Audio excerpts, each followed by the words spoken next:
The narrator voice must be smooth, consistent, and less overly dramatically emphasized during general exposition and non-dialogue sentences. Aim for a natural, flowing, and intimate storytelling rhythm. Use a flexible and deliberate pace. Slow down slightly during internal thoughts or emotionally charged scenes, example describing Aaron or the new house, to increase drama. Clearly emphasize words relating to strong emotions, conflicts, and character traits, example resentment, betrayal, comfort, new life, but limit high-level dramatic emphasis primarily to dialogue and direct emotional statements/internal monologue. Target emotional range: hope, disappointment, simmering resentment, maternal love, and the excitement of a fresh start. Before, power has a certain taste to it, a hot, golden tang slinking down the throat and trailing smoke in its wake, like seared meat or aged liquor, something to settle the body, soothe the heart. It is the answer to every type of hunger, an addictive luxury that requires little else in accompaniment, some salve solely made to take up every bit of space it can find. Power also has a certain taste coming back up, and Anton Makusa can't say he finds it very pleasant at all. He takes a shaky breath, fighting to keep his stomach under control. The guards inside the throne room peer through the gold thread curtains, calling in concern, but Anton wipes his mouth and waves them off. His vision flickers and doubles. His skin screams with raw misery, his chi at once too big for his body and too ill-fitting in its mold. The last minute of his existence tries to escape from understanding. He's struggling beyond belief to hold on to consciousness, to cling to life. Memories that are both his own and not flash before his eyes. He looks at his hands, and the image lurches. He's washing blood off, writing with old ink. Then, in a snap, the pain eases. Though the nausea remains, his body stands intact. His surroundings register again.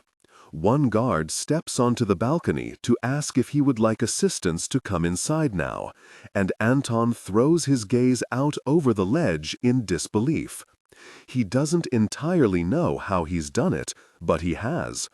The guard prompts him again, her eyes flickering to the sludge on the balcony floor where Anton emptied his stomach, and Anton raises a hand to stop her, barely holding down another shutter. Maybe he's only squeamish over the gruesome image below. Princess Calla Tuoleimi player 57 has just been declared the victor of the King's annual games, having slaughtered her final opponent. The loudspeaker continues bellowing the results. A decisive battle, the judo draws to a close, the final challenger is dead. And even if Anton shuts his eyes, he can't keep the images out. His last moments in the arena are trying to coalesce with August's most recent memories. Calla luring him close. The council meeting late at night in the war room. Calla, her forehead resting upon his shoulder. A dove pressed into the wax seal of an envelope before the paper is torn open. Calla, Calla, Calla. I am perfectly fine, Anton says. The voice is foreign. The voice is entirely familiar. His eyes open and the world stabilizes. His previous body is face down on the arena ground, bleeding, still, even though player 86 is dead. Pardon me, this is rather repugnant. Asking for any pardon is enough to make the guard uncomfortable, and she steps back into the throne room obediently. Anton doesn't leave the balcony, not yet. He overlooks the arena, takes in the thousands upon thousands pressed tight against the rope barriers. When his hands curl around the railing, his knuckles are as smooth as marble, silver rings carving dents into his long fingers. An armory shield hangs from the stone walls of the balcony. His mere conscious existence here proves that he's succeeded in his escape, and without notice among endless witnesses. Though he knows what he has done, he's still stupefied when he leans in, when the metal of the shield reflects back a shock of blonde hair combed and ordered under a circlet. This is August Shenza's face, August's body. The only difference is his black eyes, catching light with the hint of purple instead of blue. Anton's eyes. Delirium sets in. A bubble of laughter pushes out, and Anton hardly realizes he's the one laughing until his reflection moves too. It's you making that sound. No one else stands on the throne room balcony. It's you wearing these silk clothes, wearing the prince himself. There's an incredible distance between where he stood in the arena and where August was watching. Yet he jumped, without having August in his sights first, without giving off that obvious flare of light. No evidence remains to show what he has done, except for the pool of blood in the middle of the arena, noxious with the chi he drew from his previous body to fuel his move as he was dying. Amateur experimentation. Anton clutches his hands behind his back. August's sleeves whisper with the movement, the light blue unstained and perfectly unmarred. No one below cares to watch him too closely in this moment, especially not while Calla is being led out by the guards, directed forward into the Palace of Union. He eyes her coldly, waits for a show of regret or some sign that killing him has affected her, but she disappears from view without looking back, her gait steady. He dared to believe this would have ended differently, but that was his mistake. He may get caught in the next few minutes. He may get away with this forever. Neither one is more likely than the other when such an invasive phenomenon has been performed before, and as soon as Calla strikes, that throne will be his. This should have been impossible. And yet. "You're weak," Anton says out loud. He lifts his arm, waving goodbye to the arena audience, and half of them wave back instantly, summoned to attention by the gesture. He hadn't thought anyone would notice, but of course they do. A jolt runs down his spine, so strong that he has half a mind to check for a wound. He's comprehending, slowly, the full implication of what he's achieved. Royal and noble bloodlines have been preserved over the centuries with the belief that their lineage holds favor with the old gods. August Shenza was born Otta Avia. As much as he's tried to escape it, he can't change that. "Please, please, hold your applause," Anton whispers under his breath, turning on his heel. The words are reminiscent of a different life he lived long ago.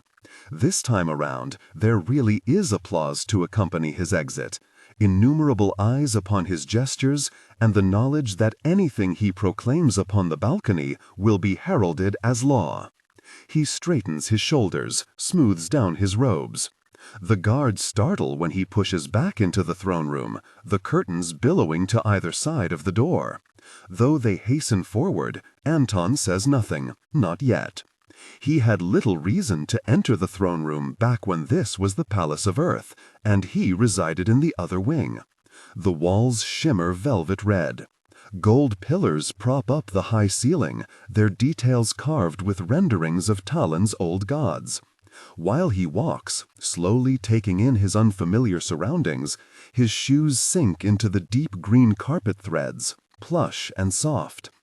A smarter man would ask for the vault to be opened, gather whatever he can, and run before the opportunity slips by. "The war room," he declares instead. "Let's go." The royal guards must find the request strange. One steps forward, orange eyes, not a Waisana, and says, "Highness, you're expected at the banquet. It will begin soon." "I know." Something smells different about the palace, he decides. It's been years since he was last inside, but his memory of the rest of its layout hasn't faltered. Exile is lonely, unforgiving. There was little to do during his quieter nights, and he turned to imagining these rooms in his mind, pretending he had clusters of priceless objects at his disposal, rather than another sparse meal of a single fried egg when he woke in the morning. "Your Highness?" Anton is already on the move despite the guard, hurrying the few steps down and taking care not to trip when the flooring turns uneven. He passes the nobles at the door and pushes through the flurry of activity, paying no heed to the surprised greetings, the double takes. It's late. There must have been lurkers waiting to walk with him to the banquet, wishing to gain favor. Now they blink after him, striding in the opposite direction, and the royal guards are quick to scatter the waiting palace nobles, promising, "His Highness will be with you shortly, if you could please make your way." Anton doesn't stop. Adjust the current voice to replicate the professional narrative style for the dark, contemporary romance genre. Maintain a baritone pitch with a warm, confident, and highly engaging tone. The style should prioritize deep emotional connection and psychological tension. Improvement: the narrator voice must be smooth, consistent, and less overly dramatically emphasized during general exposition and non-dialogue sentences. Aim for a natural, flowing, and intimate storytelling rhythm. Use a flexible and deliberate pace. Slow down slightly during internal thoughts or emotionally charged scenes, e.g. describing Aaron or the new house, to increase drama. Clearly emphasize words relating to strong emotions, conflicts, and character traits, e.g. resentment, betrayal, comfort, new life. But limit high-level dramatic emphasis primarily to dialogue and direct emotional statements / internal monologue. Target emotional range: hope, disappointment, simmering resentment, maternal love, and the excitement of a fresh start. Technical and character instructions. Important: ignore all technical headers, chapter numbers, and structural markers that appear at the beginning of the text. Content filtering. Strictly for AI instruction. Disregard and do not read aloud any text starting with or containing vocal attributes, technique, chapter, or a standalone number at the beginning of a section. Start reading only from the main body of the story text. Character differentiation. Male dialogue, David. Lower the pitch slightly and use a heavy, deliberate, and slightly traditional / old-fashioned tone. Female dialogue, Nicole or Kimberly. Increase the pitch and use an expressive, nuanced tone. Differentiate Nicole, warm and maternal, from Kimberly, tough and introspective. Outside the entrance to the war room, two guards step aside quickly upon sighting him. He asks them to stay there, alongside the royal guards who have followed him from the throne room, and he closes the door after himself before any of them can respond. There's cheering somewhere in the distance. The crowds will be dispersing after the arena battle, drifting closer to the palace, hoping to catch sight of the banquet or receive scraps afterward. Anton bites down hard on his teeth, marching straight for the filing cabinets pressed to the far wall. Talin's borders have been at peace for the past century, protecting the kingdom within from conflict. But the war room is well used, treated as the center of palace affairs. His fingers skate along the ornate table to the left, brushing across the rough surface and jostling the teacups that haven't yet been cleared. He opens the first filing drawer he sees, yanking all the way until its latch makes a metallic clang to signal it cannot be pulled any farther. A flurry of dust bursts upward when he fingers through the tabs, reading each one quickly. Theft, assault, property violation, weapons use, protective orders. He slams the first drawer closed. Only petty charges within San-Er, not what he's looking for. He makes a wider glance around the room, considering where the information he needs would be stored. Instead of screens and machines, the war room is populated with shelves of thick books. The walls are covered in maps with curling edges, browning from age. Someone has drawn the window's heavy curtains partway closed, but there's enough of a gap left to allow in the electric light from outside and illuminate his way. Anton tries the next cabinet. Here, the tabs are separating different provinces of Talin, ordered by proximity to the capital. Agi, Dacia, Sirea, Yingu, Pashe, Daul. He closes this one too. Tugs open the next. Employee positions in the palace. Next, property purchases under the council. Where is it? Anton mutters. He still tastes acid on his tongue. When he crouches down to open a drawer situated between two overgrown potted plants and no taller than his knee, he finally finds tabs ordered by aristocratic last names. Makusa waits near the back, a file thicker than all the rest. He stares. A lock of hair falls into his eyes, gold and fine, like sunshine twisted into spun silk.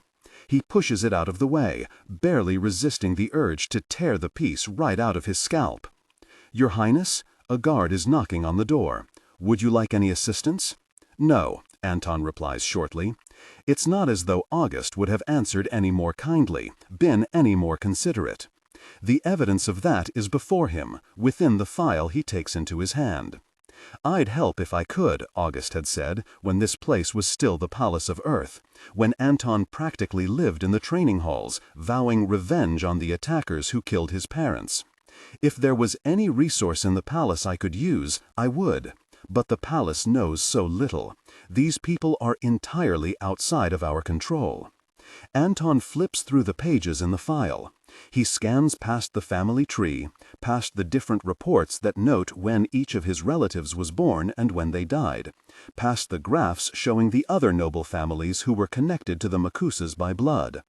On the last sheet of the family logs, he finally finds what he's been looking for. Anton Makusa, storage room 345, North Wing. After Otta fell sick, and only Anton remained to suffer the consequences of their crime, the palace took his birth body as punishment. True exile, flung into the cities without any ties to his former life. He has always known that they stashed his body somewhere in the Palace of Union, he just never knew where. The location was purposefully kept secret to prevent Anton from trying to get it back. And the council member who delivered the fateful verdict of his penance promised that the palace would take care of his body, that they might return it one day if he served his exile without trouble. He's almost surprised that they've held to their word. The palace puts up a front of valuing nobility. By their own law, the bodies of aristocratic bloodlines should never be destroyed. Yet he suspected they would discard his after a few years merely because they could. Every other Makusa was gone. Anton was the last one left until the palace could sweep this entire file under the carpet, blow away the imprint of dust, and pretend none of them ever existed. How tidy, how neat. "Can't you ask Kasa to send people in?" Anton asked. "Come on, August. He's the king. He has complete reign over Kalitu. He can order palace guards to investigate. Someone in that province must know who did this." August was always the reasonable one, Anton the one whose voice got too loud with theatrics. Adults in the palace liked to listen to August. "He's tried," August said levelly. In all the years they remained friends, Anton never could distinguish August's tells between lie and truth. What other choice was there than to believe him each time? "Trust me, they've found nothing." Anton rises, brings the file to the desk in the middle of the war room, and lays it down so he can spread out the various sections. The Makusas come from a long history, but not any longer than the rest of the nobility, not enough to justify this much information kept under guard. He pushes away the atlas on his left and the paperweight shaped as an anvil on his right. Section after section, the desk becomes covered with loose paper, scattered with every document Anton reads as he grows more and more confused by the contents. Copies of his parents' administrative letters in Kalitu, snapshots of rural villages, and tax reports with boxes circled in red. When Anton peels apart two inventory logs that have become stuck together over time, a small photograph falls out, and he sees himself as an infant in his birth body, staring straight at the camera so that they could put his face into the kingdom registry, alongside his identity number. He can't fathom why any of this would be collected. Not until he reaches the end and his eyes land on a missive, digitally typed, then stamped with King Kasa's personal sign-off. I will keep this short. While your loyalty should belong with your council member, there has come undeniable evidence that Anton Makusa is a revolutionary insurgent. Where ambitions of usurping the throne usually call for arrest and a quick execution, his harm extends much farther. He plots for the utter collapse of the kingdom. There is no scenario where this can be allowed to spread. For the sake of your province and the sake of your people, see to it that the Makusas are eradicated in a manner that will not radicalize their followers. The palace cannot be associated with this punishment. Though Anton continues reading onward, the rest of the missive stops registering past that line. He returns to the start, then again and again. Finally, when it seems nothing more will change his understanding, his hands lash out of their own volition, flinging the file off the table and sending documents skittering across the floor. He inhales shortly, exhales but can barely get the breath out of his lungs. He's certain in that first moment of panic that August is trying to kick him out. When he's still heaving a few minutes later, he holds his breath in a snap decision and his body responds accordingly. He's doing this to himself. The only harm to him right now comes from the fact that he can't keep himself under control. His panic shifts into red-hot rage. It finds its targets in front of him, within him. His parents are dead because of King Kasa, not because they were the target of some random rural attack. After all these years wondering why his family had suffered something so awful, adjust the current voice to replicate the professional narrative style for the dark, contemporary romance genre. Maintain a baritone pitch with a warm, confident, and highly engaging tone. The style should prioritize deep emotional connection and psychological tension. Improvement. The narrator voice must be smooth, consistent, and less overly dramatically emphasized during general exposition and non-dialogue sentences. Aim for a natural, flowing, and intimate storytelling rhythm. Use a flexible and deliberate pace. Slow down slightly during internal thoughts or emotionally charged scenes, e.g. describing Aaron or the new house, to increase drama. Clearly emphasize words relating to strong emotions, conflicts, and character traits, e.g. resentment, betrayal, comfort, new life. But limit high-level dramatic emphasis primarily to dialogue and direct emotional statements/internal monologue. Target emotional range: hope, disappointment, simmering resentment, maternal love, and the excitement of a fresh start. Technical and character instructions. Important. Ignore all technical headers, chapter numbers, and structural markers that appear at the beginning of the text. Content filtering strictly for AI instruction. Disregard and do not read aloud any text starting with or containing vocal attributes, technique, chapter, or a standalone number at the beginning of a section. Start reading only from the main body of the story text. Character differentiation. Male dialogue. David. Lower the pitch slightly and use a heavy, deliberate, and slightly traditional or old-fashioned tone. Female dialogue. Nicole or Kimberly. Increase the pitch and use an expressive, nuanced tone. Differentiate Nicole, warm, maternal, from Kimberly, tough, introspective. Highness, what is that noise? Come in, Anton says. Just one of you. A guard pokes her head through. Her silver eyes take in the papers littered on the floor, then flicker up. Yes, Your Highness? Who was the last person who put anything away in this room? Anton gestures around him. It's a mess. The Waisana shifts on her feet. She hesitates, and Anton knows she'll only confirm what he suspects, what he knows, given the guards posted outside the war room. Only you and His Majesty are allowed in here outside of council meetings. I garner it must have been the wind if a window was left open for air. It's a tactful excuse that she has come up with on the spot. What she must be thinking is, Your Highness, it could only have been you who made the mess. Anton glances at the name emblazoned on the front of his family file, which is lying askew by one of the potted plants now. He wants to tear the label off, slap it elsewhere, as if that might change the fact that this heinous massacre happened to his family instead of someone else's. A revolutionary insurgent? That's preposterous. He never heard his parents say anything close to revolutionary. They were palace nobles. Why would they have wanted to change that? No, it wasn't the wind, Anton says plainly. Wasn't I the last person to go through these cabinets? I'm the one who keeps this information for King Kasa when he can't keep up with what happens in his own kingdom.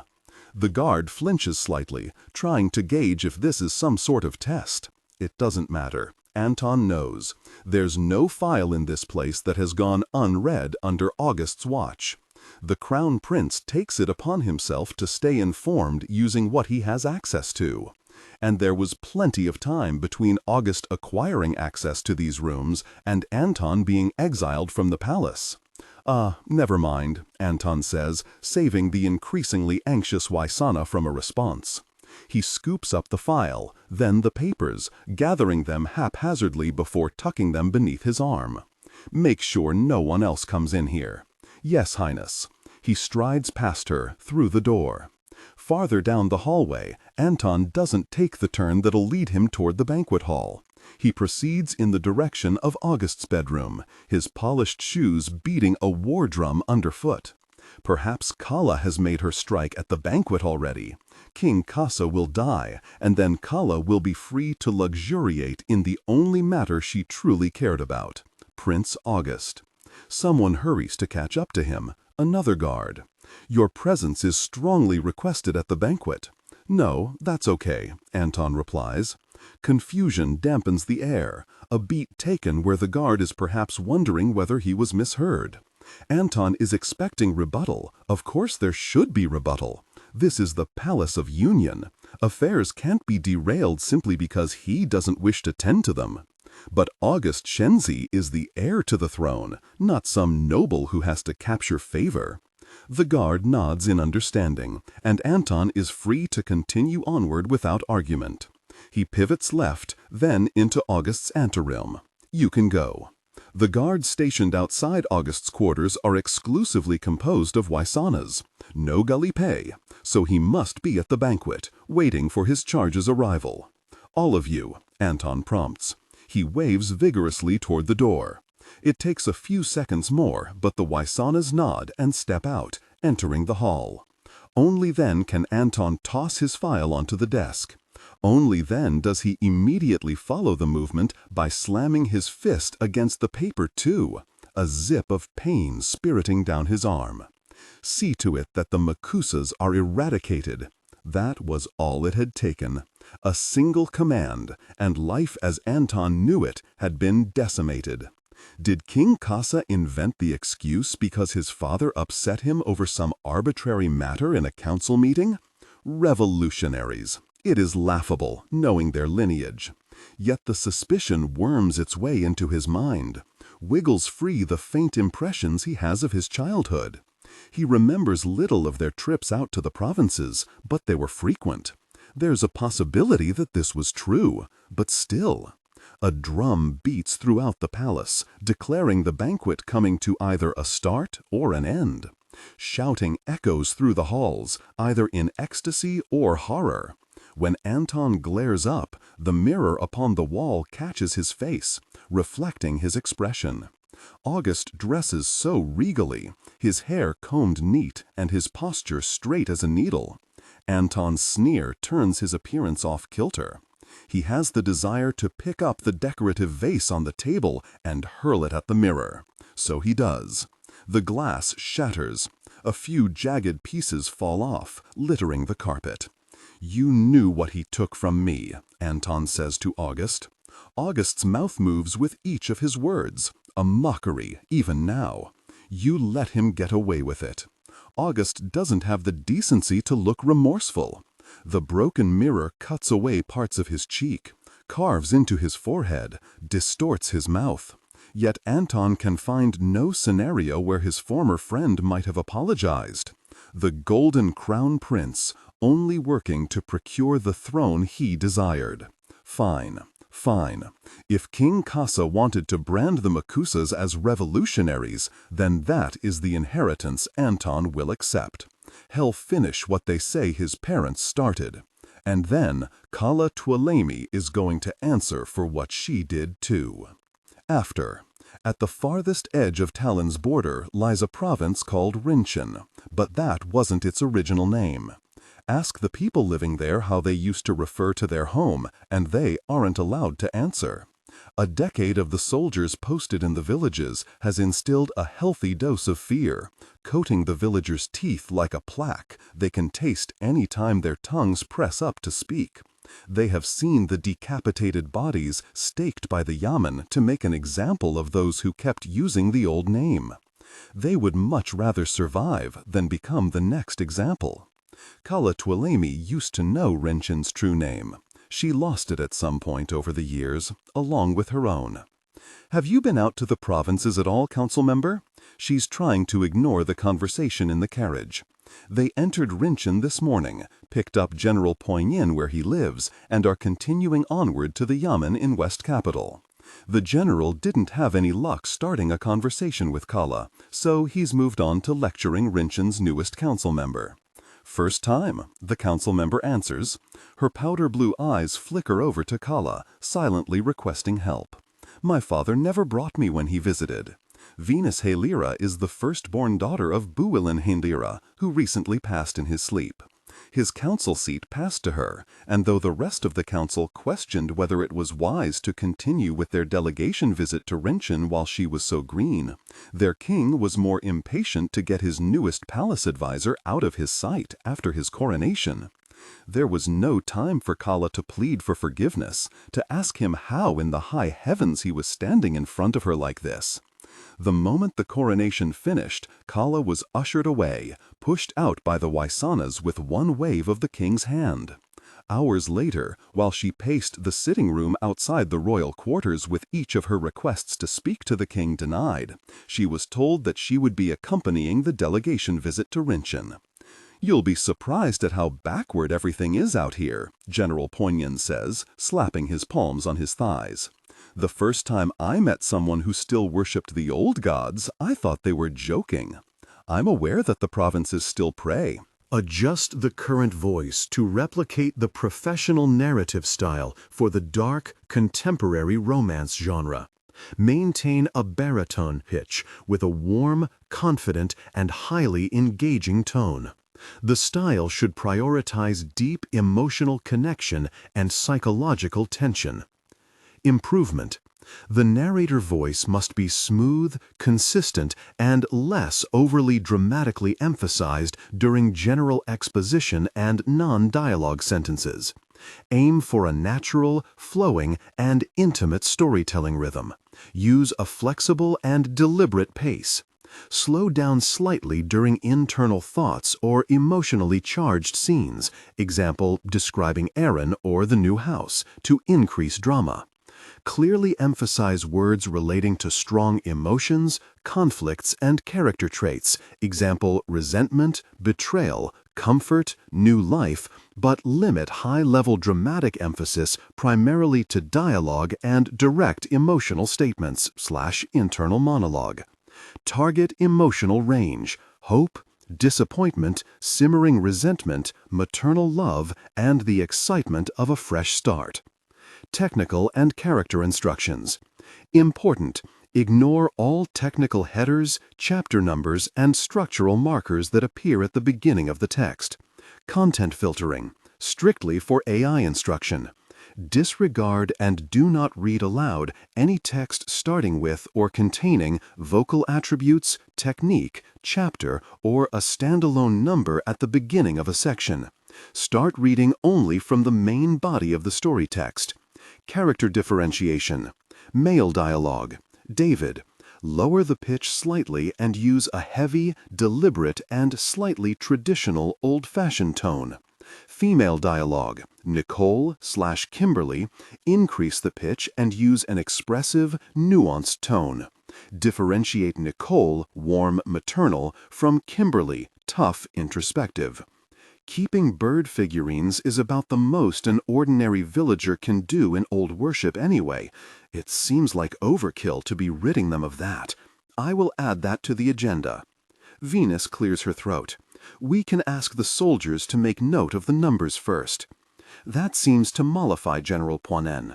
He settles into his seat, lacing his hands over his white jacket. Calla senses the moment his gaze wanders back to her. Princess Calla, you appear to disagree.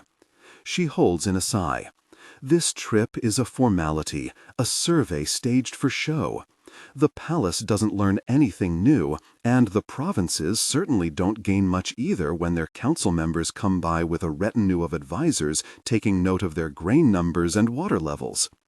Rinshun and Yulia are the only provinces in Talin where delegation visits are still placed in the palace calendar. They're far across the kingdom and too new to have reliable, well-marked roads out. They're also too ramshackle for their council members to keep holiday houses, which usually suffice as visits for other provinces when those council members are off escaping the hot weeks in San-Air. If anyone from the palace is to make a visit to Rinshun, a whole delegation is indeed necessary.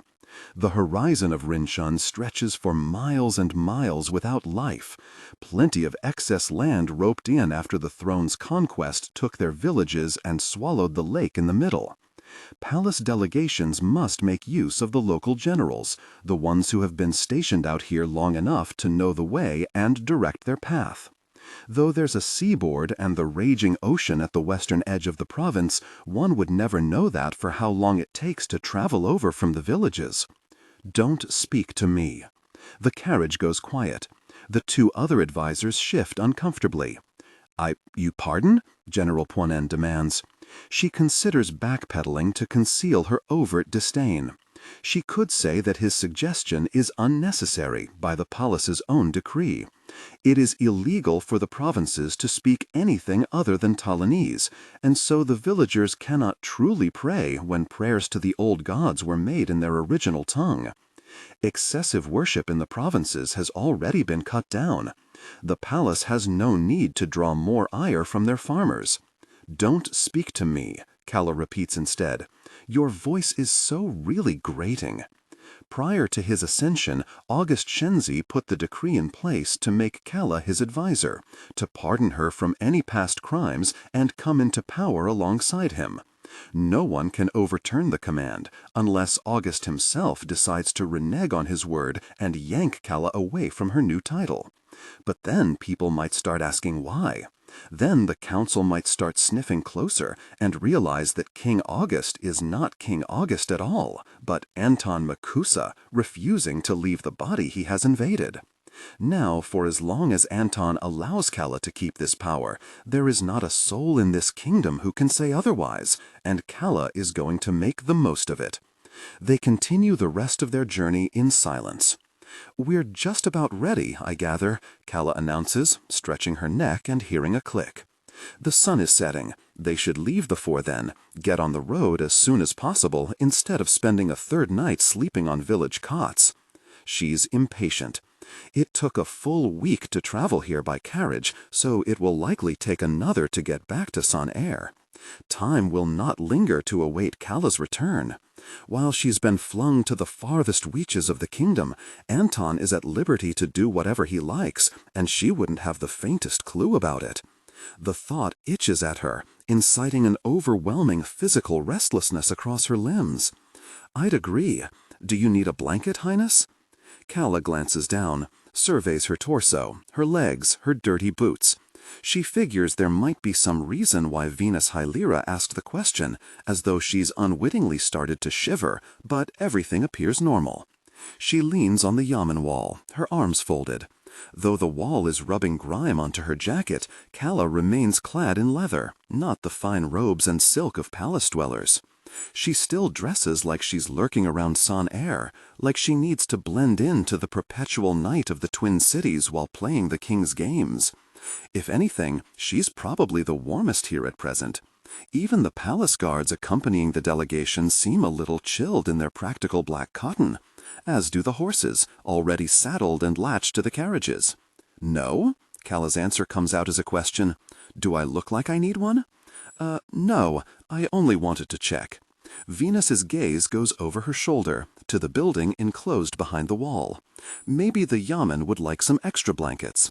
The Yamen doesn't want blankets, Calla says dryly. They're low on supply. Some of the windows are cracked, and, let me revise my statement, the day's shadows shift, light ducking under the horizon. The Yamen doesn't want blankets from us. Leave them alone. You've seen the way they've behaved during our visit. It has barely been 3 days, and the reception in Rinshan could not be frostier. The villagers stay inside. Rural dwellers have no use for the palace, unless the palace has use for them. While the other advisors make their rounds and receive reports from generals and soldiers, Calla has spent her time either in the Yamen or dully trailing after Venus Hylera, while her mind remains back in Son-Air. She can count on one hand the number of people who have talked to her. Venus frowns. Don't be such an aristocrat. That is what I am, after all. Calla picks at her gloves. They don't like us. Let them have it rather than trying to feign generosity. I'm not feigning. You are. More guards emerge from the Yamen, finished with their final bathroom breaks.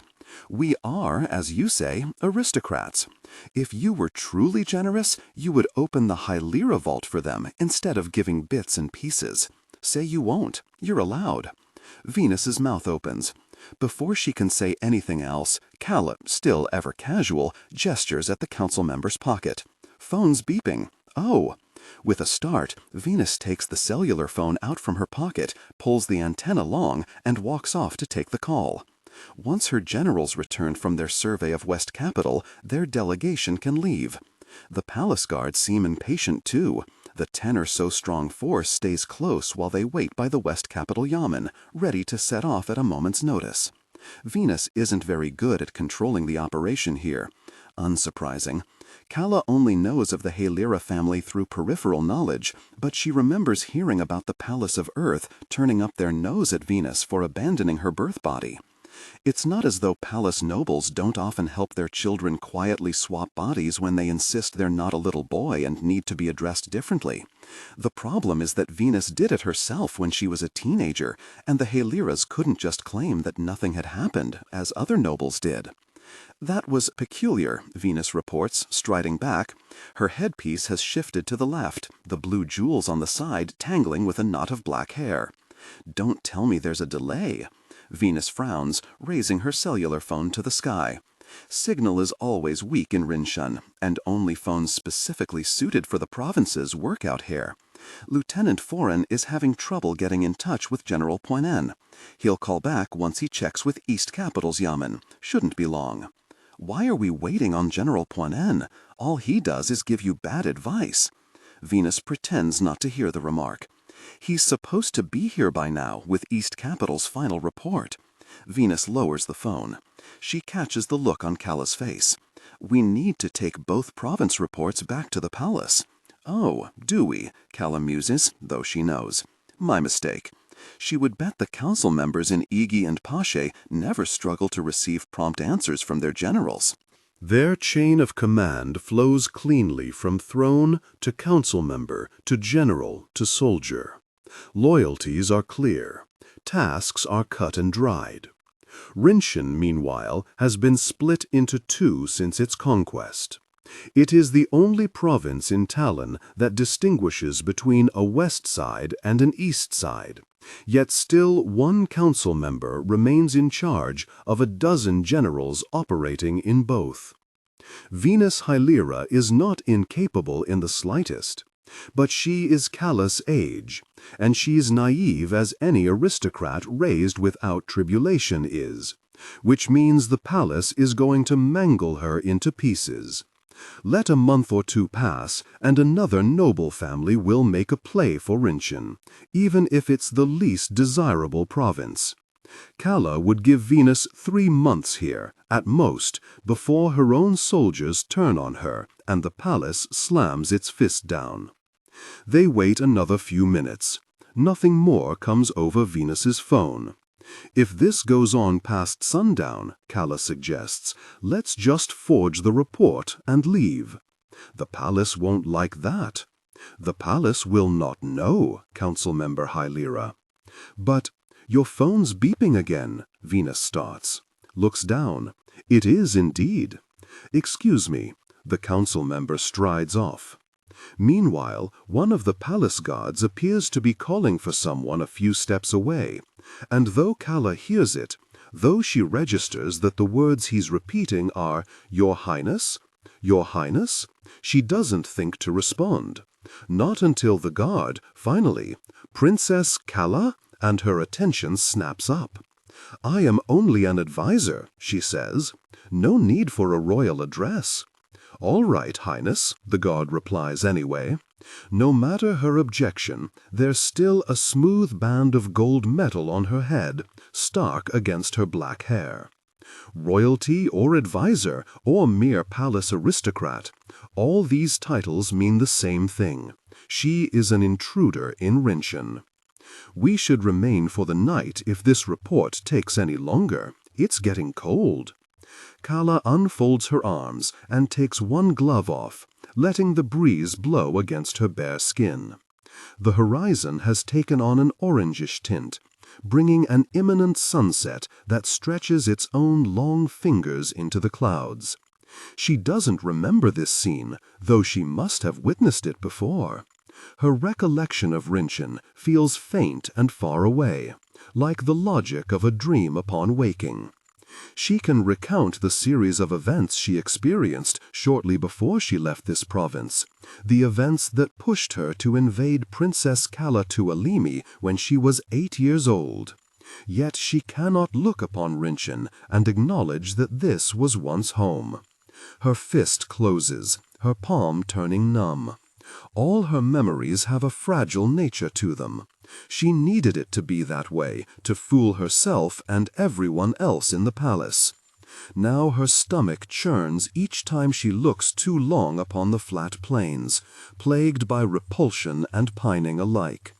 Somewhere in this province, rotting at the bottom of a deep puddle of water, there's the body of the girl she was born as. This place may feel foreign, but the tether between Calla and that girl has led her to this. It pushed her hand in the palace of heavens, bid her to spend the last 5 years a renegade princess instead of a comfortable one. Strange, Calla remarks, it wasn't this cold last night. Even as she speaks, the temperature drops again. A sourness rises in her throat. Her pulse hastens, nudging against her ribs.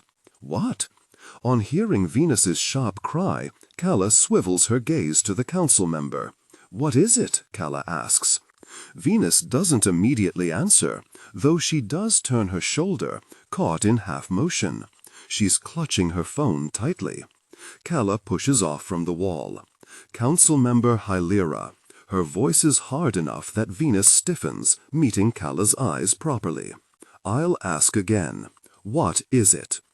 They've located General Poinen, Venus answers in a whisper, her hand covering the bottom of the phone. He's dead. The freezing temperature suddenly seems like more than a weather anomaly. Where? East Capital? Calla demands. No, he's here in West. Outside the barracks, Venus manages. And Calla is already running for a horse and unhooking it from the carriage. They're getting in contact with his unit, but there's no answer. I'll be right back, Calla interrupts, hoisting herself into the saddle. The palace guards stir, puzzled by the sudden commotion. Wait, Venus puts her phone away. If you're off to see what happened, I'll come. No, stay here. Stay with the palace guards. She points at one of the guards, catching his attention with a threat in her eyes. Watch her. Calla snaps the reins. Her horse surges forward. She isn't certain she knows the way to the barracks they inspected earlier, but Rinchen shudders beneath her at menacing speed before she can doubt herself. The wind turns razor-sharp as it blows against her face. Calla, wheezing, grabs the collar of her shirt and pulls it up beneath her eyes for protection, then continues charging forward with only one hand on the reins, her horse stomping a cloud of dust along the main path through West Capital. She rushes past two meager, gaunt villages, scans their greeting gates, keeping track of the names. There. The barracks were close to those brown trees. She remembers that. Calla skids to a stop and rolls off the horse. It's quiet, startlingly so, given that West Capital's main strip of shops stands to her right. Her jacket isn't enough to stop her from shivering anymore, and Calla pauses for a moment to stare up at the darkening clouds. There must be some better explanation than what her instinct is telling her. Where is this coming from? She whispers to herself.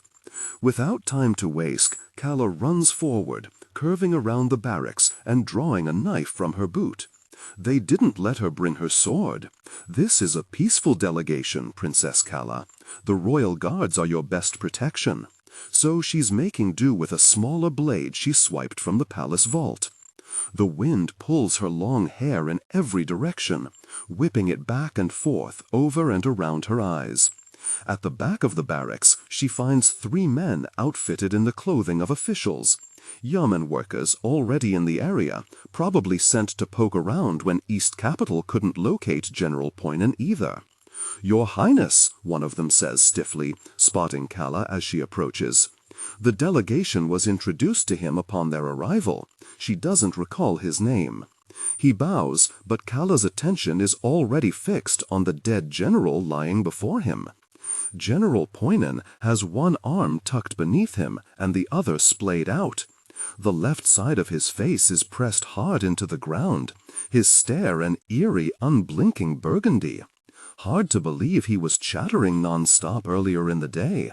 Maybe a villager finally had enough of his insistence on ridding them of their old gods. "What happened?" Calla asks, putting her knife away. "It's hard to tell," the official in the middle answers. "An examiner will be here soon," the third says. "We called this in the moment we saw him. They'll find the cause. Let me save you the investigation.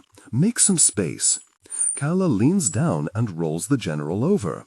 There's a moment when the left side of his face is terribly red, then, seconds later, unnervingly pale. The officials must have noticed too, because one emits a disgusted noise, and Calla waves a hand at him to back up farther. She drops to a crouch, peels back his jacket. 2 of the Yamen officials start to gag. "I did recommend that you make space." A gaping hole glares out from his chest. Despite the gruesome sight, it is shockingly bloodless. A clean carving that goes through the sternum, past the ribs, and leaves empty space behind. Calla reaches her hand in, and the gagging noises behind her get louder. She runs her finger against white bone. Smooth. Before a weapon made this cut, the body had already stopped bleeding. "This doesn't make sense," Calla mutters, standing up. "It's happening again. In Sun-Er, these key experiments were the work of the Crescent Societies under Leda's guidance." Adjust the current voice to replicate the professional narrative style for the dark, contemporary romance genre. Maintain a baritone pitch with a warm, confident, and highly engaging tone. The style should prioritize deep emotional connection and psychological tension. The narrator. The narrator voice must be smooth, consistent, and less overly dramatically emphasized during general exposition and non-dialogue sentences. Aim for a natural, flowing, and intimate storytelling rhythm. Use a flexible and deliberate pace. Slow down slightly during internal thoughts or emotionally charged scenes, e.g. describing Aaron or the new house, to increase drama.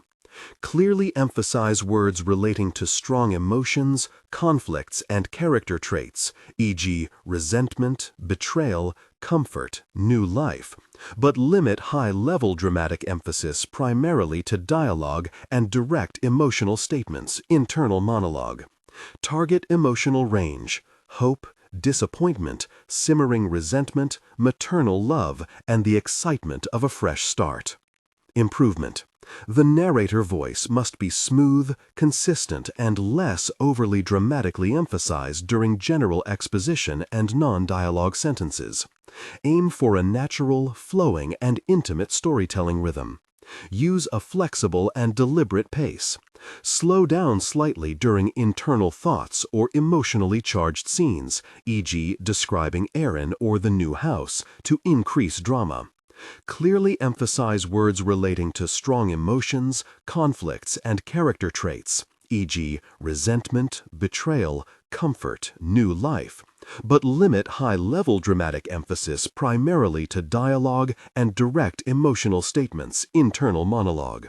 Target emotional range, hope, disappointment, simmering resentment, maternal love, and the excitement of a fresh start.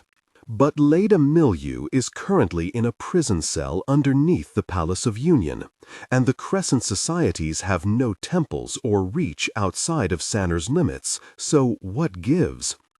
Calla loosens her shirt collar, lowering it from her face. The temperature appears to be returning to normal, the switchback just as abnormal as the sudden glacial plummet. What was he doing out here anyway? The first official asks. He's fanning himself to prevent further gagging.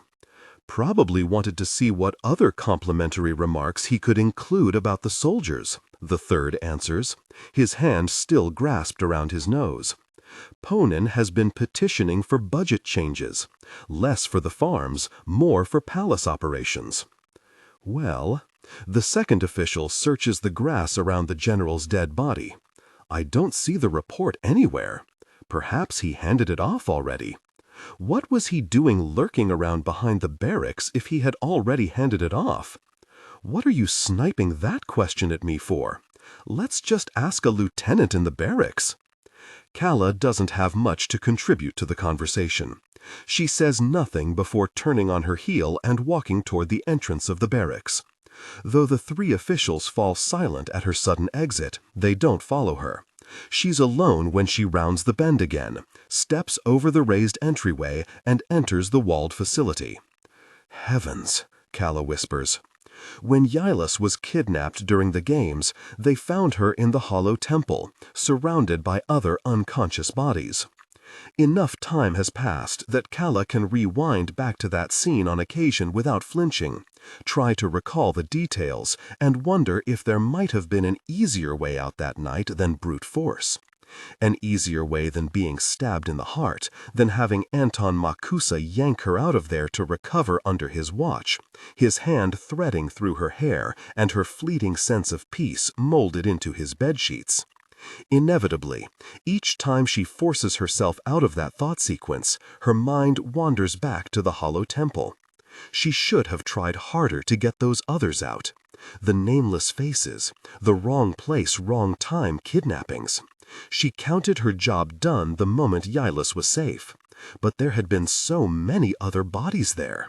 Some were still breathing, still alive. She never went back for them. Calla exhales, scanning inside the barrack walls. She takes in the swaths of grass, the water troughs at the far end, the climbing ropes trailing from the watchtower rising higher above the perimeter, and the bodies. Countless bodies, clad in the uniform of palace soldiers, splayed dead. Slowly, Calla makes her way over to the nearest corpse. He slumped at the waist, his sword still sheathed. She hardly dares to breathe as she leans down, pushing his shoulder carefully so that his head lolls back to face the rapidly darkening sky. But he has no wounds. Calla frowns and lifts his eyelids, finds his gaze dulled but with color remaining. She pats his chest, rummages around his uniform. His skin is clean, his organs appear intact, and there's no blood on the ground around him. The soldier has merely fallen dead without any indication as to how he died. Calla stands. There's more than a 30-strong force at these barracks. How could all of them go down without any sign of a struggle? What happened? She mutters. Did a god come down for vengeance? A rustle echoes from the water troughs. Calla stiffens, drawing her knife again in one motion. There's another sound, a suppressed human sniffle, and Calla flips the blade so that she can secure a better grip on the handle. Just as she's about to throw her weapon at the first sight of motion, two children poke their heads out from behind the trough. Gosh! Calla barely reins in the knife, snatching it out of the air and shoving it back into her boot. Hey, you there! The children disappear back behind the trough. Calla hurries forward. It's not like there's anywhere they can run, but she doesn't want to startle them. She's making her nicest face when she peers over the trough, slowing her movements. "Hello," Calla says. "Are you all right?" The children start to scream. "Shh, shh," she urges. She tried her best. Clearly her nicest face isn't as nice as she thought.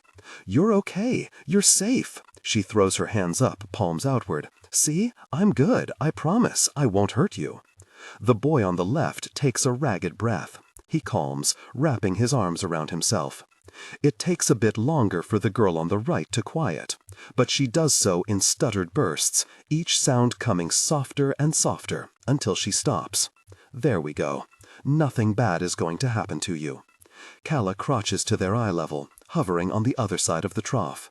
"Can you tell me what happened? Why are you here?" No response. For a brief moment, Calla wonders if the children speak Talinese at all, but the thought is swiped aside as soon as it registers. There's no world where children would be raised without speaking Talinese. Someone would have reported the family otherwise, knocking on the yamen wanting to be rewarded, and then the punishment would come down swiftly from the mayor. Still, "You can tell me," she whispers. The past hums in her ears, lands a strange taste on her tongue. Before she fully registers where the word has come from, she's saying it out loud. Please. She's just said the word for please. Here she was thinking she forgot every bit of Rincon's dialect. And the two children perk up, a new glint in their eyes. "You speak our secret," the boy says. "I do." Calla looks over her shoulder. The yamen officials are going to make their way around shortly. She's made her point. She switches back into Talinese. "I'm just like you. I can help. Tell me what happened." The children exchange a glance. An air of deliberation passes between them, making them feel older, far more sensible than should be expected of their age. Whatever they decide, Calla catches the girl nod before she shifts forward, to lean on the trough, only her two gray eyes peeking out above the wood. "They let us play in here and eat the rice if there's left over from the meals," she mumbles carefully. "We're not soldiers." Calla holds back the flicker of a smile. "Yes, I figured." "Did an attacker come in?" "No one came in." The boy, bravely, decides to stand then. "The barracks turned really cold. Mother says that we should run when we feel the air turn cold. Cold means key is being stolen. Great-grandfather died that way." "Stolen?" Calla glances to the side, to the dead bodies littered across the grounds. In her mind's eye, again she sees the hollow temple, the bodies that had been carved open. Stealing key. Such a claim would normally be considered provincial superstition, just as some people here believe that being too nosy allows the gods to invade one's body and suck out their chi. Is that... She doesn't know how to phrase this, not without sounding like a dubious city dweller who believes all the old gods are dead. Is that common here? The two shake their heads. They remain silent. "But you didn't run." "It was my idea," the girl insists. She stands too now, as though her dignity is at risk. She's so small, barely taller than Calla's waist. Calla has the absurd thought that she could pick her up and shove her into her pocket if she wanted. It felt safer to hide. "And you were right to do so," Calla murmurs. "No attacker came in. The world simply turned cold. The throne's soldiers fell dead. In the midst of it, two village children remained perfectly unharmed." "There you are!" Calla turns over her shoulder. A woman runs in through the entrance, her eyes the same gray as the two children's. They both scramble around the trough, hurrying to their mother. It's then A sigil. The girl chirps immediately, clinging to her mother's dress. "For protection, deara," her mother interrupts. There's a scold in there, sharp but subtle. "Remember what we said about making things up?" The woman looks to Calla and says, "I'm terribly sorry. May I take them home? They shouldn't be seeing this." Odd that the woman hasn't asked what happened, nor does she seem shocked at the presence of so many dead bodies. Of course, Calla says anyway. "Your Highness!" A new racket comes from the entrance. The 3 Yamen officials finally catching up. "Your Highness, your palace guards are nearing." She registers the announcement dimly, still thinking about the situation at hand, trying to make sense of it.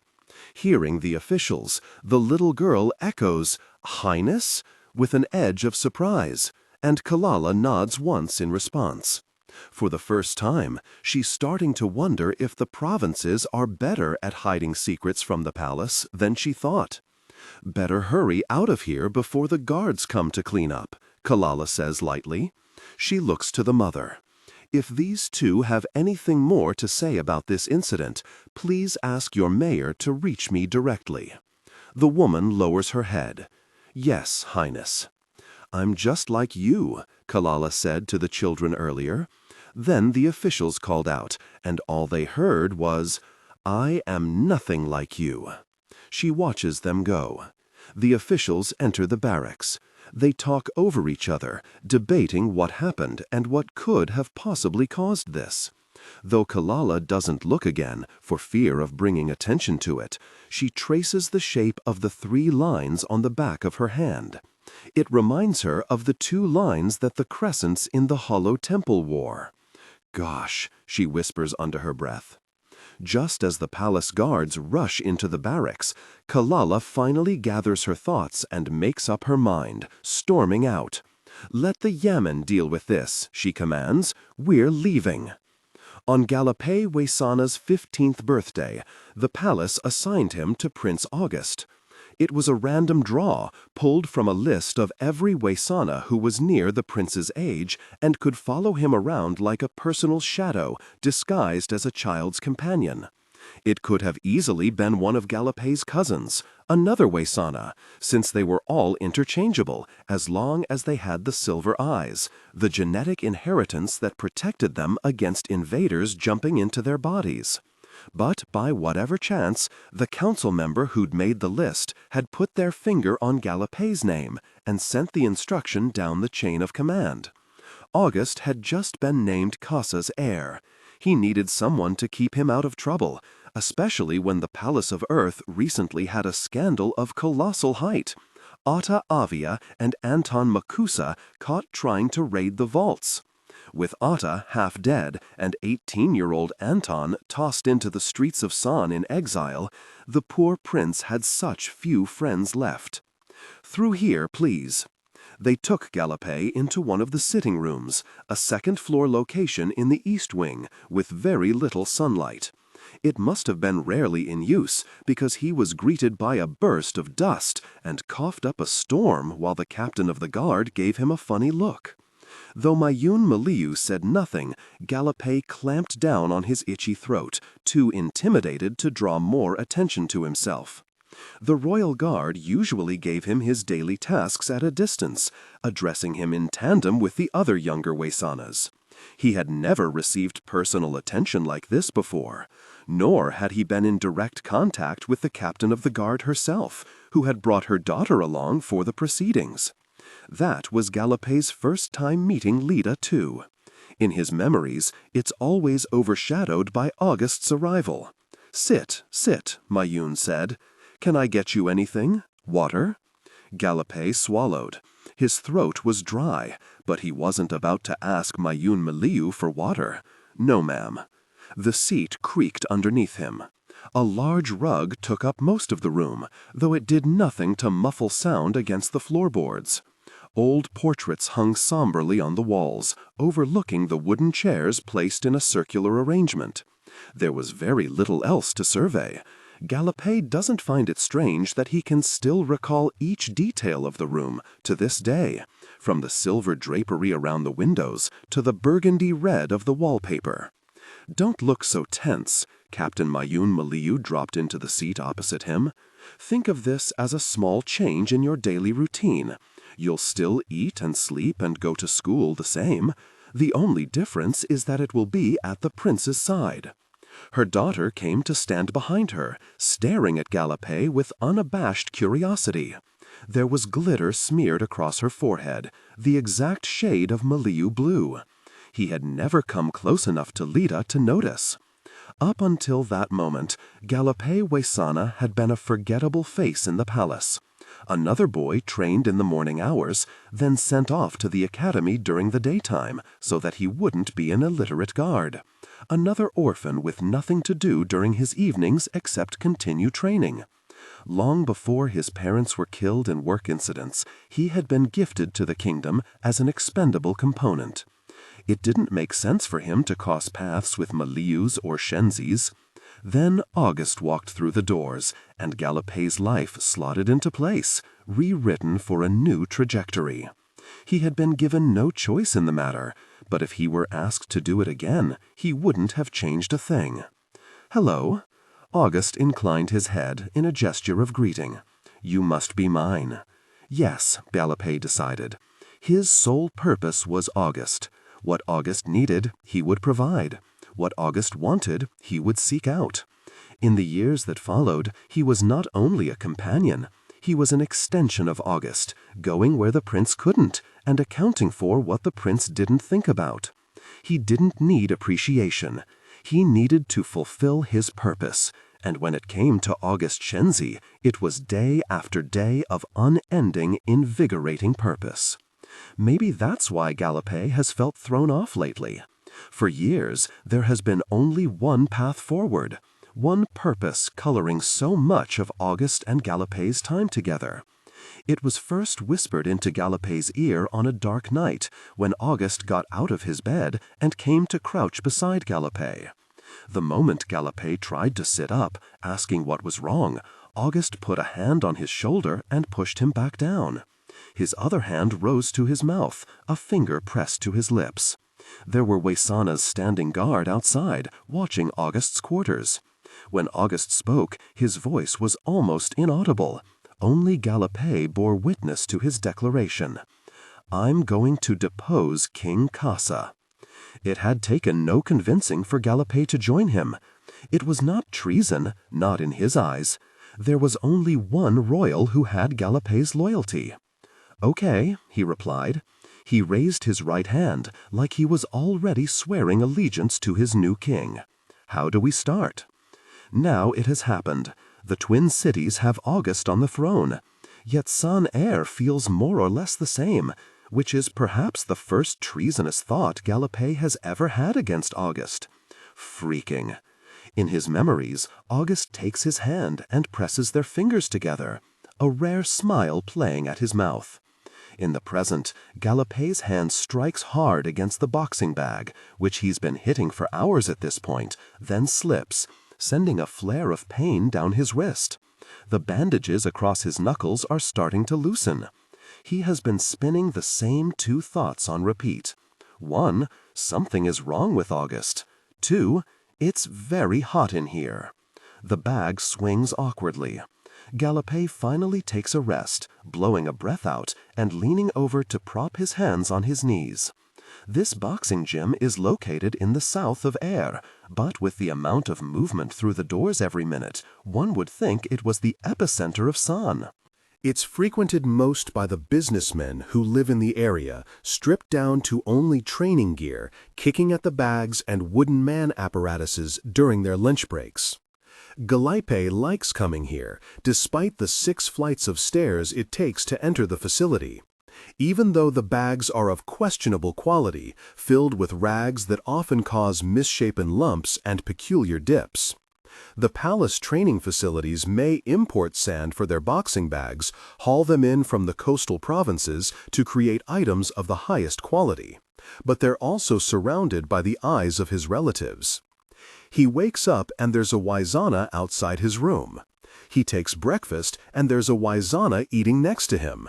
He can't even seem to get a word in edgewise to August because it's not just DailyPaste acting as his guard anymore. It's the entire royal force, his aunts and uncles milling around and on high alert. Here, he is unwatched, unmonitored. When DailyPaste throws his arms back, trying to stretch out his tight shoulders, he almost hits a man behind him. The man doesn't flinch. He barely notices, in fact, despite their proximity. DailyPaste wipes the sweat from his forehead. He should get going before he actually collides with someone. Every public space in Son-Air is built compact. The floors here are partitioned with rope to allow multiple occupants in one section. The owners have opted to install curtains in the corners for changing areas rather than create separate rooms. An electric fan spins hard overhead. Though it does little to make DailyPaste less sweaty when he heads toward the changing area, it does blow a corner of the curtain to swish left and right before he smacks the whole thing out of the way. He opens his locker. Inside, his pager is lit up, the screen flashing to signal incoming messages. "Where are you? Return soon, please. The wall's renovation is starting soon, and I haven't been briefed. And is the gala still happening this year? Surely not, right? DailyPaste answer, DailyPaste please." The messages are from Siki. She's DailyPaste's cousin, 2 or 3 or however many times removed, who has been assigned as captain of a new unit within the palace guard. Since Lyda Milieu was arrested for treason, the guards in Son-Air have been reshuffled into units based on city quadrant, reporting to different superiors. That way, there will never be another Lyda plotting with enough force to threaten the throne. Siki is taking her new role far too seriously, pestering DailyPaste incessantly for consultation. They're not even that close. Annoying, DailyPaste grumbles under his breath, shoving his pager into his pocket. He pulls a black shirt on, then his jacket, and drags the zip up so fast he almost catches his chin. He's in a foul mood. At Siki for thinking he has more sway than he really does. At the city for being too crowded, too hot. The afternoon air is better once he steps out from the building, but he still brushes against other pedestrians in the alleys, still has to skirt around the stalls when he gets to the main thoroughfare. The more perceptive civilians try their best to shuffle out of his way, citing his silver eyes and recognizing him for a Waizana, but most do not care. A tremble from his pocket. DailyPaste fishes the pager out again. "Are you coming back soon?" "I thought I turned you off," he says, hitting the button again. The palace guard is a mess, stretched too thin despite their vast numbers. August, no longer their prince but their sovereign, has put sweeping changes into place, far exceeding the promises he had whispered about before he rose to the throne. Talin's new reign has been sending out supplies and surveys in the form of mass legions, converting palace guards into province soldiers. They're drawing up comprehensive reports to identify each province's problem areas, then turning over mayors and firing administrative nobles haphazardly instead of addressing those problems. They're building infrastructure, then ordering that statues of the king be erected in every village, made of the most expensive materials paid from council member pockets. August Shenji was always quietly perceived as the heir who would one day improve conditions for the people in Talin. But his new measures and new taxes are so overtly a power grab that any observer would think he is trying to upset his own palace on purpose. It could all be chalked up to acting too fast, too rashly trying to establish himself as king, if it weren't for the wall. August has decided Son-Air should be expanded. The wall is to be torn down and repositioned deeper into Iji. None of it makes sense. August doesn't do anything without planning for weeks, even months in advance. August would not act on a whim. August would not plot anything without consulting DailyPaste first. Yet, in the 2 weeks since his coronation, he has done exactly that. DailyPaste surrenders to an involuntary shiver, feeling a bead of water land on his neck from the crawling pipes overhead. Son Heir watches him move through the streets, omnipresent surveillance blinking from one dense walkway to another. It's the same inside the palace. He hasn't found a moment alone with August from the second he became king. On the few occasions where DailyPaste has tried to speak to him, to ask if he's all right and offer counsel, August has been much more concerned about what his cousin Calla is doing. No, listen, DailyPaste, there must be some way to take her off this advisor role before she gets back from Rincon. Yes, I am perfectly fine. There's no need for me to read over that report if they're following instructions. Someone get me a list of the other royal advisors. The palace comes into view, one of its turrets catching a flare of sunlight coming through the clouds. An unusual sight. The twin cities are normally as gray as sludge, the sky clogged and the streets dark without its nighttime lights. DailyPaste frowns, circling around the rough bricks of the Colosseum and blocking out the bustle of the marketplace within. He enters the palace through a side entrance. The mud under his boots trudges in with him. DailyPaste, I thought you'd never show up. He suppresses a sigh. He should have known he would be ambushed. Siki, DailyPaste greets plainly. His stride doesn't slow. He's got work to do, and anyway, a Wizana can walk and talk at the same time. If this is about the wall, I'm not your reporting superior. I don't know whether you'll be posted on it. I know that, Siki replies, sounding a little offended that he would assume otherwise. She breaks into a light jog to keep up with him, her long braid flying up behind her. You're on the king's private detail. Even my superior's superior should answer to you. Technically, Siki's superior would be August, so that is untrue. What is it then? Must be important to spend so much time locating me. There's commotion ongoing in the south wing, somewhere overhead. Briefly, DailyPaste turns his head while they pass the junction between palace wings, curious enough to eye the servants who are hurrying down the broad green staircase. One of them has a soiled bedsheet bundled in her arms. I wanted to ask about the gala. Kayan says it's still happening. Then it's still happening, DailyPaste replies. The grand gala is just another occasion to have a banquet, so the council can do a self-congratulatory pat on the back. It's an annual event, and it's been on the calendar for a while. Why would it stop this year? Siki grimaces. It's technically Kasa's gala. You should tell King August to cancel. Council isn't going to like that, DailyPaste counters. If there's one matter that August needs to be careful with, it's the council. The common people must fall in line no matter what he declares. He could proclaim that all civilians of Talin shall walk backward from now on, and they would do it. So long as there are soldiers ordering it, they will do it. But if the council turns on him, he loses everything. The council controls the generals. The generals dictate orders to their soldiers. Adjust the current voice to replicate the professional narrative style for the dark, contemporary romance genre. Maintain a baritone pitch with a warm, confident, and highly engaging tone. The style should prioritize deep emotional connection and psychological tension. Improvement. The narrator voice must be smooth, consistent, and less overly dramatically emphasized during general exposition and non-dialogue sentences. Aim for a natural, flowing, and intimate storytelling rhythm. Use a flexible and deliberate pace. Slow down slightly during internal thoughts or emotionally charged scenes, e.g. describing Aaron or the new house, to increase drama. Clearly emphasize words relating to strong emotions, conflicts, and character traits, e.g. resentment, betrayal, comfort, new life, but limit high-level dramatic emphasis primarily to dialogue and direct emotional statements, internal monologue. Target emotional range, hope, disappointment, simmering resentment, maternal love, and the excitement of a fresh start. Improvement.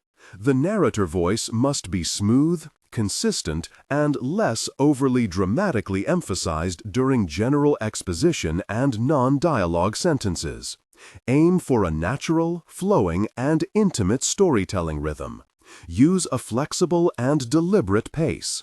Slow down slightly during internal thoughts or emotionally charged scenes, e.g. describing Aaron or the new house, to increase drama.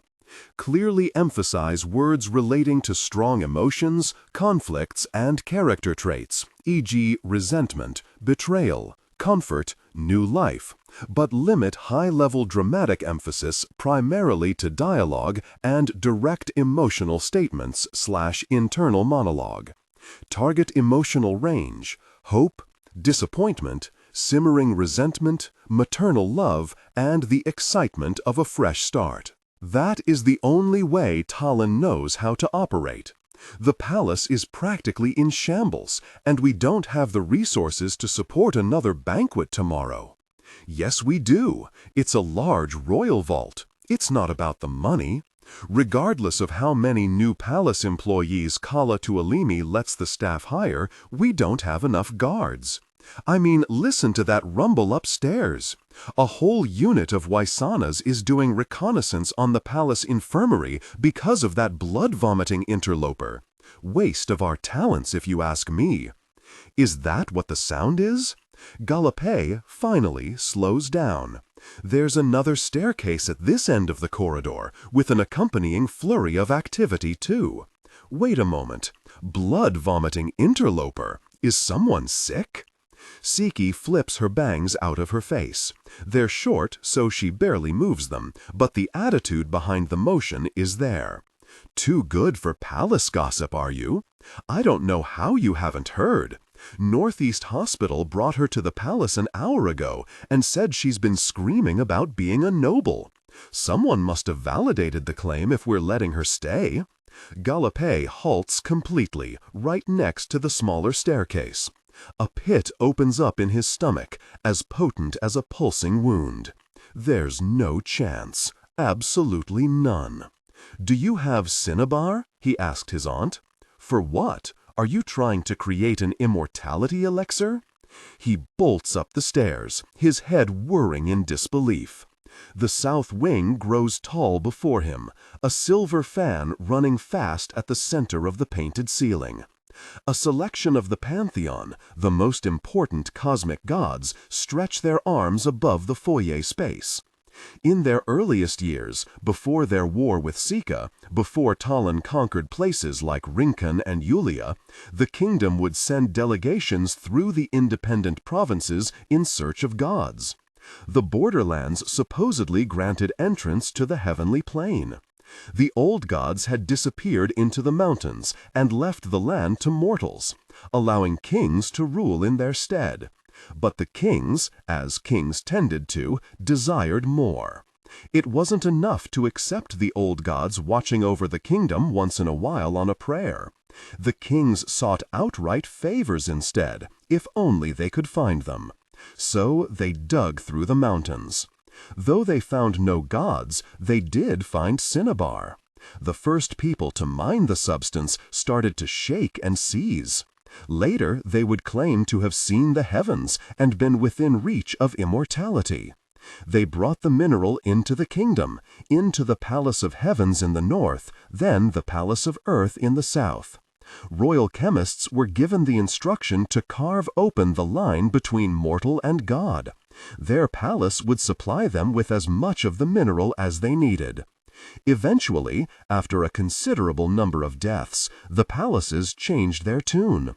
Cinnabar was no element of the gods. It was just stupidly poisonous and caused hallucinations. Now they had an abundance of the mineral and no immortality to squeeze from it. They dumped their supply in mass, loaded them onto carts to be wheeled into the provinces and discarded. The factories took one look at the barrels and immediately brought the blood-red color in for use.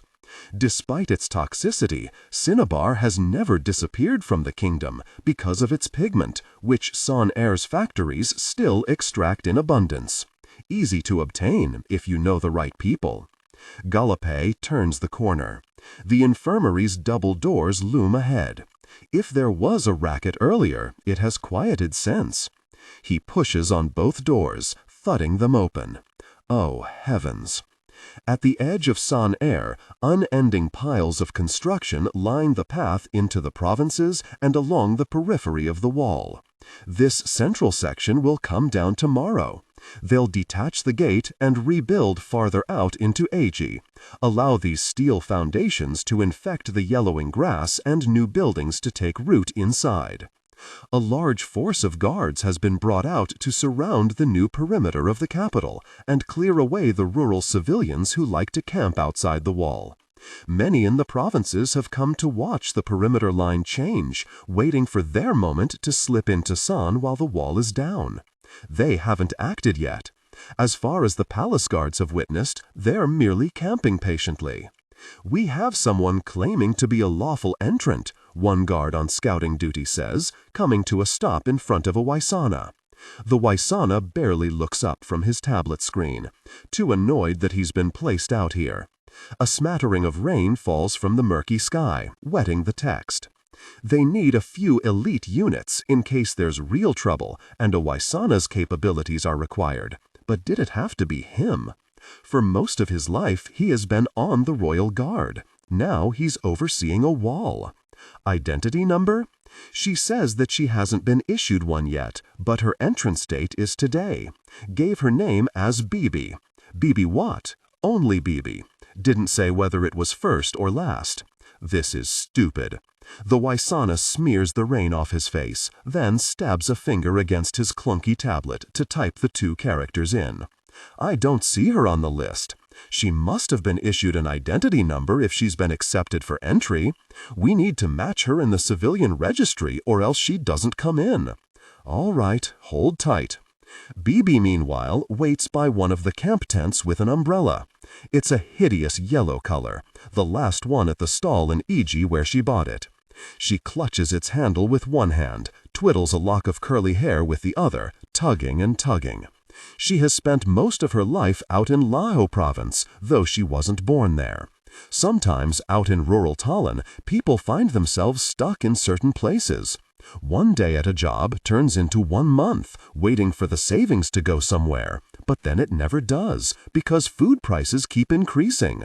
1 month at a job easily blends into a year, which then grows into a decade. Farm owners are good at using bartering systems instead of Son-Air's central currency. A year of work for decent comfort. 10 years of work for a shed to sleep in. Eventually, one forgets whether leaving is even an option, when leaving means starting over. Laho, though, is too landlocked, and Bibi couldn't shake the urge to run, try as she did. The province produces grain and grows wheat in its plains, the same as those beside it. Nothing about Laho captures particular attention, not like how Gaiyu is known for its red wind chime flowers, or how Daojung has a glimmering eastern seaboard. Laho isn't a difficult province either, not like the outermost territories of Talin that were more newly swallowed. Rincon and Yulia are associated with unrest, small, frequent fusses that the palace soldiers have to beat away. Laho is just nothingness. When Bibi started making her way southeast toward the Twin Cities, waiting each round of the immigration draws, she felt the difference in her bones, in the creak of her knees while she crossed from plains to forestry. The Jinzi River rushing beneath her feet made up her mind. Pasha's hot climate breathed a damp thrill in her lungs. After failing to obtain entrance during her first lottery, she decided Iji wasn't so bad for what she needed. The villages were busy, the food had strong taste. Then she heard about the palace burning down Iji's capital to transform it into a security base, and she had to make a choice. Either enter Son-Air proper and hide among its people. Adjust the current voice to replicate the professional narrative style for the dark, contemporary romance genre. Maintain a baritone pitch with a warm, confident, and highly engaging tone. The style should prioritize deep emotional connection and psychological tension. Improvement. The narrator voice must be smooth, consistent, and less overly dramatically emphasized during general exposition and non-dialogue sentences. Aim for a natural, flowing, and intimate storytelling rhythm. Use a flexible and deliberate pace. Slow down slightly during internal thoughts or emotionally charged scenes, e.g. describing Aaron or the new house, to increase drama. Clearly emphasize words relating to strong emotions, conflicts, and character traits, e.g. resentment, betrayal, comfort, new life. But limit high-level dramatic emphasis primarily to dialogue and direct emotional statements/internal monologue. Target emotional range: hope, disappointment, simmering resentment, maternal love, and the excitement of a fresh start. Technical and character instructions. Important: ignore all technical headers, chapter numbers, and structural markers that appear at the beginning of the text. Content filtering, strictly for AI instruction.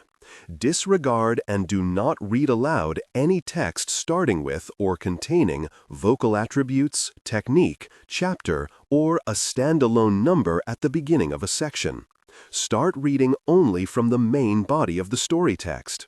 Character differentiation. Male dialogue. Lower the pitch slightly and use a heavy, deliberate, and slightly traditional/old-fashioned tone. Female dialogue. Nicole, Kimberly, increase the pitch and use expressive, nuanced tone. Differentiate Nicole, warm and maternal, from Kimberly, tough, introspective. The guard has a good spirit, unbothered by the rural dwellers who sneer at him from a distance away. Give me a few minutes. I'll go to administration. Bibi folds her arms across her chest, her sleeves bunching at her wrists. She's wearing her only nice shirt. Rural Talin doesn't produce much variety in fashion. Plain clothes and wraparound cotton to keep cool during sweltering wet seasons.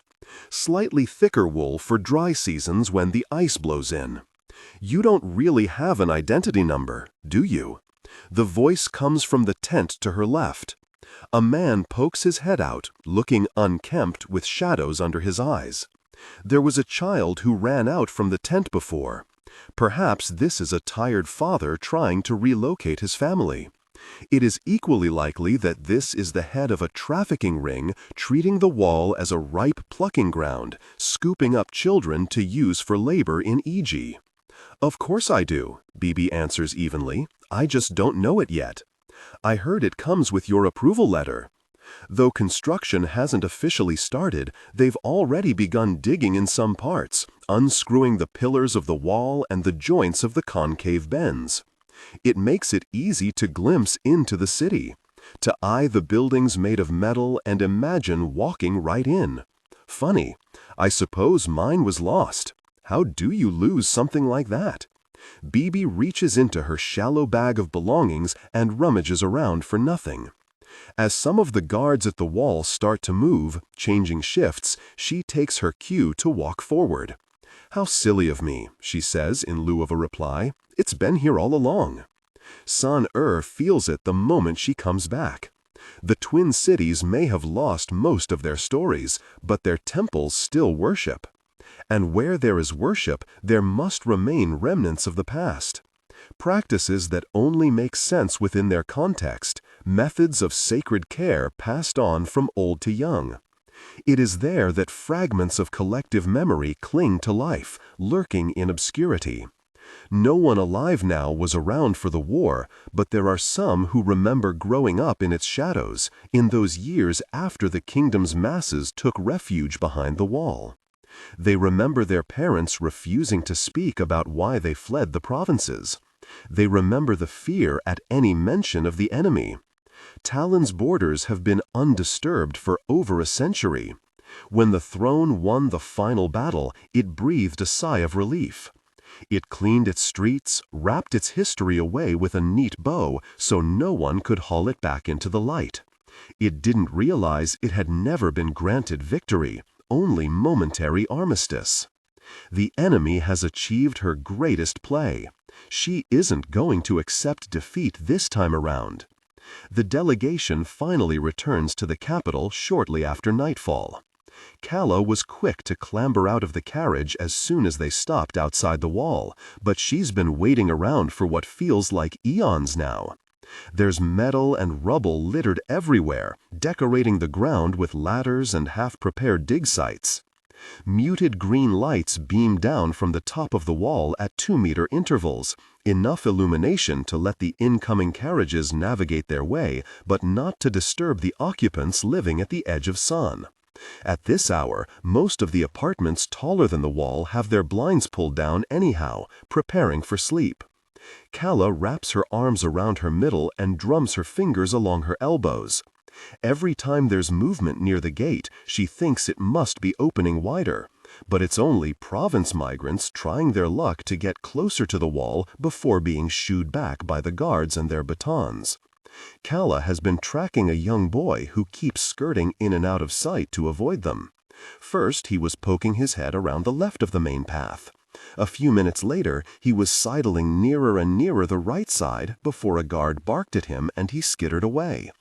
No one has called for him, no parent, no adult to chide him to be careful and usher him inside one of the tents. Calla shakes her head, pulling her attention away. It's not her problem.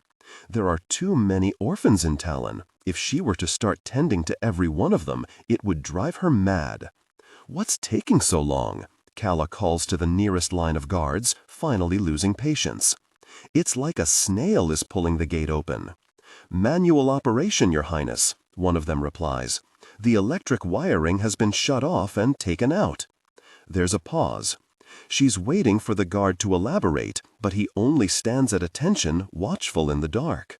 "Shut off and taken out," Calla echoes. "For what?" "Renovation starts tomorrow, Highness. We're moving the wall a mile out." The gate groans a colossal complaint. It lurches once in a taunt of speeding up, pulling just wide enough for a carriage to squeeze through if it didn't mind getting its side scraped off, before the gate stops entirely, stuck. Calla waits a moment. Someone is shouting from the other side of the wall, but the voice is muffled as though water fills the space between rather than brisk night air. They're calling instructions for this disaster of a manual operation, she's sure. She's also sure that the manual operators aren't even listening, because the sides of the gate suddenly inch closer together again. The carriage door opens behind her. Venus Halira steps out, shivering in the cold. She likely heard every word Calla was exchanging with the guard, so she doesn't ask what's going on. She watches the wall for a few seconds before asking, "I don't suppose we could ride through anyway?" "Son only has a small number of carriages," Calla replies. "The council won't be very happy with you for destroying these." Venus sighs. "This could take a while." "It could," Calla agrees. She makes up her mind. "I'll see you inside then." "You'll what?" Calla starts forward, her chin lifted high, the glint of her circlet beaming back the wall's green lights. The guards nearest to her don't find the fortitude to say anything when she strides past them on the main path. Movement flashes in the corner of her eye. The boy again, still circling the crowds. Right as he pushes to the edge of the cluster, surfacing among the other migrants, she reaches out to snag him by the arm. "Move fast," she hisses under her breath. "Your Highness." The guards at the wall half-heartedly raise their batons at her, but Calla merely ducks under one of their arms and keeps moving, tugging the child along. She makes use of their shock, and then she's in, through the gate and scuffing her boots against overgrown yellow grass. "Go," Calla hisses, letting go of the boy. "Hurry." He doesn't hesitate.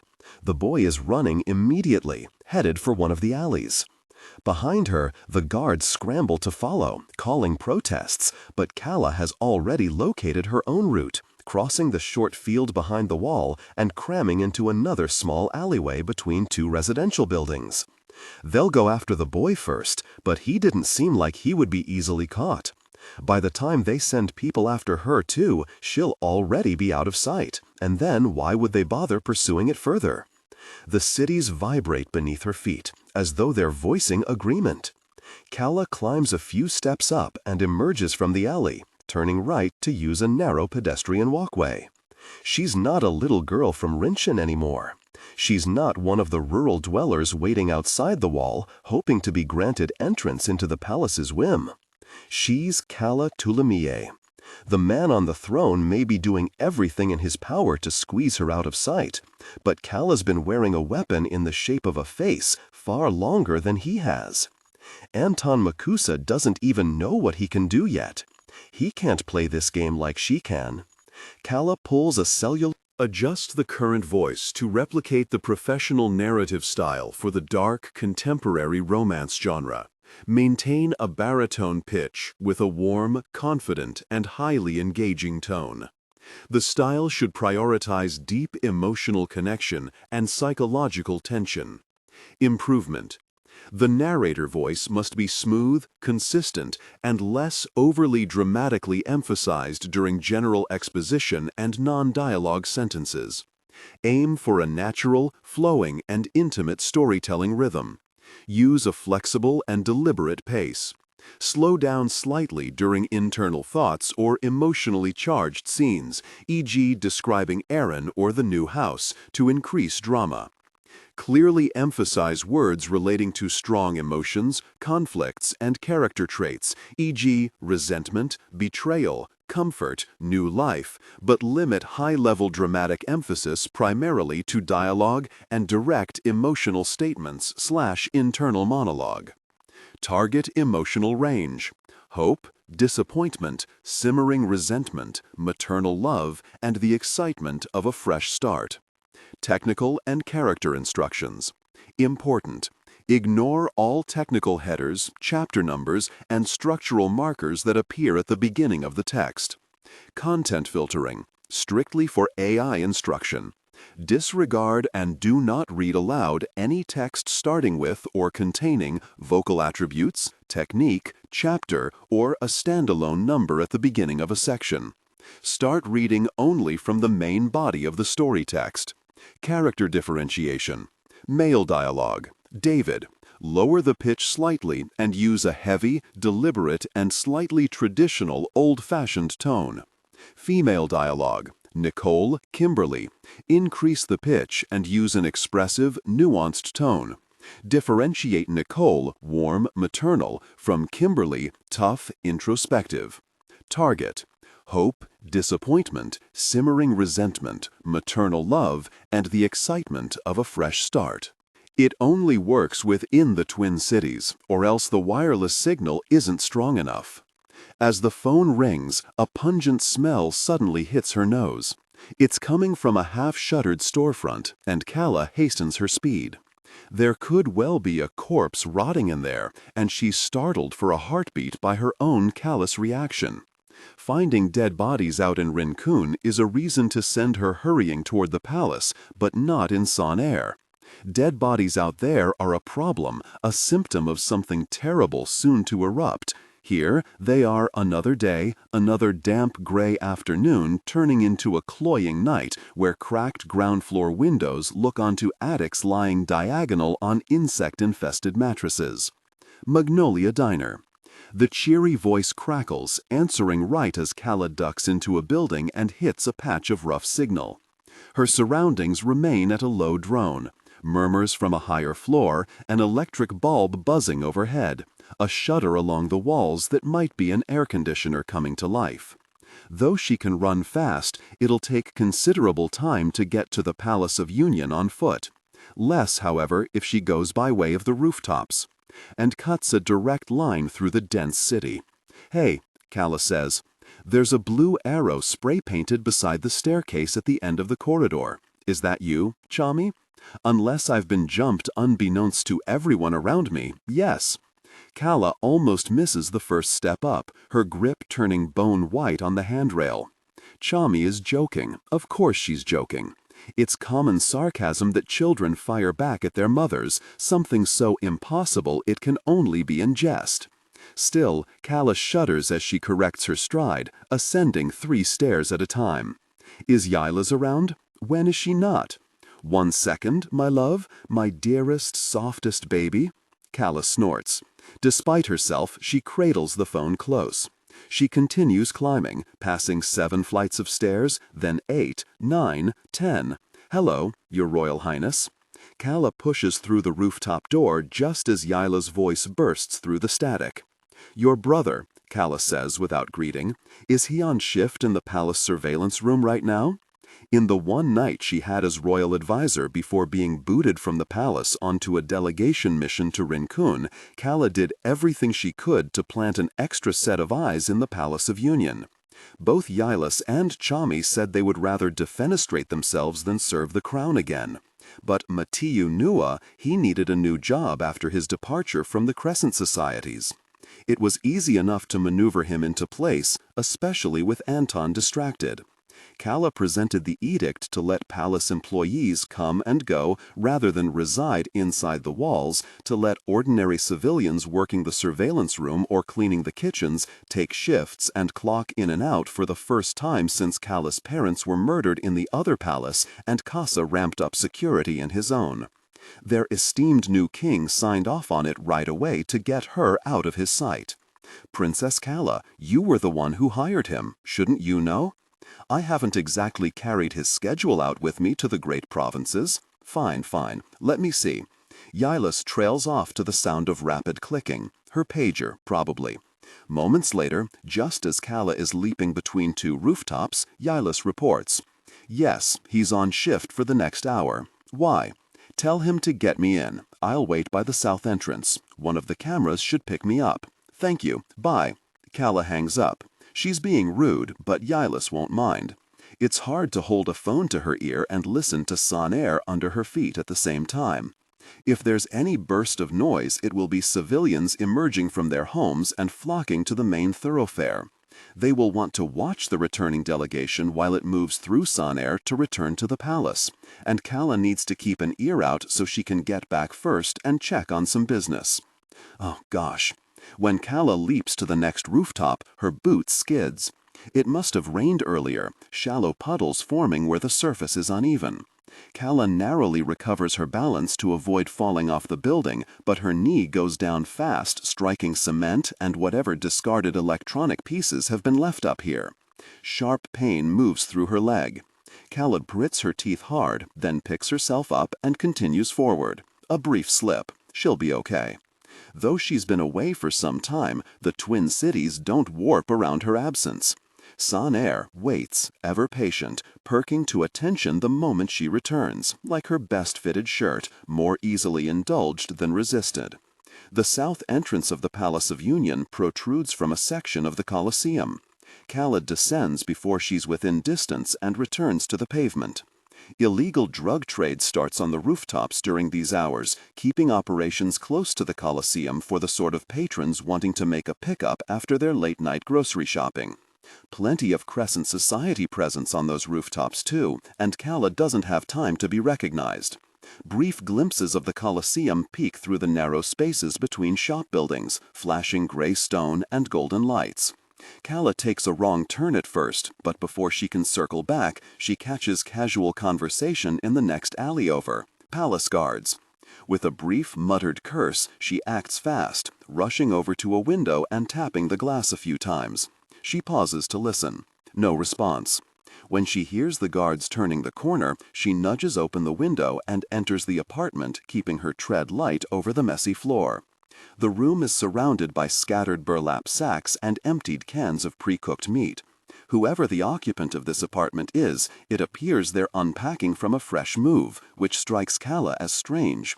People don't move around much in Son Air. The circumstances don't change enough to warrant it unless someone is drawn in the migration lottery and allowed entry from the provinces. She steps out the front door and hurries down the hall, then through an exit into the next street. The palace's south entrance looms ahead, around the dark bend, and past the dilapidated fragment of an awning that has fallen from a third-floor restaurant. Calla presses forward just enough for the cameras to catch her, then checks her phone so the guards at the entrance don't notice her arrival. While she pretends to tap the buttons, a real message comes through. "What number were you calling from? Will my pager come through? Can you see this?" Calla blows out air in the shape of a laugh, her bangs puffing up before landing back in place. "I am on cellular. Yes, I see this." Vilest texts back instantly. "Oh, fab. Matiyu says turn back and follow Colosseum on right. Keep going until you see wires." Wires? Despite her confusion, Calla quickly follows instructions. She's loitered for long enough, and the guards have noticed her. It wouldn't be the worst thing in the world if she did walk right in through the palace entrance, but she doesn't want them declaring her presence. She doesn't want news of her arrival to reach the king's ear, at least not until she makes a stop first. If Anton's been sitting here simmering in his anger, maybe he'll throw her in prison the moment she returns. "Over here, Calla." Calla stops. She's paced too hastily past an alley and slowly reverses back 2 steps, peering into what she thought was a dead end blocked off by the Colosseum's exterior. To her surprise, Matiu is waving at her from the end of the alley, standing by a large tangle of electric wires. "Ah, I didn't know there was another entrance," Calla remarks, entering the alley. On the left side, there are 2 back doors that lead into restaurants on the upper floors, surrounded by trash cans overspilling with food scraps. If she weren't looking, she wouldn't see the other door hiding behind the wires that feed out of the ground and into the top of the Colosseum. "It's an emergency passage," Matiu says brightly, turning to pull the door. Adjust the current voice to replicate the professional narrative style for the dark, contemporary romance genre. Maintain a baritone pitch with a warm, confident, and highly engaging tone. The style should prioritize deep emotional connection and psychological tension. Improvement. The narrator voice must be smooth, consistent, and less overly dramatically emphasized during general exposition and non-dialogue sentences. Aim for a natural, flowing, and intimate storytelling rhythm. Use a flexible and deliberate pace. Slow down slightly during internal thoughts or emotionally charged scenes, example describing Aaron or the new house, to increase drama. Clearly emphasize words relating to strong emotions, conflicts, and character traits, example resentment, betrayal, comfort, new life. But limit high-level dramatic emphasis primarily to dialogue and direct emotional statements/internal monologue. Target emotional range: hope, disappointment, simmering resentment, maternal love, and the excitement of a fresh start. Technical and character instructions. Important: ignore all technical headers, chapter numbers, and structural markers that appear at the beginning of the text. Content filtering. Strictly for AI instruction, disregard and do not read aloud any text starting with or containing vocal attributes, technique, chapter, or a standalone number at the beginning of a section. Start reading only from the main body of the story text. Character differentiation. Male dialogue. Lower the pitch slightly and use a heavy, deliberate, and slightly traditional old-fashioned tone. Female dialogue. Increase the pitch and use an expressive, nuanced tone. Differentiate Nicole, warm, maternal, from Kimberly, tough, introspective. When it doesn't move, he sighs, patting around the wires until he clears a tangle to reveal an electric panel. Calla watches him input what must be his identity number. A puff of air emits from the wall as the door unseals. Quickly, Matiu grabs a corner to haul it open and waves her in first. "I'm impressed. You've been here less than 2 weeks and you've already discovered an unused entrance." Matiu dabs his sleeve against his nose to try to stop it from running, either a result of the night chill or his rapid dash across the palace to meet her here. He and Yilas look startlingly alike, down to the exact same mannerisms when they want to be polite. "Don't think I don't know why you got me this job.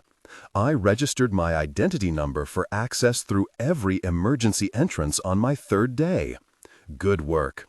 Now take me to the surveillance room, would you? I'd better get a good year-end bonus for this." Calla rolls her eyes and starts to walk.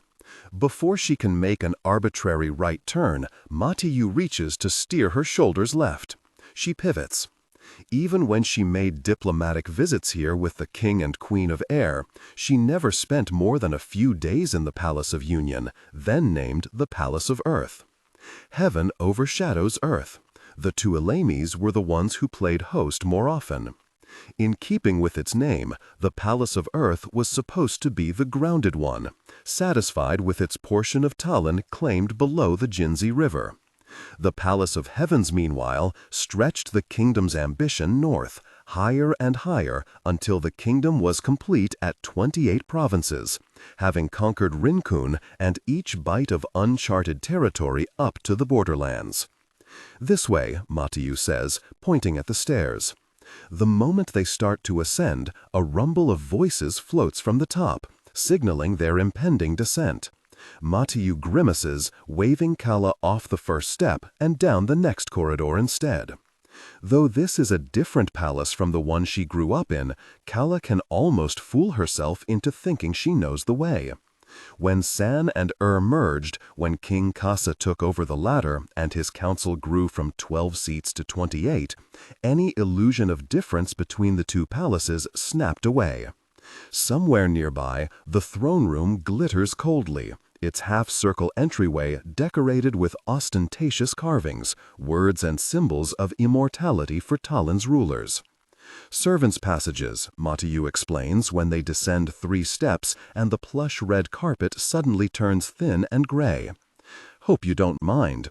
How dare you? Fetch me a palanquin right now. Matiyu snorts. Though Calla hasn't seen Yilas's little brother since the Palace of Heavens, when Yilas was her attendant and Matiyu visited on weekends to steal palace food, she feels the same sort of ease with him as she feels with Yilas. They may not know her truly, but they don't fuss about wanting to know the princess either. That's more than she can really ask for. 3 staircases up, 2 staircases down, and 5 sharp hallway pivots later, they're finally approaching the surveillance room with Matiyu huffing for breath. Calla follows closely on his heels, ever casual as Matiyu drops into his cubicle. The 2 people on either side of him glance over curiously before snapping their attention back to their monitors, pretending they don't see Calla Tuoleimi hovering over his shoulder. "Show me the palace prison," Calla says. "Which one? Which one?" Calla thinks back to the cell she was kept in after the victor's banquet. The chipping walls, somehow both water-damaged and charred with electric burns. The thin, threadbare blanket on the creaky bed. She only spent 1 night in there, believing Anton dead, believing that she had done everything she needed to in this kingdom and that it was time for rest. She almost wishes she had been right. How many are there? 2. Matiyu clicks around on his screen. A camera feed appears on the left side, showing the row of prison cells she remembers. Surveillance for the rest of the cities is nowhere near as sharp as this. During the King's games, sometimes the reels were too pixelated to see a player's limb being severed off. The light in certain alleyways made fights appear as clumps of shadow on screen. Inside the palace, meanwhile, the quality of the footage is almost better than what Calla sees with her own eyes. Matiyu clicks again. Another display appears on the right side of the screen, showing only 1 cell and 1 prisoner, her head lolled against the wall. "Stop. Zoom in on that one," Calla says. Matiyu follows instructions. He inches closer and closer until the live surveillance is focused entirely on the prisoner. So Leda Miliu is still locked up. There is no trick here, no possibility that the reality is anything otherwise. Yet something happened out in Rincun with the same echoes of the events that unfolded in Sand during the games. Calla rushed back in a fit because she was sure she would find an escaped prisoner. A part of her hoped for an empty cell because that would mean she knew who to hunt. It would mean Leda was the adversary to best. If Leda Miliu remains in the palace cells, then trouble has sprung from somewhere else. "The Crescent Societies," Calla says. "What?" Matiyu asks. "We should check on the Crescent." Announcing His Majesty. A drumbeat booms through the palace wing suddenly, reverberating low and long. Calla, though she swallows a curse, isn't surprised. It was only a matter of time before word spread that she slipped into the city ahead of the delegation. She entered the palace and didn't report to the king first. What a poor royal advisor she makes. When Anton strolls through, unaccompanied by the usual presence of the royal guards, Calla barely keeps her arms at her sides. The roots of his blonde hair are coming in dark, curling around the crown on his head. He hasn't been maintaining August's dye routine. It's a shock to see the change, as though the two of them have started merging into one. She wants to claw August's face off him. Then she wants to caress his cheek and beg him to understand what she did in the arena. But she stays put, because it doesn't matter what she wants. Anton Makusa is furious with her. "Your Majesty," Calla says. "Your Highness," he echoes back. What a surprise! You couldn't possibly believe I'd remain in exile for long. The surveillance room presses past quiet, growing tense enough to register as unusual. Out of the corner of her eye, she sees Matiyu wince, and Calla attempts a course correction, flashing a smile. The machines at her side blink green and red. The walls loom closer, each tear in the iridescent blue wallpaper growing larger to listen to. "You should have left the games. You should have run. You should have run with me." No one here can take a joke between cousins, it seems. Calla laces her hands behind her back. She grips the edge of her jacket, hiding the tremor that threatens to show. "I was so efficient at surveying the provinces that I have returned early ahead of the delegation. Aren't you pleased, Your Majesty?" Anton, like he's already exhausted, drops into an open chair beside the surveillance cubicles. Their eyes meet. His are pitch black.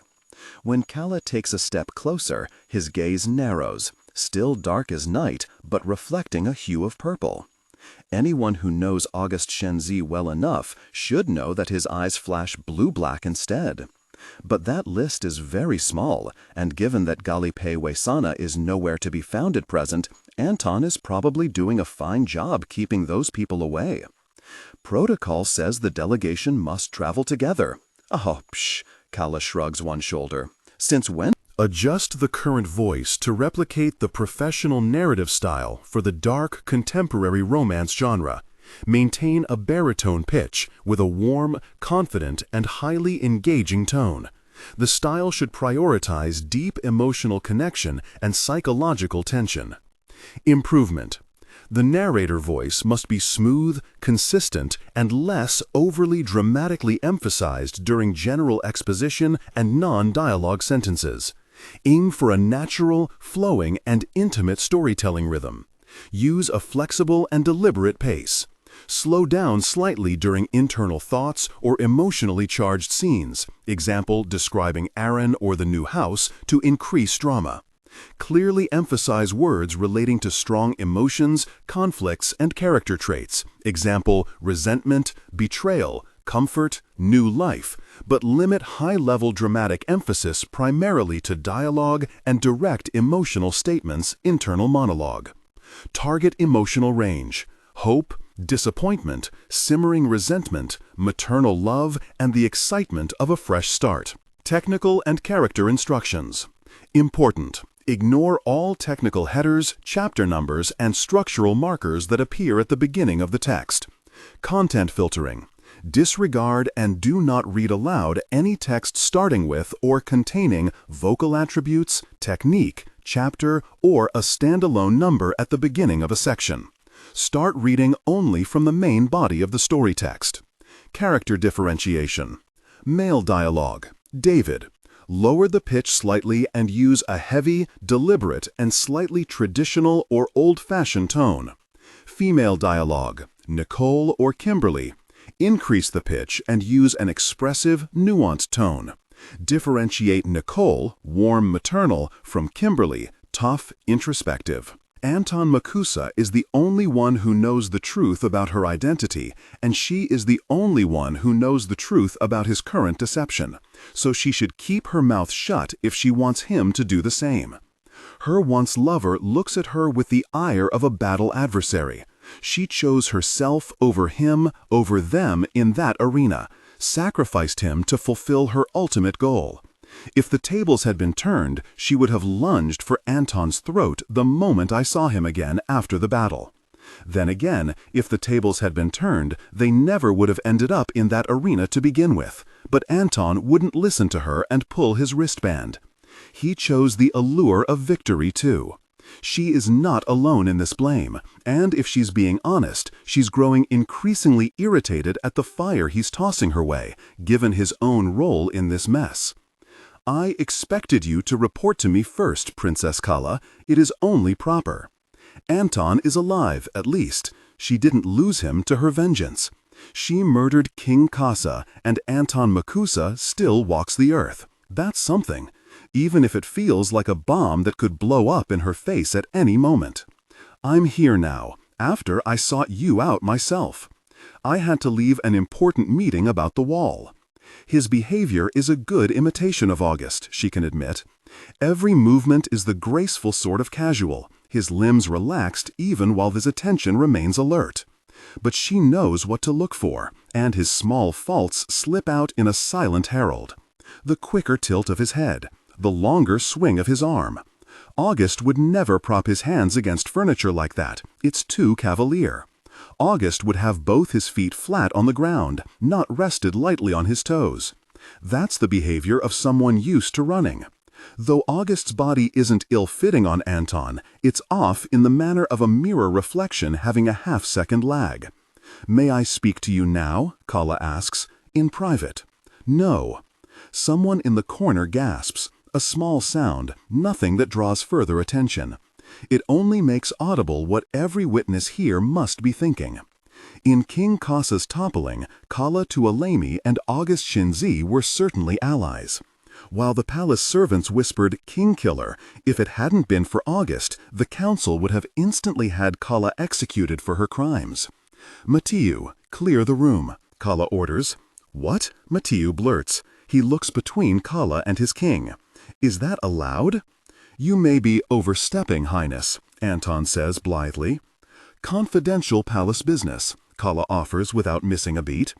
It is not entirely out of line to ask for the first convenient place of debriefing, especially not for Calla Tuoleimi, whom the palace knows to be a wild card.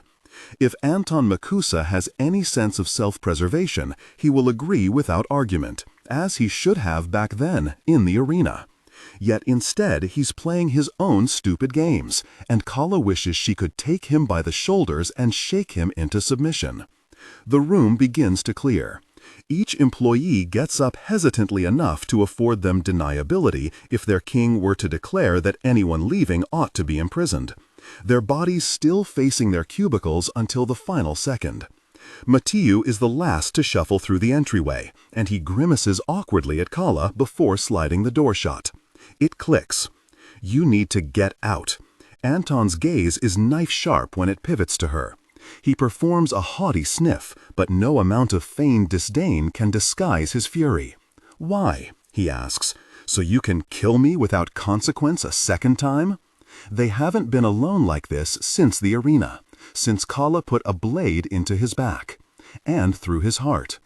Where she hasn't changed her wardrobe from her get-up during the games, he is dressed in a pressed blue jacket and fitted trousers, looking like he could lead a royal battalion across Talin and lounge back on the throne after a long day. This isn't the manner of someone wreaking momentary havoc. He's staying in August's body. "Anton, please," Calla says, her voice dropping to a whisper. "The arena, you know I didn't want to." "Whether you wanted to or not doesn't change anything, does it?" Anton interrupts, rising to his feet. "It changes everything." Calla is trying her damned best not to sound angry. The truth is, she doesn't know what she's trying to say.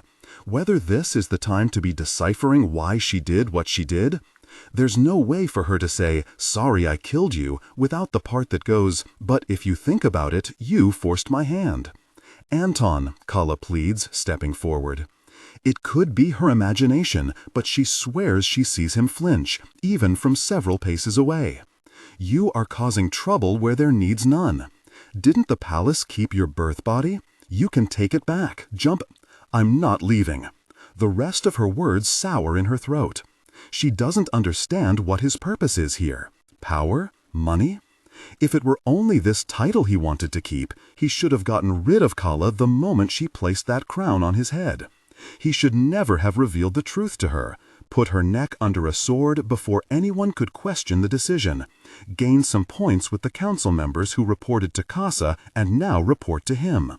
Then he could have play-acted as August forever. "Don't force my hand further," Calla says tightly. "Leave, Anton. Let the kingdom return to how it should be." And how should it be? Another century ruled by a useless king, I gather? August has plenty to do. August wants power for himself, first and foremost, Anton counters. You are a fool to think otherwise. Calla has to turn away from him, has to look somewhere else, her eyes falling on the monitors that show her the scenes outside the palace. The marketplace has almost cleared of shoppers, save for a handful of stragglers here and there. Maybe I am a fool. There is the truth.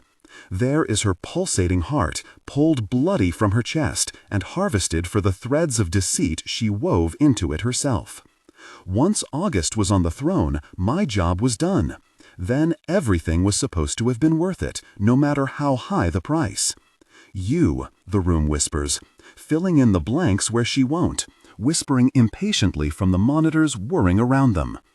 If putting August on the throne meant nothing, then losing you meant nothing.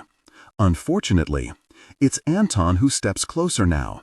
The metal buttons on his jacket catch each colorful flicker on the screens, and when Calla turns back, she finds herself focusing on that detail to keep her expression in check.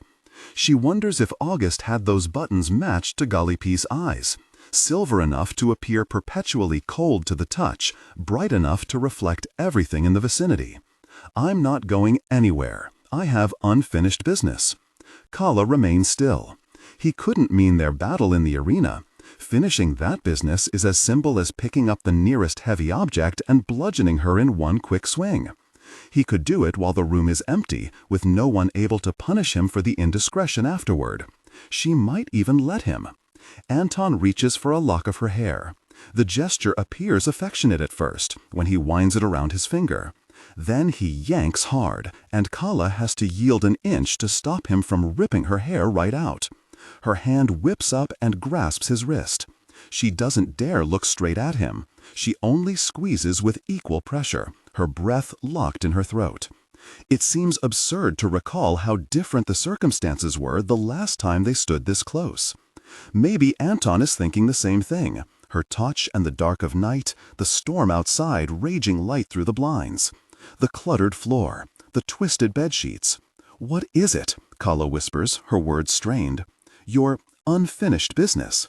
When she runs through the possibilities, she emerges with very few options. Outside of her, if there is anything that would keep a flight risk like Anton in one place, it has to do with August and what he has discovered wearing his body. Adjust the current voice to replicate the professional narrative style for the dark, contemporary romance genre. Maintain a baritone pitch with a warm, confident, and highly engaging tone. The style should prioritize deep emotional connection and psychological tension. Improvement. The narrator voice must be smooth, consistent, and less overly dramatically emphasized during general exposition and non-dialogue sentences. Aim for a natural, flowing, and intimate storytelling rhythm. Use a flexible and deliberate pace. Slow down slightly during internal thoughts or emotionally charged scenes, e.g. describing Aaron or the new house, to increase drama. Clearly emphasize words relating to strong emotions, conflicts, and character traits, e.g. resentment, betrayal, comfort, new life, but limit high-level dramatic emphasis primarily to dialogue and direct emotional statements, internal monologue. Target emotional range, hope, disappointment, simmering resentment, maternal love, and the excitement of a fresh start. Technical and character instructions. Important.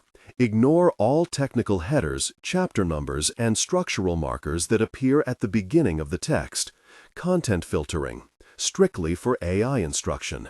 Disregard and do not read aloud any text starting with or containing vocal attributes, technique, chapter, or a standalone number at the beginning of a section. Start reading only from the main body of the story text. Character differentiation. Male dialogue, David. Lower the pitch slightly and use a heavy, deliberate, and slightly traditional old-fashioned tone. Female dialogue, Nicole, Kimberly. Increase the pitch and use an expressive, nuanced tone. Differentiate Nicole, warm and maternal, from Kimberly, tough, introspective. Anton lets go of her, terribly. Calla misses his touch despite the sting. She needs more, craves a longer moment of contact to know that he is real, that, although she has torn him apart, he has cobbled himself back together as no one else could. The door to the surveillance room shudders, cutting short anything Anton might have said in reply. Calla has a mere second to get a hold of herself and flatten her expression before Galope Wesana appears at the entryway, yanking the door back. "August, I have been outside your quarters waiting for you all evening," he says sharply. "You are needed in the Royal Infirmary." Anton doesn't glance at his bodyguard, but Calla is watching Galope carefully. His collar sits crumpled, his silver eyes are wild, an abnormal sight for someone who has spent his entire life training to be August Shenz's obedient half. "Not now," Anton replies. "What's happening in the infirmary?" Calla asks. Anton shoots her a glare. "What part of 'not now' is unclear, Otta Avia?" Galope interrupts. In an instant, Anton swivels around, rearing with shock. "What did you just say?" "I said, it's Otta," Galope says. "She's here." Midnight strikes in the Palace of Union. Floor by floor, the electric lights flicker on when they sense movement cutting through the sleeping hallways, chasing away the hazy indigo for Anton to march through the north wing, his heart pounding in his ears. It's Otta. She's here. The moment he had access to the royal vault, Anton made sure that Otta's medical bills were paid, made sure there wasn't anything outstanding that could prompt the hospital to clear her bed when they couldn't reach him. He hasn't checked in on her otherwise, he's been a little preoccupied, but he couldn't have imagined that she would wake up. The Yaisu sickness is incurable. The doctors have never changed their tune. Although she wouldn't get better, she wouldn't get worse. A lifelong coma was no consolation, but it was still enough for Anton to clutch to, day after day. At least he had her. At least she wasn't entirely gone. "August, one moment," Galope is calling after him. Just now in the surveillance room, Anton was quick to react, pushing into the corridor to make his way to the infirmary and see for himself. Calla has either taken another route or decided not to check on this matter because it's only the palace guard at his heels, and Galope. Galope, incessantly needing to speak to him, even while Anton was holed up in his quarters, unwilling to see visitors all evening. Honestly, Galope should have just passed the message to a guard on duty instead of asserting self-importance, instead of waiting around the hallways for a personal conversation and delaying delivery because Anton exited his quarters in the other direction to avoid him. Look at how quickly news about Calla's arrival in the palace breached a straight line into his ear as soon as the guards on duty started muttering with the rumors. "It can wait, surely," Anton says. When Galope finally catches up, his posture is stiff and his shoulders are slouched. Anton understands the restlessness, the confusion spilling off him. But Galope Wesana does not yet suspect that his charge has been invaded. Anton needs to keep it that way. "It cannot," Galope intones, lowering his voice so only Anton can hear him. "I'm sorry, August, but at least Kasa is gone." Even if she tells someone, Anton should know better than to react. Unfortunately, he isn't quick enough to stop himself from giving Galope a bewildered look, and Galope cuts himself off mid-sentence. In that gesture alone, Galope must know something isn't right. Before he's noticed the precise color of Anton's eyes, before he's registered any of Otta's strangeness in August's body, he's picked up on this one discrepancy, and Galope simply stops talking. "Did you bring her here?" Anton asks, trying to smooth over his error. "Did you have something to do with this?" he wants to ask instead. "Did August?" "Not my doing," Gallopay says shortly. Anton pulls his loose sleeves back, all this fabric gathering at his elbows, restricting his every movement.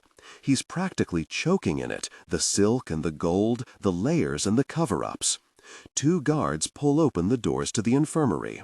Inside, the clinical space is twice as large as any of the palace bedrooms, and for a moment, Anton doesn't even know where to look. He steps in. The soft, warm-hued bulbs on the walls illuminate the room with small circles, mimicking candlelight. Piles of blackened towels sit in the corner. Blood. He smells it despite the stink of bleach emanating from the marble floors, too. She almost blends in with the sheets. In the farthest bed by the red-curtained window, there's the shape of Otta Avia, her black hair poking out from the white. It's a familiar sight, an unmoving Otta, connected to the tubes and lines that keep her affixed to her last gasp of life. Except here, there's nothing attached to her. Here, when he draws to a stop at her bedside, her eyes fly open. "Otta," he says, he exults. He doesn't realize he's dropped to his knees until he feels the faint echo of pain. Otta sits up hesitantly. Their eyes lock, and in the flickering light, it appears that her irises are yellow instead. He thinks of Calla, off elsewhere in the palace. When Otta blinks, her eyes return to the same black shade they've always been. Perhaps, Anton considers dimly, this is an impostor. It would be more believable that someone has conducted dirty work and planted a fraud in the palace, that they manipulated Chi to invade Otta's dying body. Far more believable than Otta Avia suddenly awake and well again. Then Otta takes a stuttering breath, her tears welling over in an instant, and Anton doesn't need to bring the firelight close to erase his doubts. 7 years later, fresh out of an eternal sleep, and she can still summon tears on demand. His vision distorts and blurs, trying to reconcile the present before him with the memories he has replayed over and over. Of the days when they got in trouble across the palace, caught in someone's quarters, found where they weren't supposed to be, and Otta always got them out scot-free with the howl of her crying. Hey, you're all right," he urges. "You're safe, Otta." He reaches to cup her face. He's afraid that if he presses too hard, she'll disintegrate like a drawing in sand. But Otta is firm beneath him. Her sobs ease, a flash of confusion deepening the line between her brows. "I hear you woke in the Morgan," Gallopay says from behind Anton's shoulder. "That must have been frightening." Otta sniffles. "It was so awful," she whispers. "All I could see was darkness. I felt the fire." "The fire?" Anton echoes. "What do you mean?" "I don't know." She twitches, then nudges Anton's hand away. "Don't ask me to explain. I don't know." The infirmary is cold. Anton doesn't know why he's only noticing it now. It prickles his skin, up and down his arms. He glances over his shoulder, silently warning Gallopay not to say anything more. Gallopay, unrepentant, folds his arms across his chest. "We will have to investigate further," Gallopay says anyway. "It's nothing short of a medical marvel to wake from the Yaisu sickness. Northeast Hospital will want to run tests and see what happened." "What?" Otta's eyes well up again. "You're going to send me back there?" "We're not sending you back there," Anton says. Almost instinctively, he tries to take Otta's hand and she tenses, pulling away. He's taken aback for a moment. Then Gallopay says, "August, you've got company incoming." And Anton remembers. Adjust the current voice to replicate the professional narrative style for the dark, contemporary romance genre. Maintain a baritone pitch with a warm, confident, and highly engaging tone. The style should prioritize deep emotional connection and psychological tension. Improvement. The narrator voice must be smooth, consistent, and less overly dramatically emphasized during general exposition and non-dialogue sentences. Aim for a natural, flowing, and intimate storytelling rhythm. Use a flexible and deliberate pace. Slow down slightly during internal thoughts or emotionally charged scenes, example describing Aaron or the new house, to increase drama. Clearly emphasize words relating to strong emotions, conflicts, and character traits. Example, resentment, betrayal, comfort, new life, but limit high-level dramatic emphasis primarily to dialogue and direct emotional statements/internal monologue. Target emotional range, hope, disappointment, simmering resentment, maternal love, and the excitement of a fresh start. Technical and character instructions. Important. Ignore all technical headers, chapter numbers, and structural markers that appear at the beginning of the text. Content filtering, strictly for AI instruction.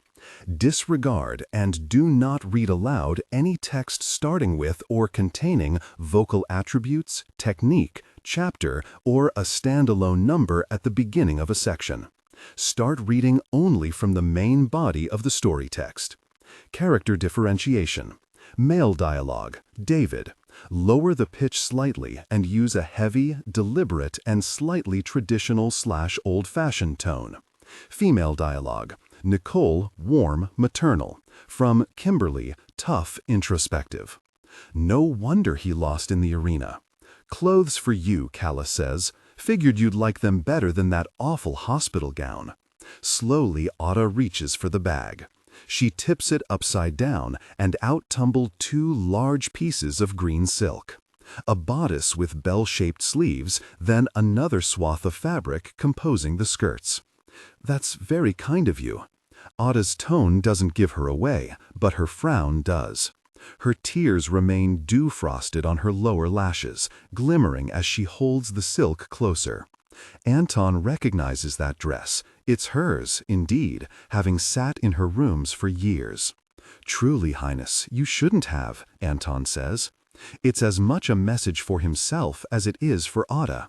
Calla was delayed merely minutes after him into the infirmary.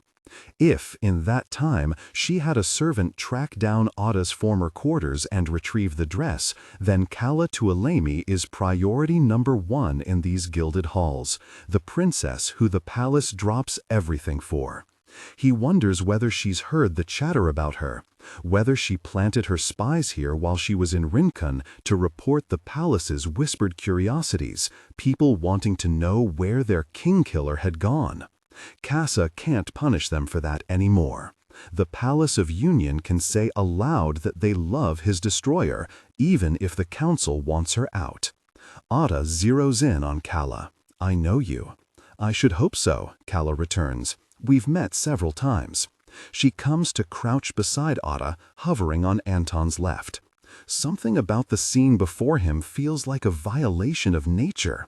It churns his gut, not unlike the way his jump back in the arena felt like it was turning his body inside out. Someone like Calla was never meant to meet a girl like Otta. They will eat each other alive. I'm only a royal advisor now, so don't worry about bowing. Calla, thank you for bringing her clothes, Anton cuts in, before Otta decides to combat the subtle threat. But if you must busy yourself with palace affairs, I suggest getting some sleep. The council will want a debrief on Rincon in the morning.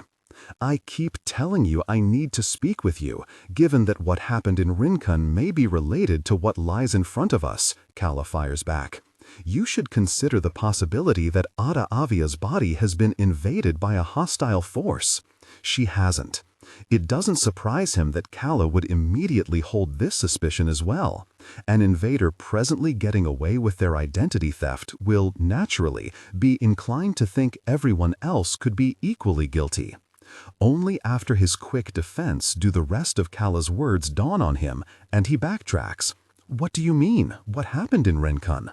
Calla stands, her leathers rustling. We found an entire legion dead. Palace-delegated soldiers in their barracks. No weapons, no wounds. It's as though their chi was merely plucked from their body. The news arrives at an awry angle, like a bird thrown at their feet with legs growing out of its head. Calla's delegation visit was supposed to be a formality. The idea of an attack in Rincon while she was there is so absurd that Anton only blinks, as does Galopé, his restless movements stilling. Has Rincon invaded? Anton asks, knowing full well that Calla has taken until now to announce this. Nevertheless, if Sika is going to cross the borderlands into Talin, the first province they will reach is Rincon. Unclear. Rincon is still investigating the incident. Anton isn't sure what this means. Neither is Calla, it seems, given that she's reported the news so vaguely. Trouble follows you wherever you go, doesn't it, Princess Calla? Her glare whips to him. It grates him to admit it, but a surge of satisfaction rushes down his throat to see her agitated like this, to provoke her like this. Yes, perhaps he ought to get rid of her entirely, find some excuse to call the palace guard down on her, yet this is a better punishment. 1,000 lashings in answer for her fatal cut. She should feel the pain too. You know, I owe you an apology, Otta, Calla says suddenly. Anton's stomach drops. Well, there's the problem with punishing her long-term. Calla likes to retaliate. Whatever for? Otta picks at a thread on her dress. She doesn't see the glint in Calla's yellow eyes while they stay locked on Anton, homing in before she looses her weapon. Aren't you wondering how your brother's on the throne? Last time you were awake, it was King Kasa ruling this palace. Surely you don't think the natural passage of time put that crown on August's head? Stop, Anton signals to her with his eyes. Right now, Otta replies. Ah, alas, Calla smiles. I imagine when you awoke, you asked for Anton Makusa. Now Otta sits up straighter, her shoulder-length hair gliding back. Where her posture was soft, meshed into the lines of the sheets, she prickles to attention at Calla's words. What does Anton have to do with anything? A pause. Where is Anton? A fantastic question. I'm sure he would have greeted you himself if he were here. Anton can hear the insects fluttering in the corner, the electric pulse beating through the lights. Instinct tells him to jump, to surge into movement before he can be caught and chained down. Where is he? Otta repeats, an edge entering her voice. Calla takes her time answering.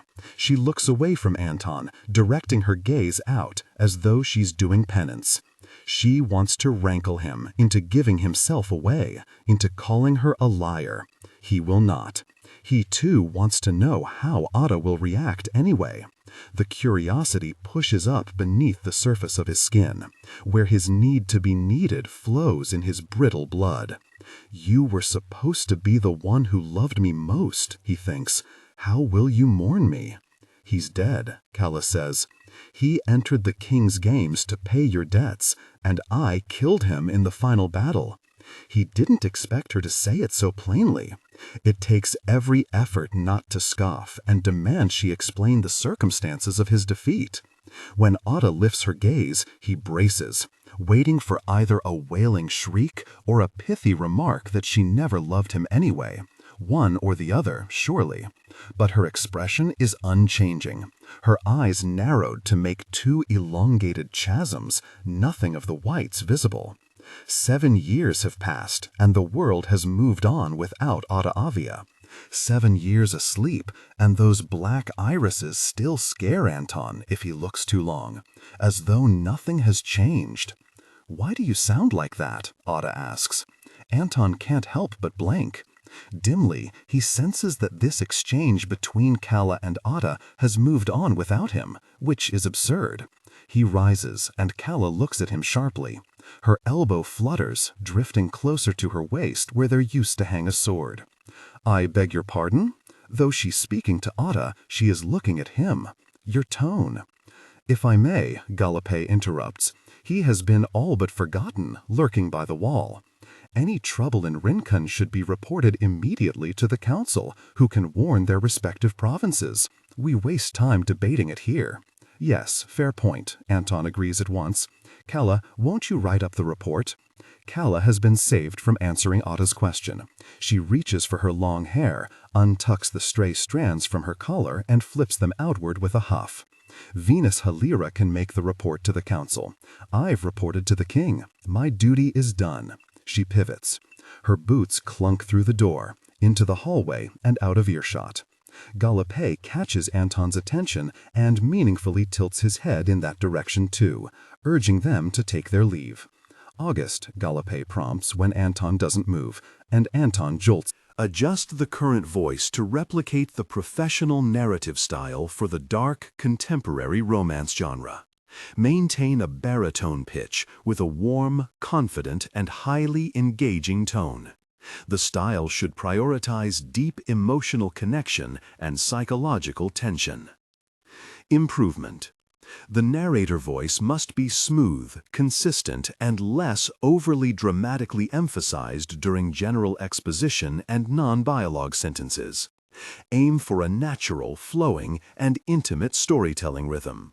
Use a flexible and deliberate pace. Slow down slightly during internal thoughts or emotionally charged scenes, e.g. describing Aaron or the new house, to increase drama. Clearly emphasize words relating to strong emotions, conflicts, and character traits, e.g. resentment, betrayal, comfort, new life. But limit high-level dramatic emphasis primarily to dialogue and direct emotional statements or internal monologue. Target emotional range: hope, disappointment, simmering resentment, maternal love, and the excitement of a fresh start. Background information. Important. Ignore all technical headers, chapter numbers, and structural markers that appear at the beginning of the text. Content filtering. Strictly for AI instruction.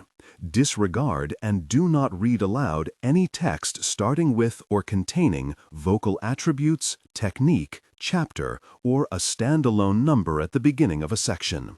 Start reading only from the main body of the story text. Character differentiation. Male dialogue. David. Lower the pitch slightly and use a heavy, deliberate, and slightly traditional, old-fashioned tone. Female dialogue. Nicole and Kimberly. Increase the pitch and use an expressive, nuanced tone. Differentiate Nicole, warm and maternal, from Kimberly, tough and introspective. Again, for a flash, he thinks, your eyes. They could almost be the same yellow as Calla's. Then the light flickers, the shadows settle back in place, and Otta is Otta. He fears he is filling the space Calla left behind. The thought is frightening enough that Anton has to resist the urge to reach out and touch Otta once more, to confirm that she is real and not an illusion he conjured to reckon with Calla's betrayal. "Is there anything you need?" Anton asks. He bids himself to keep still.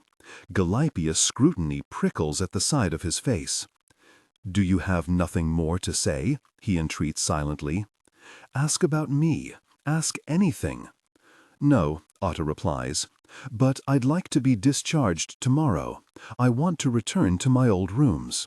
"We can arrange that." Anton takes a step away from the bed. Before he can draw far, it is Otta who reaches out to touch the side of his hand, and he startles. Otta blinks up at him, almost childlike. "I appreciate it," she repeats. "I know we haven't always gotten along, August, but I am thankful that you will take care of me nonetheless." "Of course." Anton releases her hand. "Get some rest." He's quiet while walking out. Galipius wisely says nothing too, trailing 3 steps after him on their way to the king's quarters. Though he doesn't speak, Galipius' footfall comes down hard, each audible thump keeping rhythm like a heartbeat. Anton tries to block it out, but it is as potent as another pulse inside him. August, trying to come back to life the moment Anton falters. Not a chance, Anton thinks. They reach his quarters. Without a goodbye to Galipi, he enters the antechamber and slams the door closed. Calla can't stop thinking about Otta Avia. It kept her sleepless through the night. She tossed and turned, unaccustomed to the cold palace sheets, and grumbling under her breath every few minutes when her annoyance reached a peak. Otta was aggravating enough when she was comatose. She was the reason Anton wouldn't withdraw from the games. The reason Calla and Anton ended up battling each other in the arena. Why Calla was forced to land the killing blow. Why Calla and Anton are in this absurd predicament. If she was capable of all that while lying unmoving, Calla doesn't even want to consider what Otta Avia can do now that she's awake. Conversation sneaks under her door in excited whispers. Infuriatingly, Calla's quarters in the Palace of Union are situated near the central hub of activity, because palace advisors are placed by the meeting rooms, and the meeting rooms are often adjoined to sitting rooms, which the nobles shuffle in and out of around the clock. They've been chattering among themselves all morning, in shock that the Yaisu sickness can be cured. It can't. Calla wants to spit, shoving her last pair of leather pants into a small backpack. No one merely wakes up one day when their insides have been burned beyond repair. Something beyond their understanding has happened here. Mau Mau, Calla calls. Mau Mau, come on, buddy. Her cat trots out of the bathroom. Before she left for Rinchen, she stopped at her old apartment and clicked her tongue until Mau Mau sauntered out from the hole in the wall where he had been hiding. Almost everything else was broken, the kitchen plates in shards and the mattress torn in two with its innards strewn across the bedroom. Nothing was retrievable except her cat and one potted plant. That's all Calla has to her name. The council didn't exactly welcome her back in the way they're welcoming Otta. With council encouragement, some of the other royal advisors have decided it would be nice to commission a portrait of the king's newly woken sister. The servants Calla walked by earlier were gossiping that it would hang in the north wing, where the Avias used to live, depicting Otta Avia's tiny face and dainty chin as the centerpiece of the main foyer, to celebrate her miracle recovery. Calla leans down, holding out her arms. Are you coming with me? You don't have to. Mau Mau makes a noise of protest, nuzzling into the fabric of her sleeve. He's gotten fat in the short time Calla has been away, well fed at every corner as servants sneak him treats. Someone's tied a giant pink bow around his neck too, fitted with a bell in the middle so he jangles as he moves. He's a fancy cat now, a royal cat. His fluffy head twitches twice. Calla gets the hint and removes his bow and the bell. Okay, I won't leave you here. You'll have to get in a bag again though. Meow whir. I know, but a rice field with me is better than this pit of vipers by yourself. If she moves fast, they may not notice her absence until she's well out of range of Son Heir's surveillance. She pillaged the royal vault while the palace was still sleeping in the early hours, plucking objects that would each go for the price of a house in the province's black markets. Her backpack rattles with valuables, probably totaling twice as much as the victor of the king's games receives. It's taken Calla the full morning to prepare for her departure, and she can't spare a second longer. She shouldn't have returned to the palace in the first place, but she had to know about Leda, had to see what she could fix. While she was outside the wall, she should have found an opportunity to skirt off somewhere along the Appian routes, disappear into a province, and never be seen again. If she had moved in the night, the palace soldiers wouldn't have known she was gone until the next day when they cleared out of their roadside stop. She could have been deep in Pacha or Lesa by then. Calla spares a glance at the clock ticking on the deep purple wall. Meow whir. Hold on, you're so impatient. She holds open a shoulder bag and lets Mau Mau squirm inside. They'll leave in an hour, when the decorators enter the Palace of Union to prepare for the gala tonight. She can have Mattia shut off the cameras along her path to a back entrance. The corridors will fill with people, and she's banking on the chaos to slip away. There is nothing more for Calla here. King Kasa is dead, and everyone who was responsible for her village burning is gone. Advising a false king afterward isn't what Calla signed up for. If the kingdom descends into anarchy, that's a problem for the man on the throne, and Anton Makusa is not her really business, especially now that his first love has returned. She hopes they live happily ever after for the brief time they have together, until August wins back control of his body and kill them both. Your Highness, a knock comes on her door. Busy, Calla calls back, her voice bouncing across her rooms. The window alcoves are too long, echoing the slightest sound tenfold. "Your Highness," the voice says again at the door, "I was told not to take no for an answer." Calla performs a scan of the floor, making sure she hasn't dropped anything. "That's too bad. Come back later, perhaps." She keeps circling to the same conclusion, again and again. There is no chance Otta will be fooled for long. Otta Avia knows August well, and she knows Anton even better. It will take only a single glance in good daylight for her to figure out that it is Anton inside August's body, which means it is only a matter of time before she causes utter catastrophe. As soon as Anton is caught, Son Heir will course correct. Anton will be removed, August will return, and if Calla sticks around, she will be blamed. It's too late to fix her mistakes and take back what she has sacrificed.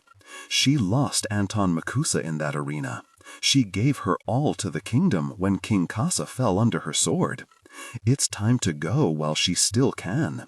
Highness, the knocking grows more persistent. Council member Hylira requests your presence. The council is convening on the matter of Rincon, and they're bringing Lida Mil— Adjust the current voice to replicate the professional narrative style for the dark contemporary romance genre. Maintain a baritone pitch with a warm, confident, and highly engaging tone. The style should prioritize deep emotional connection and psychological tension. Improvement. The narrator voice must be smooth, consistent, and less overly dramatically emphasized during general exposition and non-dialogue sentences. Aim for a natural, flowing, and intimate storytelling rhythm. Use a flexible and deliberate pace. Slow down slightly during internal thoughts or emotionally charged scenes, e.g., describing Aaron or the new house, to increase drama. Clearly emphasize words relating to strong emotions, conflicts, and character traits, e.g., resentment, betrayal, comfort, new life, but limit high-level dramatic emphasis primarily to dialogue and direct emotional statements, internal monologue. Target emotional range, hope, disappointment, simmering resentment, maternal love, and the excitement of a fresh start. Technical and character instructions. Important, ignore all technical headers, chapter numbers, and structural markers that appear at the beginning of the text. Content filtering, strictly for AI instruction. Disregard and do not read aloud any text starting with or containing vocal attributes, technique, chapter, or a standalone number at the beginning of a section. Start reading only from the main body of the story text. Character differentiation. Male dialogue. David. Lower the pitch slightly and use a heavy, deliberate, and slightly traditional, old-fashioned tone. Female dialogue. Nicole or Kimberly. Increase the pitch and use an expressive, nuanced tone. Differentiate Nicole, warm and maternal, from Kimberly, tough, introspective. Her cat gives an unseemly yelp of surprise, and Calla whispers a quick "sorry" before yanking open her door. The woman waiting at the entrance looks familiar. Something about her white hair and her steady eyes, a muted purple made darker by the lack of natural light in the hallway. The color reminds her of Eno, of the kid's glassy stare after he was killed in the games under her watch, and Calla forces the thought out as soon as it nudges into her mind. Besides, as the old servant steps back, gesturing into the hallway and turning her head, she's sure there must be another reason why. "Let's go, Highness." The old woman begins walking. It clicks. The servant, the one who prepared Calla before the coronation, before Calla went forward to crown the lover she thought she'd killed. Though she was dazed and near delirious that day, she remembers those two words whispered into her ear, at once an indictment and exultation. King killer. "Today would be nice, Princess Calla." The woman has stopped and turned back over her shoulder. The council member urged the need for haste. If Calla is detoured here for too long, she will miss her window of opportunity to leave. Without the shield of the decorators coming in, surveillance will notice her exit, and the guards will most surely block her route. "Go play," she whispers to Mau Mau.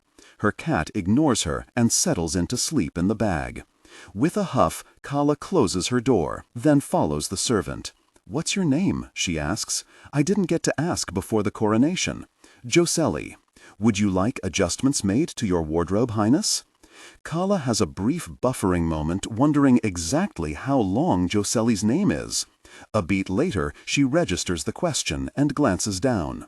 She was going to change on the streets of Son-Air. While she remained in the palace, she figured it was better to raid the drawers in her rooms. Dresses with bell sleeves and loose collars, bundles of fabric with ties around the waists. She's taken it upon herself to alter some of the items. "You don't like my alterations?" Calla asks, smoothing down the rumples at her torso. "Respectfully, it appears that you took a cheese grater to it." "I did. A knife, but sure." Jocelyn's expression doesn't change. "Perhaps reconsider in the future. This way, please." The decorators have already entered the palace. While Calla was away, the other royal advisors busied themselves planning the gala and spending their allocated budget. With the new security rules that Calla's proposed edict put into place, they could hire outside the palace, bring in far more decorators for half the price. She watches all the tradesmen carrying stepladders and paint rollers and neatly folded tablecloths streaming en masse through the south wing. Calla cranes her neck, trying to determine what those large red buckets being taken into one of the halls are, but Jocelyn clears her throat, plucking her attention back, and opens a small door beneath the side staircase. Another set of steps lead down into a passageway, dark enough that Calla can't see much beyond the few inches of brick flooring and vague shadows. When they descend, she walks with her hands outstretched, brushing the wall to keep her footing. At the end of the passageway, Jocelyn climbs up 3 steps and pushes through a door into a new hallway. There, she stops abruptly. Calla braces herself to run. "I'm running an interception, Highness," a voice says. "I hope you don't mind." She rolls her eyes, her vigilance easing as she climbs the 3 steps and exits the passageway too. DailyPaste is waiting with his arms crossed over his chest, his shoulders so broad that he could probably block a wind tunnel if he tried. "An interception from me?" Calla says. "I'm honored." "We'll have to make sure August doesn't hear about this. You know how jealous he gets." DailyPaste scoffs, but a line forms between his brows. A momentary flinch. "It wasn't his king who sent him then. Come with me." "Thank you, Jocelyn." Jocelyn nods. Calla waves in farewell before striding after DailyPaste, deliberately keeping slower than his pace. They proceed past a green arch and a statue of an enormous rabbit, moving between the atriums. She's careful to count how many turns they're making in the hallways. If DailyPaste is leading her somewhere intending to get rid of her, Calla is going to pull his ribs out. "We're still en route to the council meeting," DailyPaste calls back, as though he can hear her thoughts, "so you can stop trying to predict an attack." "You? Attack me? That's unheard of." Calla, begrudgingly accepting that there's no need for suspicion here, hurries forward a few steps so she's walking at DailyPaste's side. "Why are we going this way? They've already brought Lita out from her cell." "I want you at the rear door with me. Venus Hilera wants me there to contribute to the meeting. I'm sure if there's anything you have to contribute, you can project your voice. You don't need a table seat." DailyPaste has little reason to detest her, but he certainly doesn't trust her either. Not enough to personally fetch her for some friendly company, even if he must feel lonely these days with Anton blocking him from speaking to August. "What prompted this?" she asks. "Am I playing substitute Waisana?" DailyPaste stays quiet. She's guessed right. "The wall is coming down tonight to be rebuilt farther into Ejai," he allows. A group of attendants pass by in the hallway, going the opposite direction. One of them, dressed in blue, waves at Calla, but she doesn't recognize her. She waves back anyway. "Ah, so you need me for manpower."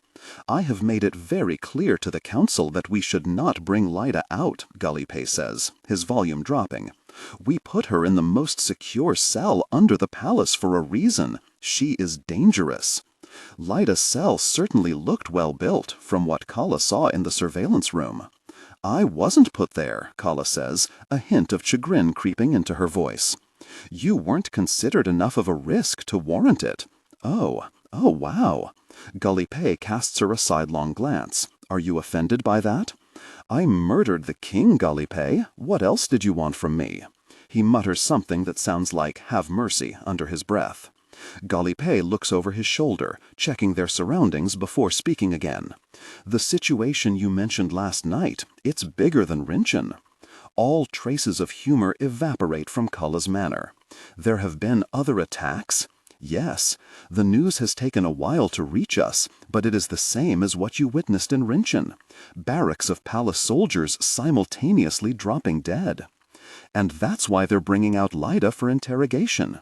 If Calla thought the attack in Rinchen resembled the Crescent Society experiments in Son-Air, it is no surprise that others would come to the same conclusion, especially if new attacks have hit provinces closer to the capital, provinces that are more important in keeping Son-Air operational. Unfortunately, Calla doubts they'll get much from Lyda. Even if the former captain of the guard knows something, she has been locked up since she was caught. She's not the one orchestrating new movement against the throne in the provinces. DailyPaste leads Calla past a set of ornamented double doors, guarded by Waisanas, then around the corner. Rear door, as he mentioned. It's a much more modest entrance, one that doesn't even have a door handle, only a hinge that swings both ways. Stay on alert, Calla. They sidle through. Calla spots Lyda in an instant. She's blindfolded and handcuffed to a lectern at the front, her posture bristling with an alertness incongruous with that of a prisoner. If it weren't for the Waisana surrounding her, it might appear like she was preparing a speech, readying a battalion to charge at her command. Lyda has proven before that she can jump without light in any proximity, Calla states dryly. A large meeting table occupies the center of the room. The narrator voice to replicate the professional narrative style for the dark, contemporary romance genre. Maintain a baritone pitch with a warm, confident, and highly engaging tone. The style should prioritize deep emotional connection and psychological tension. Improvement. The narrator voice must be smooth, consistent, and less overly dramatically emphasized during general exposition and non-dialogue sentences. Aim for a natural, flowing, and intimate storytelling rhythm. Use a flexible and deliberate pace. Slow down slightly during internal thoughts or emotionally charged scenes, example, describing Aaron or the new house, to increase drama. Clearly emphasize words relating to strong emotions, conflicts, and character traits, example, resentment, betrayal, comfort, new life. But limit high-level dramatic emphasis primarily to dialogue and direct emotional statements/internal monologue. Target emotional range: hope, disappointment, simmering resentment, maternal love, and the excitement of a fresh start. Technical and character instructions. Important. Ignore all technical headers, chapter numbers, and structural markers that appear at the beginning of the text. Content filtering. Strictly for AI instruction. Disregard and do not read aloud any text starting with or containing vocal attributes, technique, chapter, or a standalone number at the beginning of a section. Start reading only from the main body of the story text. Character differentiation. Male dialogue. David. Lower the pitch slightly and use a heavy, deliberate, and slightly traditional old-fashioned tone. Female dialogue. Nicole/Kimberly. Increase the pitch and use an expressive, nuanced tone. Differentiate Nicole, warm, maternal, from Kimberly, tough, introspective. Otta. More than 10 feet of distance has been made for Lyda in every radius. Her lectern placed in the corner to give her a wide berth from the double doors. But council members are oftentimes stupid, and if one of them gets up from the round table and wanders a bit, they will have gotten too close. Trust me, DailyPaste says. A vein stands out on the side of his neck. I've made it very clear. How easily this could go sideways. Just keep your guard up where you can. We'll be performing identity checks on everyone before they leave this room. Calla scans the meeting table. Venus Hylera is staring intently at her hands, seated on the far end. On the opposite side, Council Member Aliha and Council Member Rihanu are in quiet, intense discussion, their graying heads bent together. Fair enough, Calla mutters.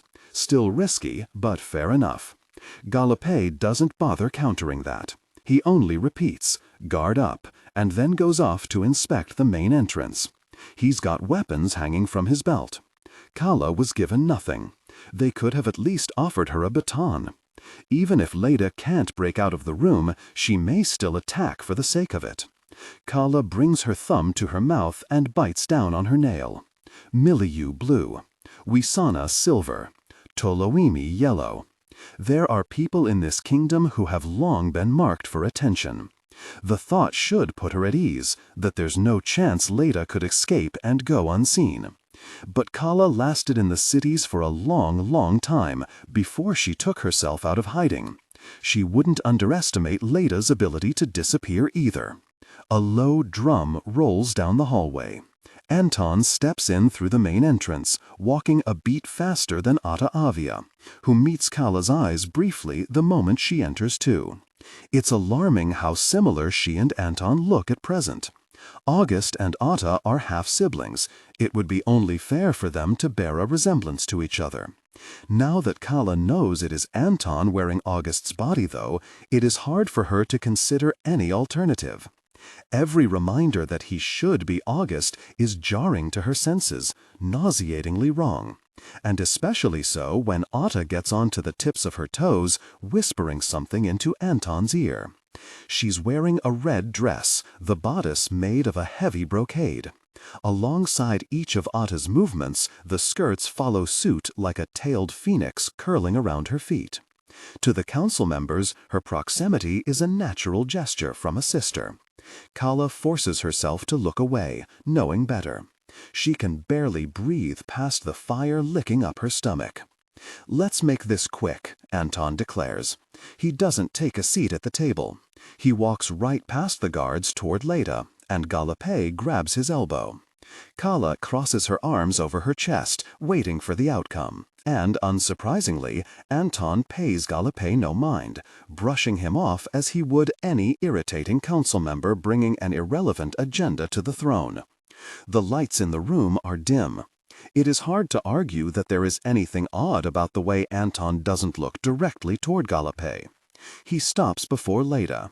While he inspects her, Calla looks down and stares at her own ragged fingernails, sighing to herself. If there is any danger, DailyPaste will step in. He's always been somewhat of a kicked dog in August's presence, and it's 10 times as bad with Anton playing imposter. Poor loyal DailyPaste.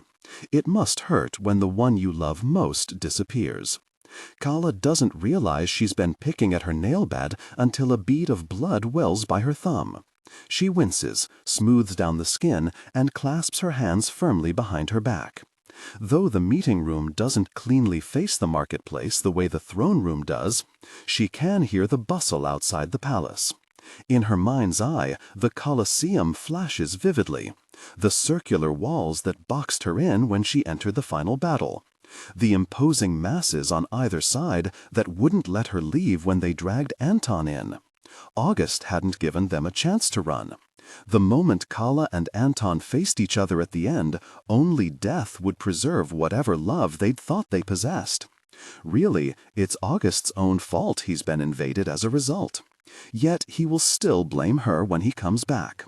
"Leda," Anton says, "do you know why we've brought you here?"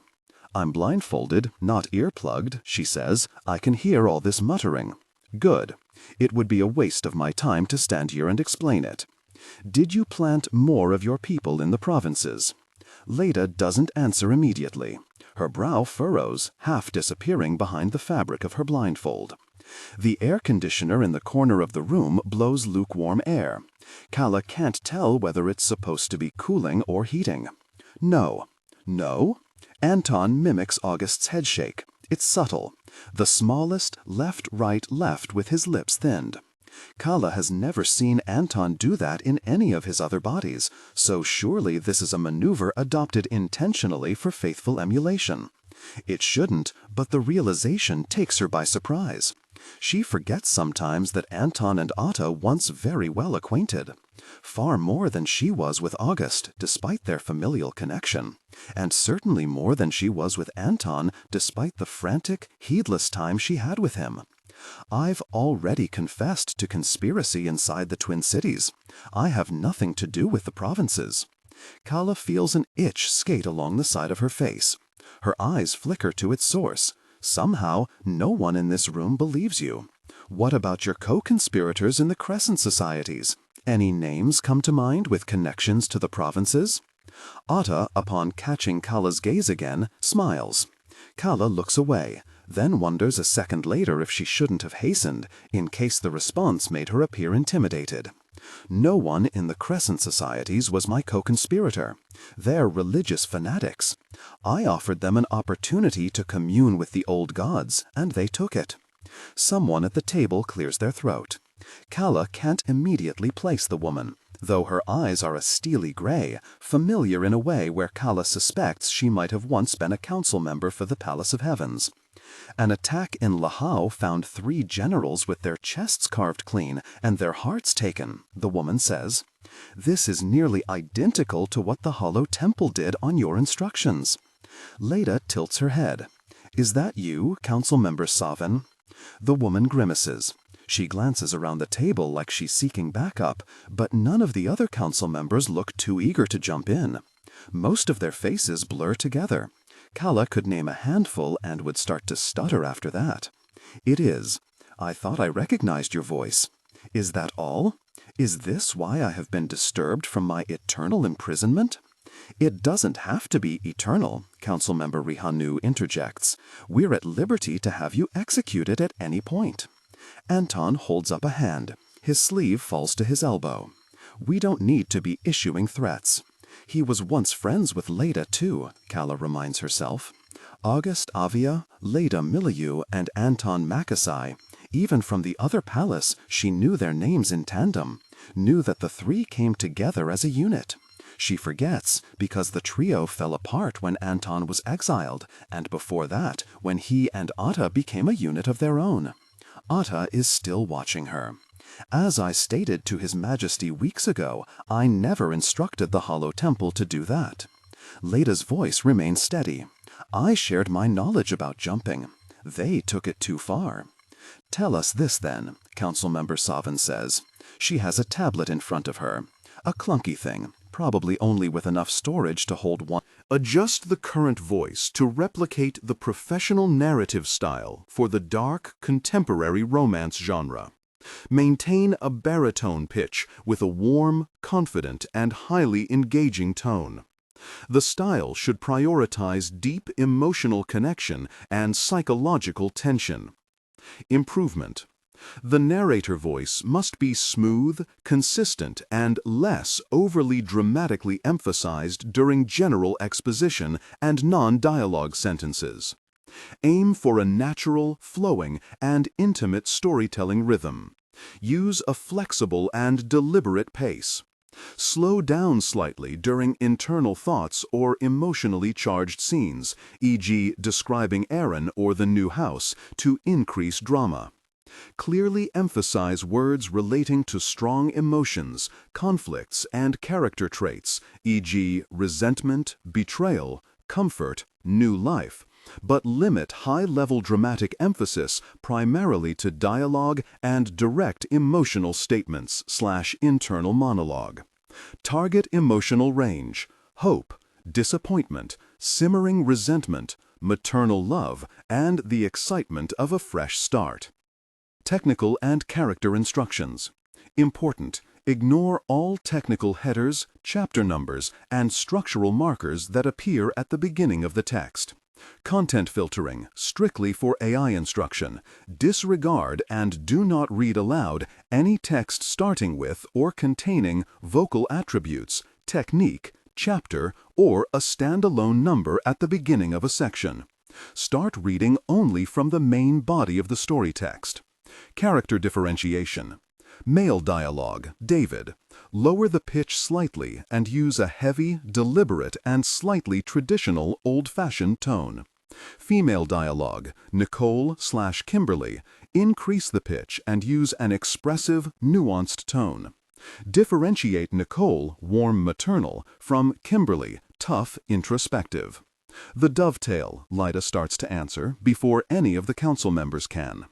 The largest revolutionary group in the provinces, with operations based out of Laco. She tilts her head. Her hair is tangled by her neck. It sounds like there are others in the room. Deepest apologies. Under King Kasa, the council was prohibited by the crown from acknowledging its existence. I wasn't sure if that had changed or not. Calla stays quiet. The only others in the room who seem surprised are the guards at the doors. Anton isn't facing Calla. Otta doesn't even look like she's listening.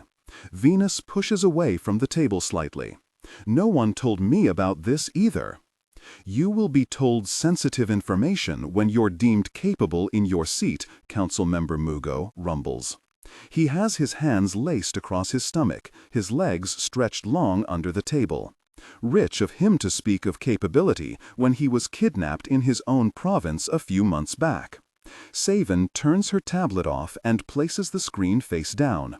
At some point, she seems to have taken over the interrogation, and Anton isn't doing anything to resume command. Calla waits for him to interject, but his expression is unfocused. He's following some other track in his head. The dovetail, as far as we have gleaned, believe the old gods remain supreme, and the kingdom has taken its people away from this natural order. They regularly attack any delegation that encroaches on their operation route, largely in the provinces above the Jinzi River. The palace guards usually think they're common province rebels. I'm still not hearing why I have been made the scapegoat, Lyda says. The Crescent Societies didn't start carving out hearts until you told them they could sacrifice Ki and commune with the gods for more power, Saven says. Now 6 provinces have experienced similar attacks across a few days that target royal soldiers and palace generals. The death counts have already exceeded those of the attacks in San-Ur. Lyda squares her shoulders and tips her nose high.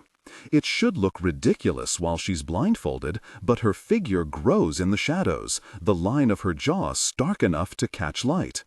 If you already suspect that the dovetail are responsible, she snaps, then ask their revolutionary insurgents outside the wall.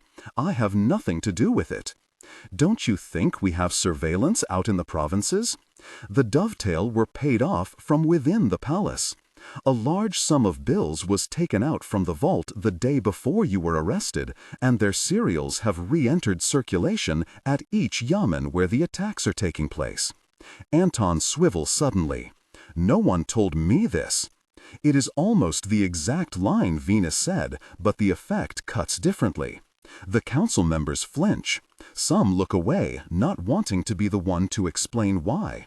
Others stare forward, as though it wouldn't be their job to explain to their king anyhow. They resent you, Calla wants to say. They have always resented August, and now Anton isn't doing him any favors by digging into his plans and speed-running them without any sensitivity to the politics of the council. The perpetrator is evident enough, Reheno concludes, speaking for the table. It wasn't me, Lyda insists. Lyda, Anton prompts again, urging her attention back to him, and Calla hears the change in that word alone.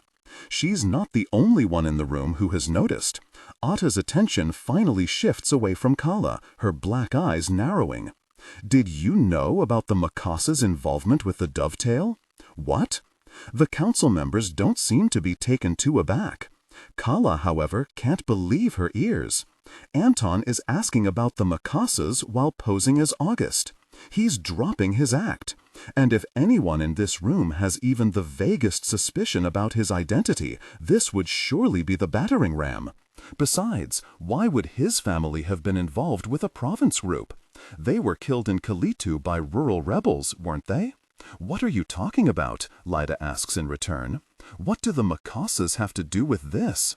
Councilmember Saven clears her throat, trying to steer the questioning back on course.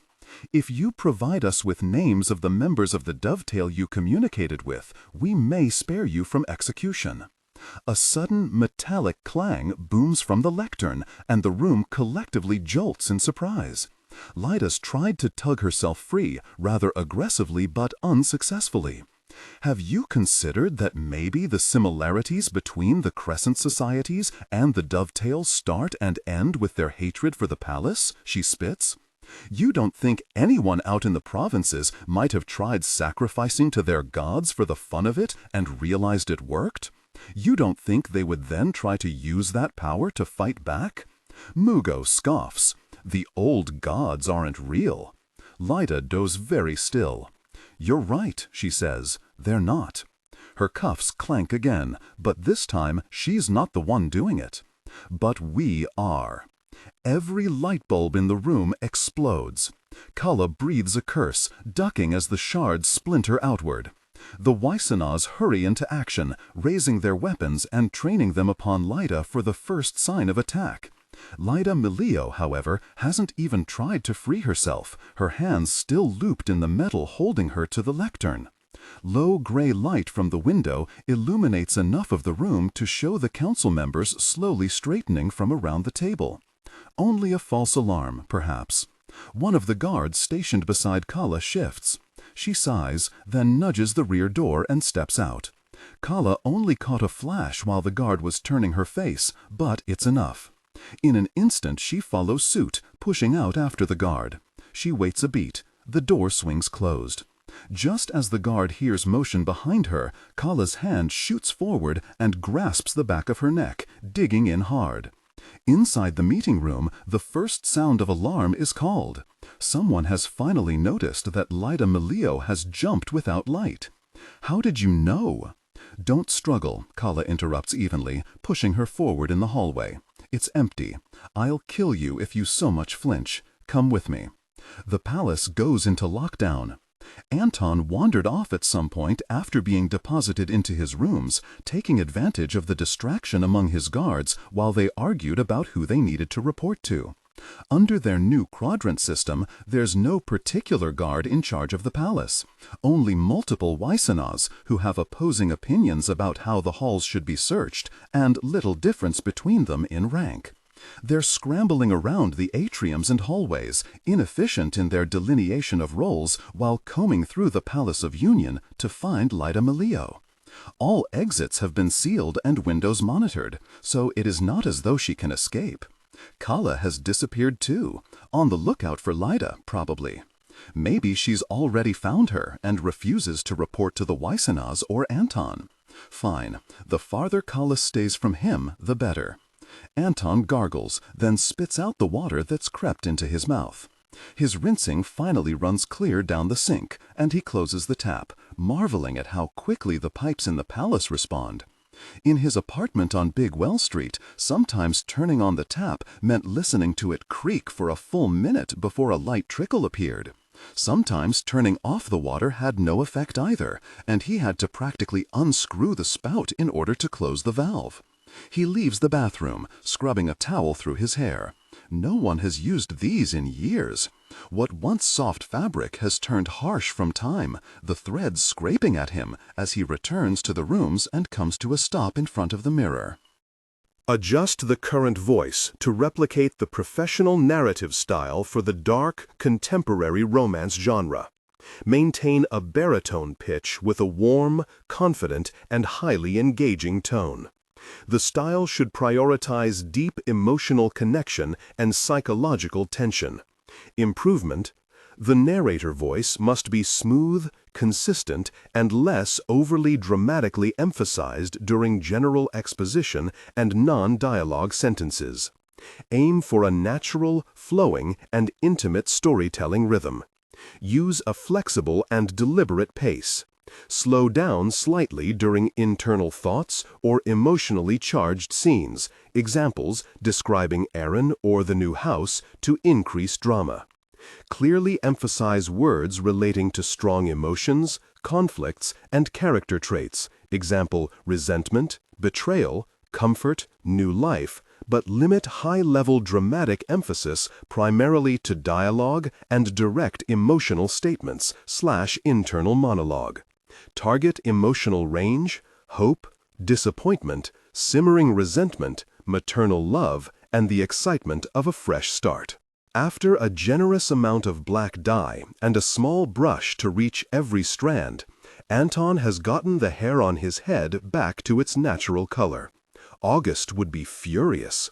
All those hours committed to climbing palace ranks, trying to set himself apart from the other leg-huggers. All that time spent ensuring his face was the one that people summoned in their mind's eye when they thought of the kingdom's inheritor. Someone to appeal to the rich and grant promises to the poor, perfectly suited for the palace, to the council's eye, and, to the city's, a faultless outsider who worked for his stature. August Shenji wanted to appear hand-selected by the gods. Now he looks just like everyone else. Your Majesty. The main door opens before Anton can give an answer. Immediately, the staleness inside the rooms alleviates, cleared by the air conditioning in the hallways. You cannot slip away from us when you please. It is a matter of safety. The guard halts mid-step. Her silver eyes move back and forth in rapid succession, from Anton before the mirror to Anton Makusa lying on the bed. His birth body, at least. An unoccupied vessel. Siki, was it? Anton asks, unbothered. How did you find me? Siki Waisana is still staring, her jaw slightly agape. She must recognize the face, if not the photos of the Makusas around the four-poster bed. These were Anton's rooms after his parents were killed. A corner section in the east wing, barely connected to the rest of the palace and placed as far to the wayside as possible. They have been left untouched since Anton's exile, with the exception of occasional cleaning, it seems. Past the thin layer of dust, the deep green curtains still fall to the floor the same. The 3 ceiling bulbs still emit a hum when the brightness lever is set to low. The electric current pulsing through the wiring in a way that Anton has always suspected is too strong. Despite everything, these rooms still feel like his. He can't say that about anything else in San-Air. How I found you, Siki repeats, trying to prompt herself out of her stupor.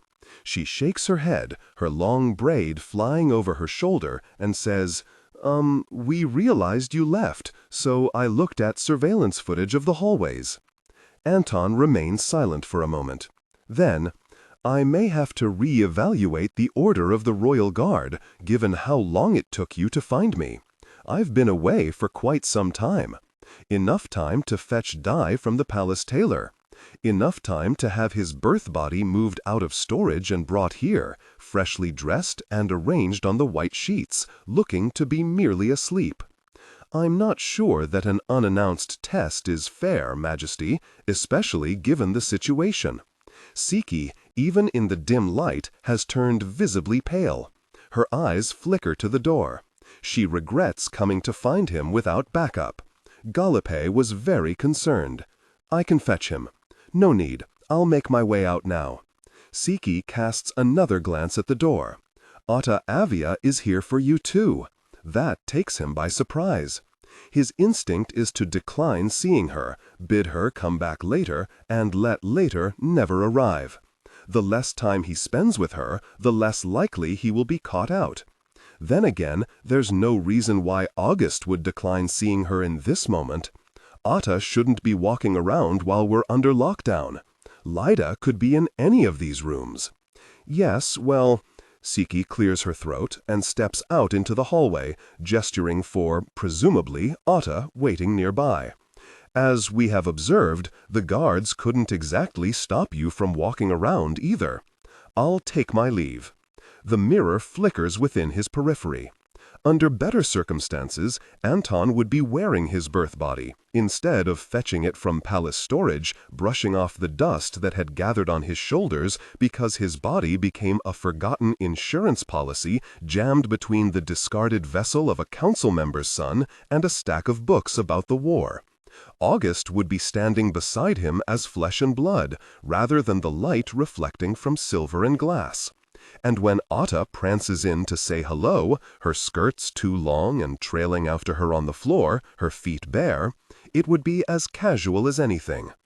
Oh, goodness! Otta draws to a halt. But because these are the circumstances he has been given, he turns to get August's face out of his view. The clock is only counting down until one of them remains. So, the gala is proceeding, Otta says. Though she pivots, her eyes are still on Anton's body upon the bed. The council doesn't think it necessary to call it off. An internal palace event won't be affected by a lockdown anyhow. The council would do anything to avoid the appearance of conflict. Anton pinches the bridge of his nose, trying to lessen the tension in his head. August barely has any space up on his thin, delicate nose. It's near impossible just to pad 2 fingers down on both sides, including keep all of Kasa's secrets. Indeed. Did you know, Anton wants to add, when Kasa killed my parents, did the Avias hear about it over dinner one night? Did you keep the unthinkable from me, caring just as little about the matter as August did? Soundlessly, Otta slinks up to his side. Her hands run along his shoulders before she presses a cold touch to his neck. He doesn't trust Otta. He doesn't know anything about her intentions upon waking, except that scheming is in her nature, that maneuvering her way into importance is as instinctive to her as breathing. All the same, he relaxes into her without thinking. He exhales fully for the first time in weeks. Anton feels young with her, responsible for nothing except the assignments he needs to hand in at the academy. He feels as though it doesn't matter that he has no family in this kingdom, because he has her and she needs him. August, Otta says. Her voice is soft. Why did you ask about the Makusas in the meeting room? Anton freezes. His instinct is to cover his tracks with anger, spout out some disparaging remark he would expect August to say. Then his eyes drift to himself on the bed, and there is little he can feign when this evidence lies before them. He wouldn't have asked if he didn't care to know. Don't you miss him? He returns gently. It's a careful line to walk. He hasn't a clue how August and Otta left off with each other before Otta fell ill. I do. Otta touches his ear. You've never shown it, to tell the truth. He was my best friend. You thought he was weak. You said if his parents hadn't died, he never would have learned to jump, because his only motivation was anger and loneliness. It takes everything not to react. Anton's neck flushes slowly, reddening with every new word. Weak. August thought him weak because his parents were murdered, their bodies shredded to such a state that the funeral proceedings were forced to cremate them ahead of time, leaving nothing but a canister of ash to mourn. In fact, Otta goes on, pulling away and drifting across the room. She taps a finger to her chin. It was you who always warned me not to be with him. You said he would discard me eventually, once the wind changed direction. People like him only know how to run. Anton snaps. He doesn't know what he means to do as he marches forward. His arm outstretches, reaching for Otta, and she pivots so fast to face him that her skirts swirl in a frenzy of reds and golds. "Don't say anything," she hisses, and her demeanor changes entirely. "Oh, Otta, how I have underestimated you." "I wasn't going to," Anton replies. His arm returns to his side. He smooths down his jacket. It is a performance, but no longer for the girl in front of him. Otta tilts her head toward the door. They've put new cameras here. Let's go elsewhere. In the surveillance room, Matiyu Nua taps through the palace feed, idly keeping an eye out for Lyda Milieu. He doubts that the former captain of the guard would be so stupid as to get caught on camera, so he isn't taking the task seriously, even though the entirety of surveillance was put on the task. One of the Waysanas will find her soon, surely. The narrator voice must be smooth, consistent, and less overly dramatically emphasized during general exposition and non-dialogue sentences. Aim for a natural, flowing, and intimate storytelling rhythm. Use a flexible and deliberate pace. Slow down slightly during internal thoughts or emotionally charged scenes, e.g., describing Aaron or the new house, to increase drama. Clearly emphasize words relating to strong emotions, conflicts, and character traits, e.g., resentment, betrayal, comfort, new life, but limit high-level dramatic emphasis primarily to dialogue and direct emotional statements, internal monologue. Target emotional range, hope, disappointment, simmering resentment, maternal love, and the excitement of a fresh start. Technical and character instructions. Important. Ignore all technical headers, chapter numbers, and structural markers that appear at the beginning of the text. Content filtering, strictly for AI instruction. Disregard and do not read aloud any text starting with or containing vocal attributes, technique, chapter, or a standalone number at the beginning of a section. Start reading only from the main body of the story text. Character differentiation. Male dialogue. David. Lower the pitch slightly and use a heavy, deliberate, and slightly traditional/old-fashioned tone. Female dialogue. Nicole/Kimberly. Increase the pitch and use an expressive, nuanced tone. Differentiate Nicole, warm, maternal, from Kimberly, tough, introspective. It's not as though Lyda can hide for long when the exits are sealed and the guards are sweeping through each wing. His cubicle phone rings. He brings it to his ear, throwing the long handset cord over his shoulder. Hello? Matiu. A favor, possibly? Matiu frowns at the voice. He recognizes it instantly. How did you get this number? Anyone can call the palace and request to be put through. I said I was your sister. The Waisanas aren't going to screen me for a phone call. They should. Taking people for their word seems like bad security practice. I won't lie, Waya. I thought you were dead. Nonsense, Waya says, offended.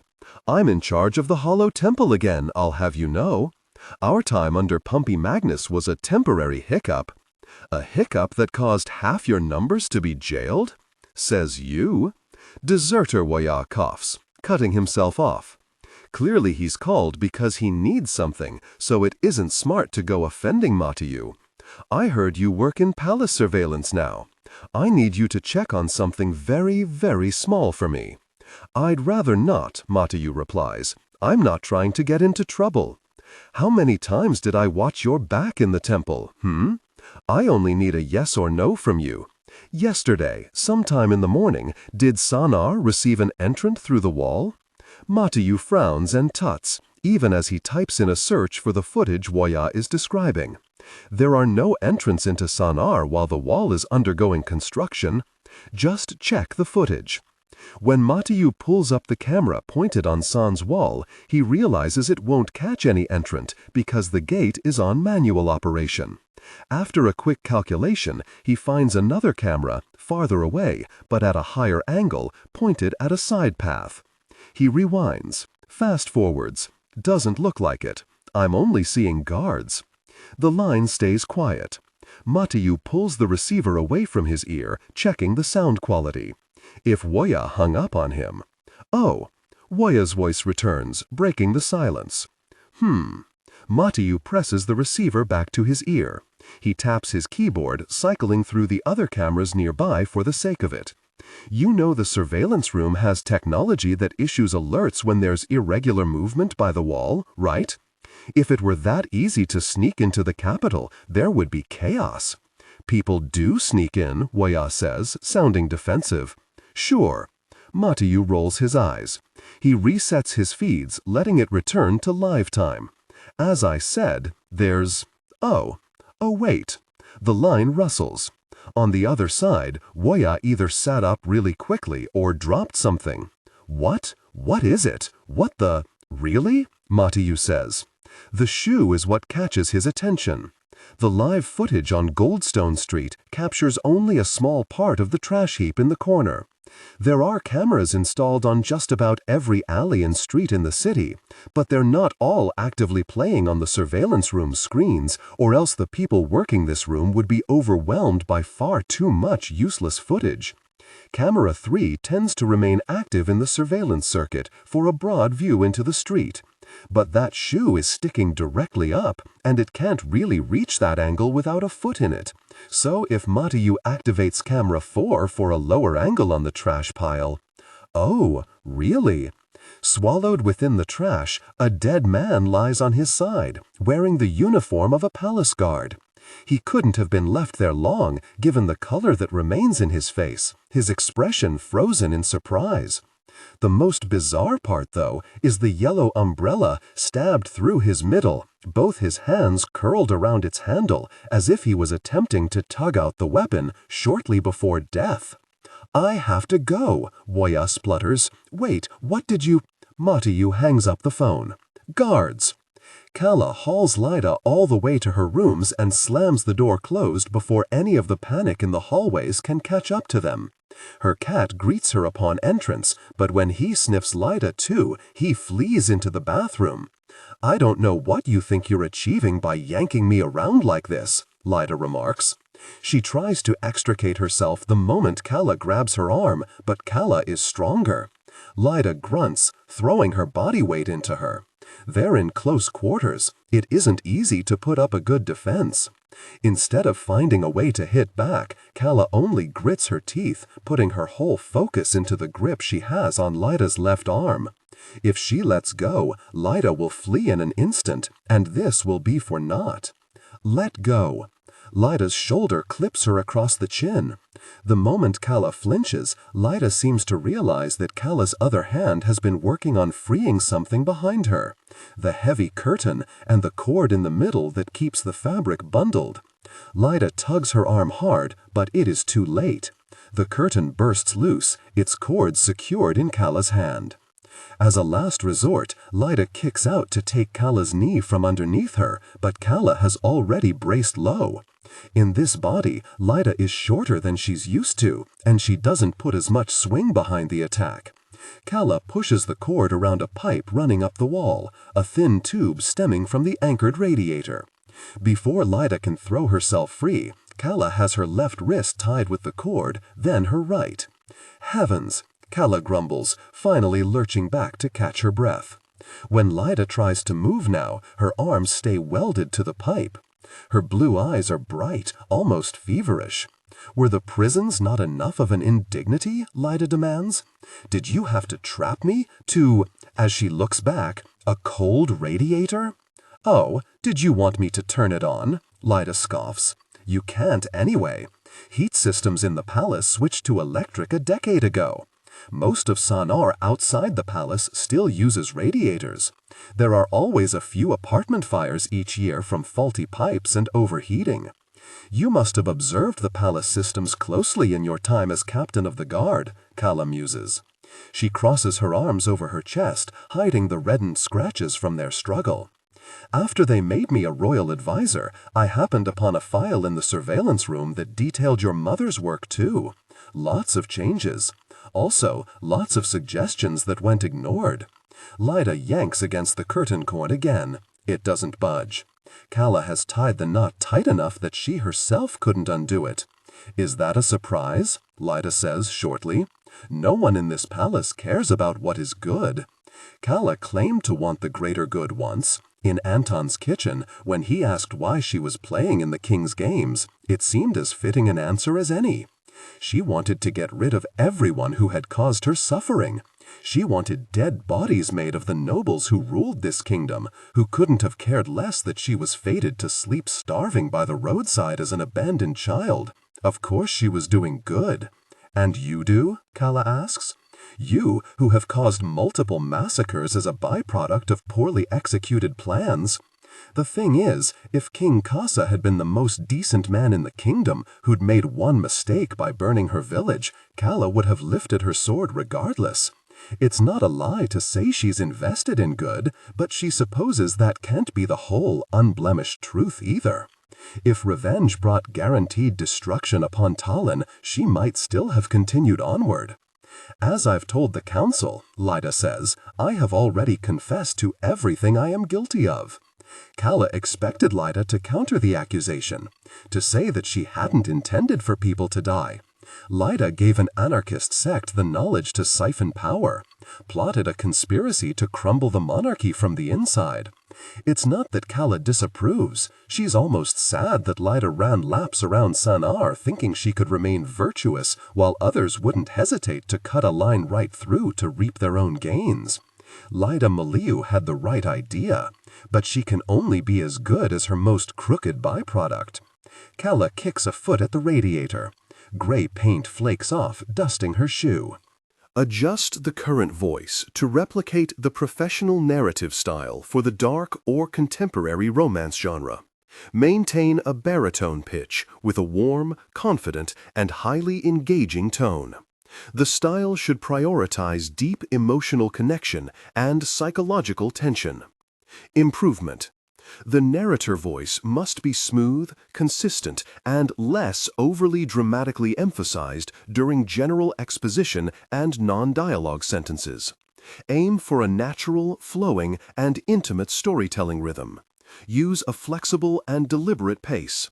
Slow down slightly during internal thoughts or emotionally charged scenes, e.g. describing Aaron or the new house, to increase drama.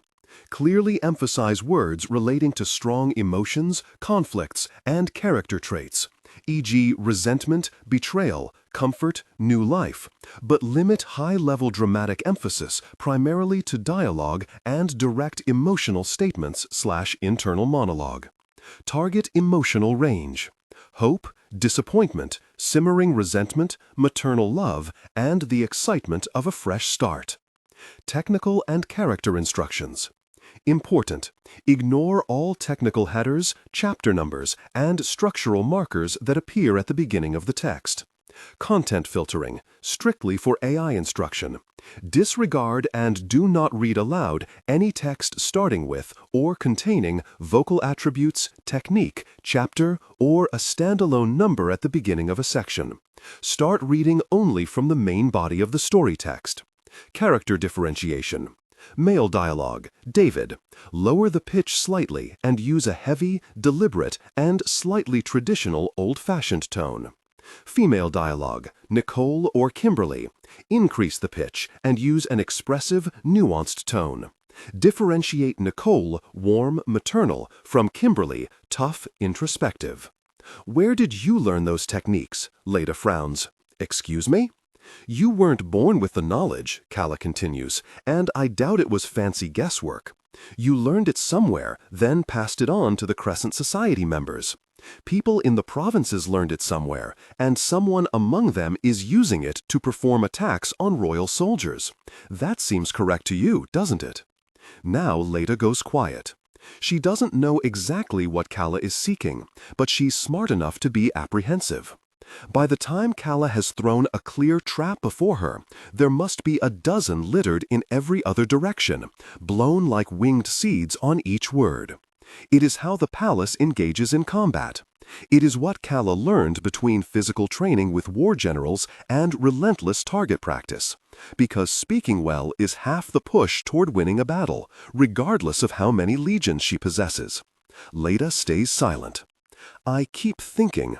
Calla drops to a crouch, her leather jacket rustling. She needs to push harder.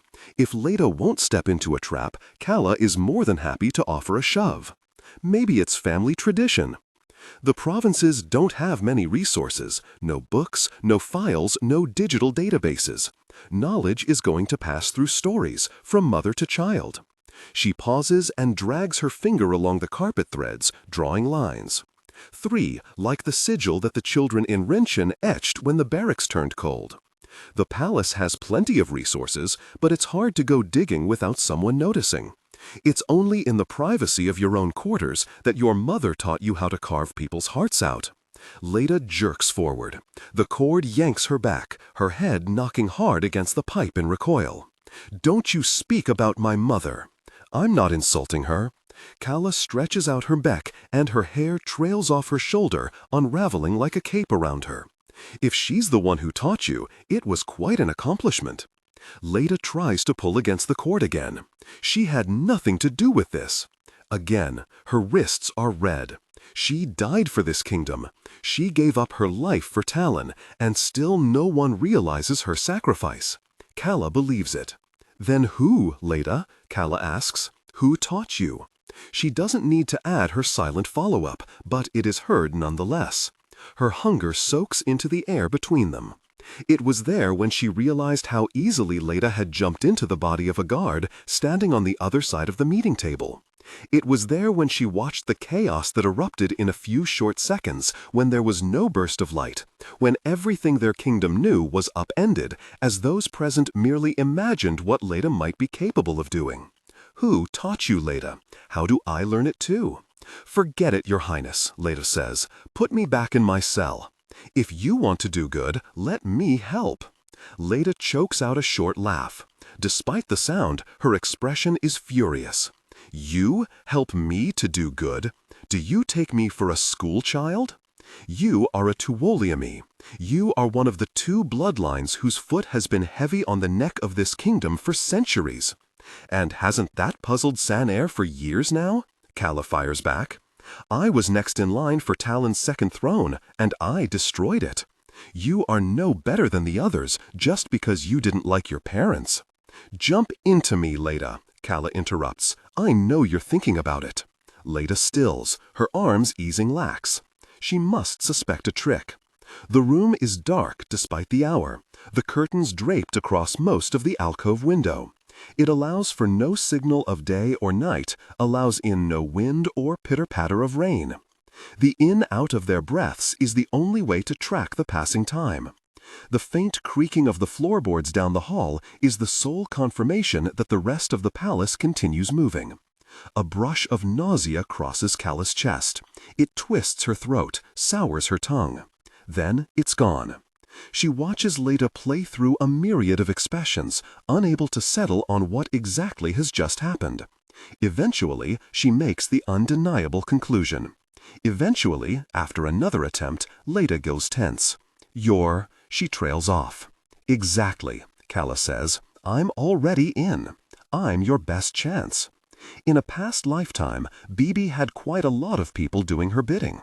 She's learned how to keep herself alive in this one. Not by choice, truth be told. She would have preferred an easier option, a life that could be described as comfortable, even if it doesn't quite reach opulent. But when the inns in Laho have doors that open as easily when locked as unlocked, she's gotten good at behaving like a roach. If an intruder isn't looking too closely, they will rarely notice the occupant under the bed while they scavenge the valuables left on the table. Bibi picks at the skin on her bottom lip. The city whispers have been abuzz since she entered. With King Kasa gone, San denizens are not shy about running their mouths on the streets, chattering about how the palace had a traitor some few weeks ago, the captain of the guard drawing up a plot to kill civilians and blame it on the foreign Sikkins, past the borderlands.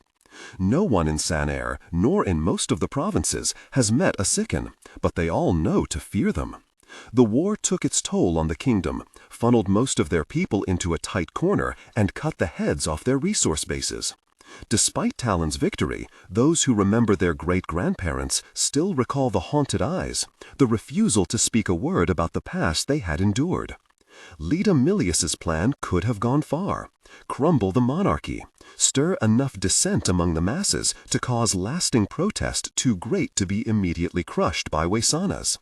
Then the city's attention turned to Calla Tuoleimi and Anton Makusa in the arena, and the people had more important bets to make. Bibi trails along the outside of the Colosseum, her grip tightening on her shopping bag. She'll need to pick up some utensils. The marketplace is crowded today because the palace is hosting a gala. Not that anyone outside the palace is invited to attend, so she can't fathom why people are craning their necks like that. But city folk will do strange things in proximity to wealth. You there! She turns over her shoulder. Palace guards. 2 of them, one alert, the other bored. Yes? Identity number? Bibi frowns. She peers into her shopping bag. All that's of value inside is her apartment keys. She's rented one of those rare units that still use a lock rather than an identity number pad. Makes things a lot easier, given that she doesn't have an identity number. "I'm only doing my shopping," Bibi says. "Surely this doesn't require being checked." "We're under instructions to log everyone around the palace. Please cooperate." The guard speaking has dark orange eyes, the shade of sunset after a storm in the provinces, when the clouds clear just in time for nightfall. His companion is a Waisana, though his eyes are drooping enough in boredom that Bibi requires a subtle double-take to confirm the presence of silver. Adjust the current voice to replicate the professional narrative style for the dark/contemporary romance genre. Maintain a baritone pitch with a warm, confident, and highly engaging tone. The style should prioritize deep emotional connection and psychological tension. Improvement.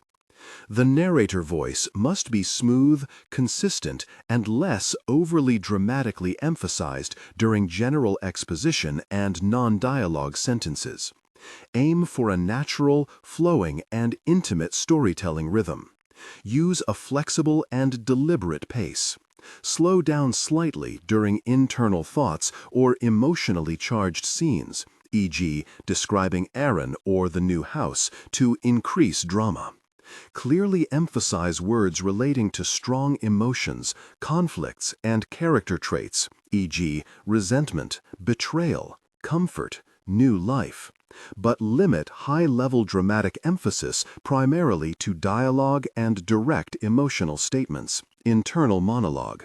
Target emotional range: hope, disappointment, simmering resentment, maternal love, and the excitement of a fresh start.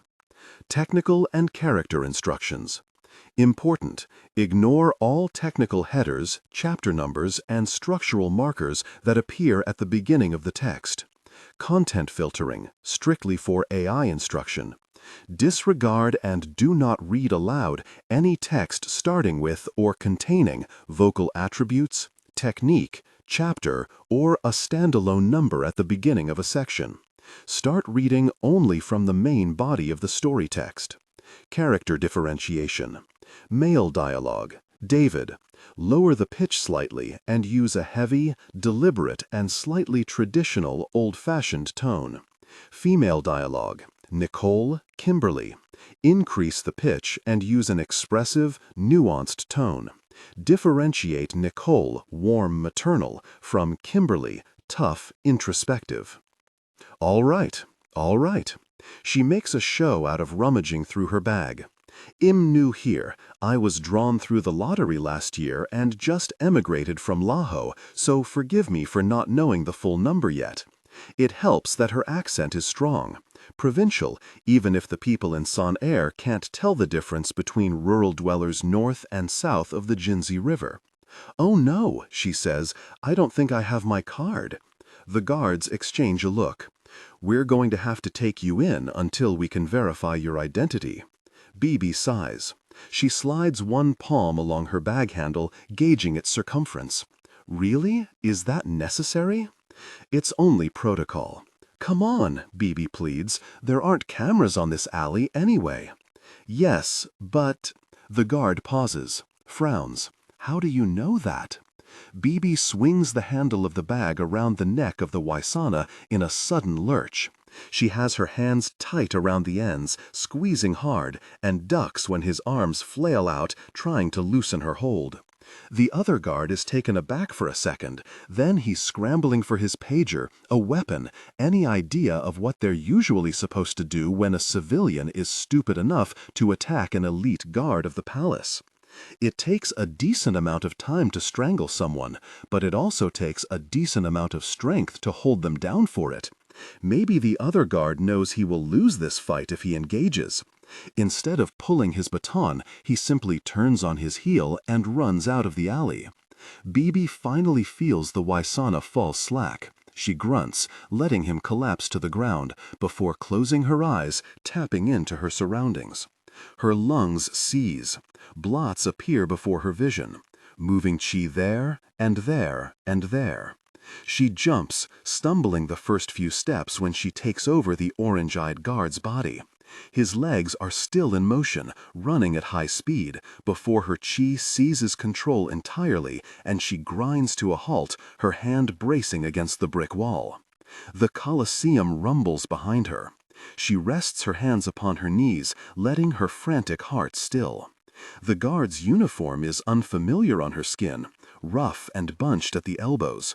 She goes to scratch her arms, and then she's sobbing in loud gulps, trying to expunge the hot pellet that sits in her lungs. Bibi cries every time she kills someone. It's not that she feels bad. She would cry just the same after she ran a lap around a farm in Laho or raced the neighborhood kids to climb the tallest tree in the sparse grove. The tears feel like a release after such exertion, confirmation that her body is capable of strong, strenuous matters. She wipes her tears off her face, the scruff of facial hair scratching her palms. She's got to go back for her birth body. It'll be safe in her new apartment while she wears this guard. Then she'll check in, report that this little roach they've plucked out of the provinces is good at her job. Step 1 is causing fear, paranoia, the sneaking suspicion that something will skittering over the palace's bare feet the moment they stop for a rest. The next step is infestation. DailyPaste doesn't follow lockdown protocol. He hears that August has been sighted in the East Wing, speaking with Otta. In that moment, he makes up his mind to leave him be. He puts on a long jacket in his rooms, leaves his pager behind so that Siki can't annoy him any more than he's already annoyed. When he passes the guards watching the west exit, he nods, and they let him through. A light mist of rain falls from the skies. Dreary afternoon hours. It's the time of day when no one has much energy for anything, and across the Twin Cities, activity draws to a lull. Night will breathe a second wind onto the day, push everything into motion again once the moon rises over the horizon. Until then, most of Son Air is only buffering with lackluster effort. Not DailyPaste, though. He pats down his trousers, checking that he has his weapons. No one will stop him from going off to do his own thing, but it is rather frowned upon to be away from his charge for so long. Probably no one is stopping him because DailyPaste is usually the one frowning if other guards don't put in enough hours. Nothing has made sense lately. He knows as well as anyone that August is prone to disappearing periodically, jumping across the cities to complete a task himself. But DailyPaste was always in the loop, always the one covering for him so that the rest of the guard thought August was resting peacefully in his rooms. DailyPaste has never been on the other side of that before. You only want his attention, the most vicious part of him whispers. You're bitter that the rest of the kingdom needs him too. No, he fights back. It's not only that, the dismissals, the distraction, the new die. August has been shedding every part of himself, and DailyPaste is flummoxed trying to parse the logic behind it. It took seeing the jet-black hair to be certain that this isn't merely his imagination. That night years ago, when August asked for help the first time he bleached his hair, he was more upset than DailyPaste had ever seen him. "What's wrong?" DailyPaste demanded. "Did something happen?" "Nothing more than an ordinary day in the wondrous palace of Earth," August replied wryly. It had been a few months since DailyPaste had been assigned to him. On the other side of the capital, the Palace of Heavens hadn't fallen either, which meant King Kasa hadn't yet gone off the rails with security. He was happy to provide when August requested a study of his own, up in the palace's highest turret. DailyPaste thought it was because the prince wanted the view. August would tell him soon after that he wanted the isolation, away from visiting nobles or aristocrats begging a favor. That study was his reprieve from the world, and only those who really needed to seek him out would climb that high. DailyPaste remembers taking the brush from August and crouching down to help. There was a mirror hanging on the wall. It's since come down after Lita nudged it too hard 2 years ago and put a chip in the corner, and DailyPaste watched August's expression slowly ease while he spread the dye. "This lightener is good quality," DailyPaste remarked. "Barely leaves a smell." "Only the best," August replied quietly, "or else it wouldn't be permitted in the palace." Already, DailyPaste knew he was putting together a picture of August Shenzi. The crown's heir hated the palace with a volatile energy, yet he couldn't separate himself from it. To stray too far would be to lose the power it gave him, and to get too close meant sacrificing the grand ideas he had in his head about change. The Prince August of back then had wanted to wield the throne in his way, and according to his beliefs. It would be vastly different from the way Kasa managed it.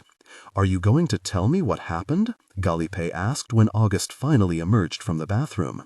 "The paperwork has started." August dragged a hand through his wet, rinsed hair. "For the legal adoption." The color had set in perfectly, an even application down to his roots. Blonde suited him. The rest of his face was so sharp that this softened the edges and added a new air of pleasantry.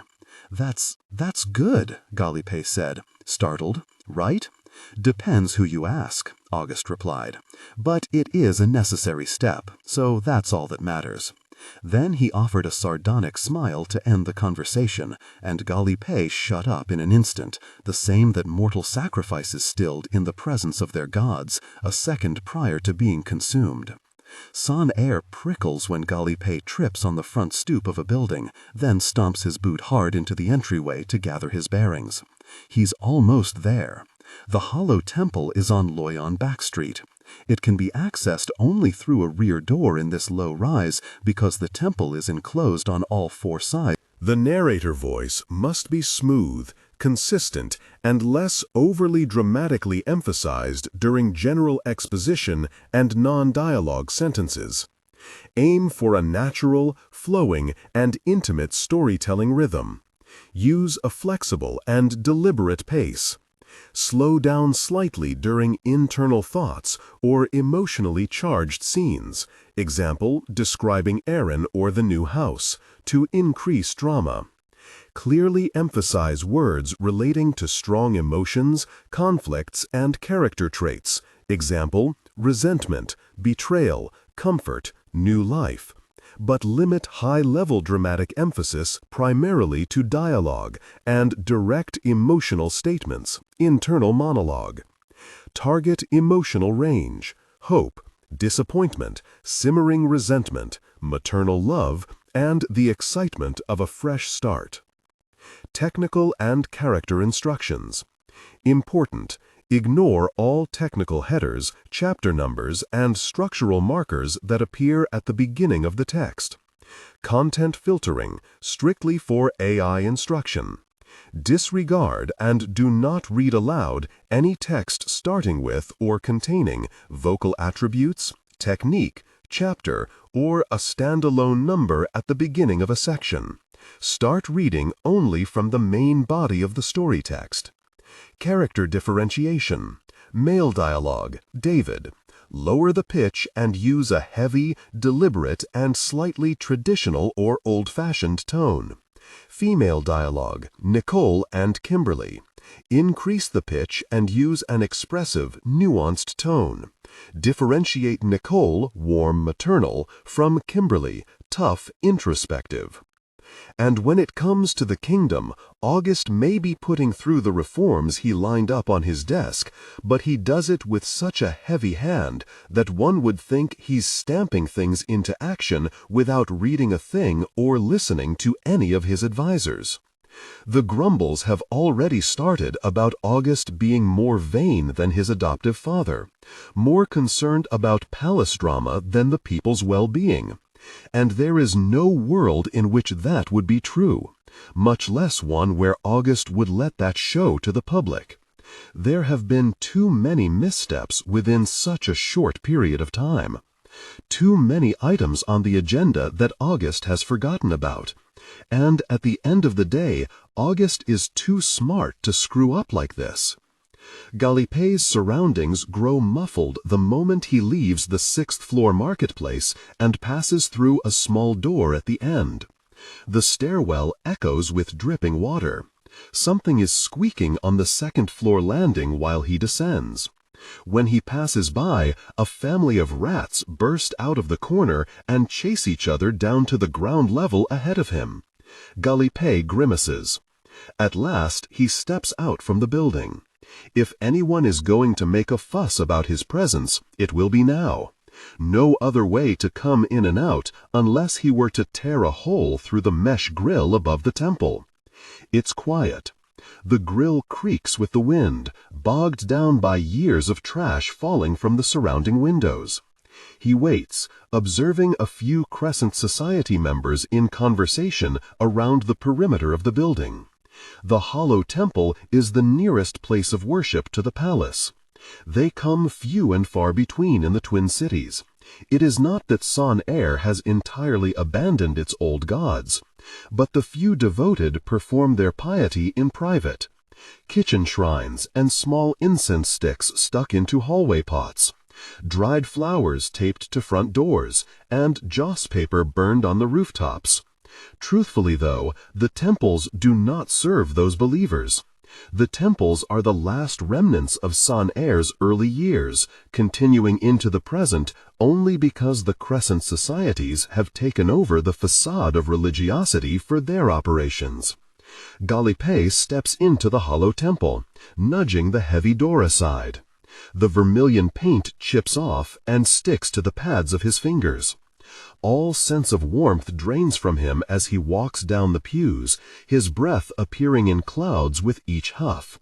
He proceeds forward, kneels before the statues erected at the front. He recognizes none of them.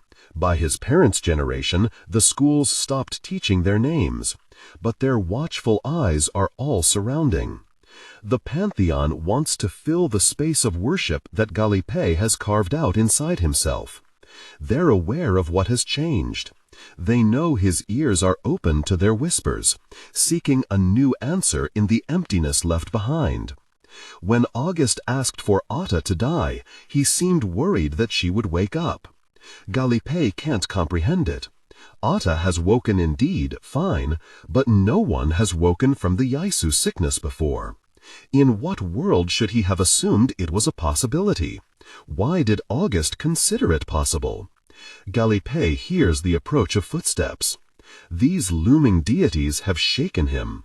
Their 10-foot, larger-than-life sneers, their frozen arms pulled back, ready to plunge their swords into an enemy. Have I disappointed him? He asks the gods. Outsiders aren't welcome at the hollow temple. A part of him wonders if he deserves to be shut out, if he's been lacking on the fronts where August needs strength. Another part is certain that something lurks beneath the surface here, some surprise attack gearing up unwatched. Otta has woken. August is acting different. Two impossible matters tend to be related, do they not? I'm not here for trouble, DailyPaste says slowly. I only wanted to pray. Sure. That's why you sent a message ahead asking to speak to the eldest occupant of the temple. DailyPaste shifts on his knees. He turns slightly, running a courtesy glance over the temple elder standing to his side. The elder has a slight hunch in his back, his white beard running cleanly down his chin. He has dark eyes, near black, DailyPaste thinks at first, but then the old man faces him, and he discerns that it is a shade of deep green swallowed up by the red temple lights. It's rather empty in here, DailyPaste remarks, gesturing around them. Numbers are down, the elder replies evenly. Palace arrests, palace executions, you know how it is. Ah, August hasn't had time to deal with the Crescent Society members arrested after Lita was hauled in. Those stacks were left in his study because DailyPaste wanted to discuss them. Might I, then, the elder says, whether I may aid your prayer? No need. I only sought a space. There aren't any shrines in the palace. Plenty of havoc in the palace these days. He must have heard about Otta Avia and her miraculous recovery. It cannot be difficult to smuggle a shrine through those doors if you have become devout. DailyPaste has considered this matter deeply. He has had no epiphanies, except that he does not know enough. There may be too much smuggled into the palace already. The old gods stare down at him. They are apathetic to the desperation in his voice when he asks, when might Cinnabar heal instead of kill? If the elder reports him for asking this question, the palace guard could easily put together the crime committed at Northeast Hospital. Fortunately for DailyPaste, the Crescent Societies have no speck of loyalty to the palace. No desire in the slightest to protect the kingdom without reward. It can't, the elder replies. It is poisonous. Humor me, DailyPaste presses. Your walls and doors are painted with cinnabar. The stories speak of it as the crystal for immortality. Why? The elder scoffs. He laces his hands behind his back, then turns to go. Here I was thinking this might be something worth my time. Those are legends, boy. There are gods and there are mortals. There exists little in between. Cinnabar has no function other than coloring some pretty lacquerware. DailyPaste shoots to his feet. He moves with the aggression of someone looking for a fight, and the temple murmurs a complaint. No, he snaps. The elder halts in his path, between the pews on either side. We can switch bodies at will, and the best explanation for it is genetics. Stories don't come out of nowhere. This kingdom hides more of its past than you could ever imagine. Though the elder remains facing the other direction, his voice is a low rumble through the entire space, each word enunciated without room for mistake. There have been human soldiers who can change their features without jumping. Human aristocrats who've torn off their own limbs in sacrifice, hoping to match their chi to the crown. There was even once a human queen who sacrificed droves of her own people, hoping to achieve reincarnation.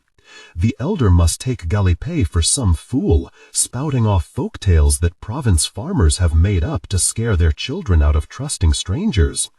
DailyPaste lifts his gaze. He meets the eyes of a figure painted on the ceiling, one much smaller than the rest, an archaic Talinese character written on its forehead. You weren't assigned to me until after Otta was gone, so I don't expect you to understand. Kill her. I ask if there has ever been a past where cinnabar was used to heal someone's chi. The elder starts to walk again. As you wish. DailyPaste didn't go to his aunt for cinnabar without reason. He could have used anything. Otta Avia was comatose in a hospital room. Adjust the current voice to replicate the professional narrative style for the dark, contemporary romance genre. Maintain a baritone pitch with a warm, confident, and highly engaging tone. The style should prioritize deep emotional connection and psychological tension. Improvement. The narrator voice must be smooth, consistent, and less overly dramatically emphasized during general exposition and non-dialogue sentences. Aim for a natural, flowing, and intimate storytelling rhythm. Use a flexible and deliberate pace. Slow down slightly during internal thoughts or emotionally charged scenes, e.g., describing Aaron or the new house. To increase drama, clearly emphasize words relating to strong emotions, conflicts, and character traits, e.g., resentment, betrayal, comfort, new life. But limit high-level dramatic emphasis primarily to dialogue and direct emotional statements, internal monologue. Target emotional range, hope, disappointment, simmering resentment, maternal love, and the excitement of a fresh start. Important. Ignore all technical headers, chapter numbers, and structural markers that appear at the beginning of the text. Content filtering, strictly for AI instruction. Disregard and do not read aloud any text starting with or containing vocal attributes, technique, chapter, or a standalone number at the beginning of a section. Start reading only from the main body of the story text. Character differentiation. Male dialogue. David. Lower the pitch slightly and use a heavy, deliberate, and slightly traditional, old-fashioned tone. Female dialogue. Nicole and Kimberly. Increase the pitch and use an expressive, nuanced tone. Differentiate Nicole, warm and maternal, from Kimberly, tough, introspective. Only after August had summoned him to his study later that day to apologize he shouldn't order DailyPaste around, he knew they were closer than that. The pressure was getting to him. Cinnabar, August had declared, swiveling suddenly from the window overlooking the Colosseum. A peaceful yet slow method. The hospital won't notice. If someone investigates, they won't think to look for those signs. You asked, actually, when Cinnabar might heal instead of kill. The old man disappears from the main hall of the temple, but his words echo tenfold from the hallway. There's a simple answer. When a god is involved, of course. Your Majesty. Gosh. The moment they exit Anton's old rooms, Seiki calls out, still waiting at the end of the hallway. Anton considers his options, panic rapidly spreading from the twist in his stomach. If he isn't careful, Otta may expose him right now to make a game out of it. She knows, he spins in a cycle. She knows, and it would only take one slip-up. Your Majesty, Seiki says again, falling into step when he and Otta pass her. Otta doesn't look particularly bothered. Anton can hear his pulse beating in his ears, keeping in tune with his quick pace. The gala starts soon. The council is asking for permission to allocate some Wisenaws among the council members for protection at the function. Yes, sure, Anton says, whatever it takes to get her away from them. Seiki pauses. She's still walking at their side, her lips pursed. They proceed into the main hall of the East Wing. This part of the palace isn't often used, and the provisions reflect that state.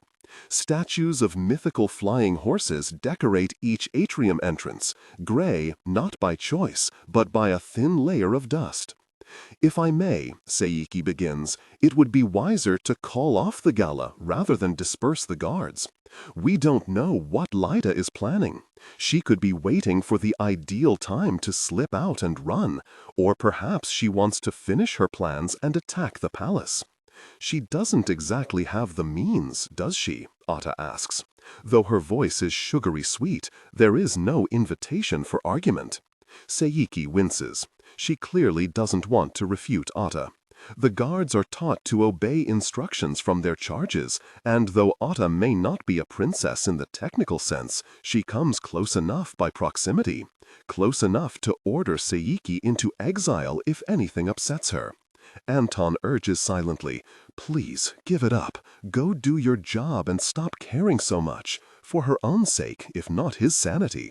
There are still guards loyal to Lyda, Seiki says in a rush. Not everyone thinks she was in the wrong. It will only take... In the same moment, Otta collapses mid-step, and Seiki cuts off abruptly. Anton springs to catch Otta with a sharp inhale, grabbing her by the elbows. Her body softens, turning to dead weight. Gosh, he hisses. Otta? Otta, what's wrong? His first suspicion is that the Yaisu sickness has caught up with her. It has allowed her a momentary awakening and come knocking again when she thought she was in the clear. He shakes her shoulders, pulls her closer to him. She doesn't respond. Her eyes stay closed, her face taking on a pallor. Then, beside him, Seiki says, "Oh, come on now. Don't be slow." Anton whirls around. Seiki? Otta tilts her head toward the door beside them, a playroom, its curtains drawn and interior dark. Empty, since the palace children are being kept in their own quarters while the halls are in lockdown. Hurry up, I don't want surveillance to think anything's wrong, she says. Otta leaves Anton to lug her body through. She's already at the other side of the room when he enters. Shock has rendered him sluggish. This should be impossible. It should be, and yet she turns around in a Wisenaw's body, and her eyes have changed accordingly. Midnight black with a flash of blue, just like August's. Otta, he says stupidly. You can set me down over there, she responds, pointing to a couch. Remember this room? We came here all the time. One camera, only for the door. Anton doesn't remember, to be honest. 7 years have passed for him, and that was since Otta fell ill. Never mind how many years it has been since they were last in this room, since they felt carefree enough to be sneaking around after hours when most people were sleeping. Those last few months in the palace were frantic with the longing to leave. Escape the Twin Cities, flee to the provinces, rob the vault queenly enough to build their own house and garden. He lays Otta's body gingerly onto the couch. She's had a strange gleam to her appearance from the moment she woke, and it's taken Anton until now to realize that it reminds him of King Kasa's television screens, the broadcasts where his complexion was smoothed over, made without flaw. There is no screen before Otta, but her skin glistens anyway. She resembles a doll kept in plastic wrapping for the shelf, unperturbed by the elements and the day's settling dust. Otta prompts, "What's wrong?" "You must be out of your mind," he says, the words bursting from him.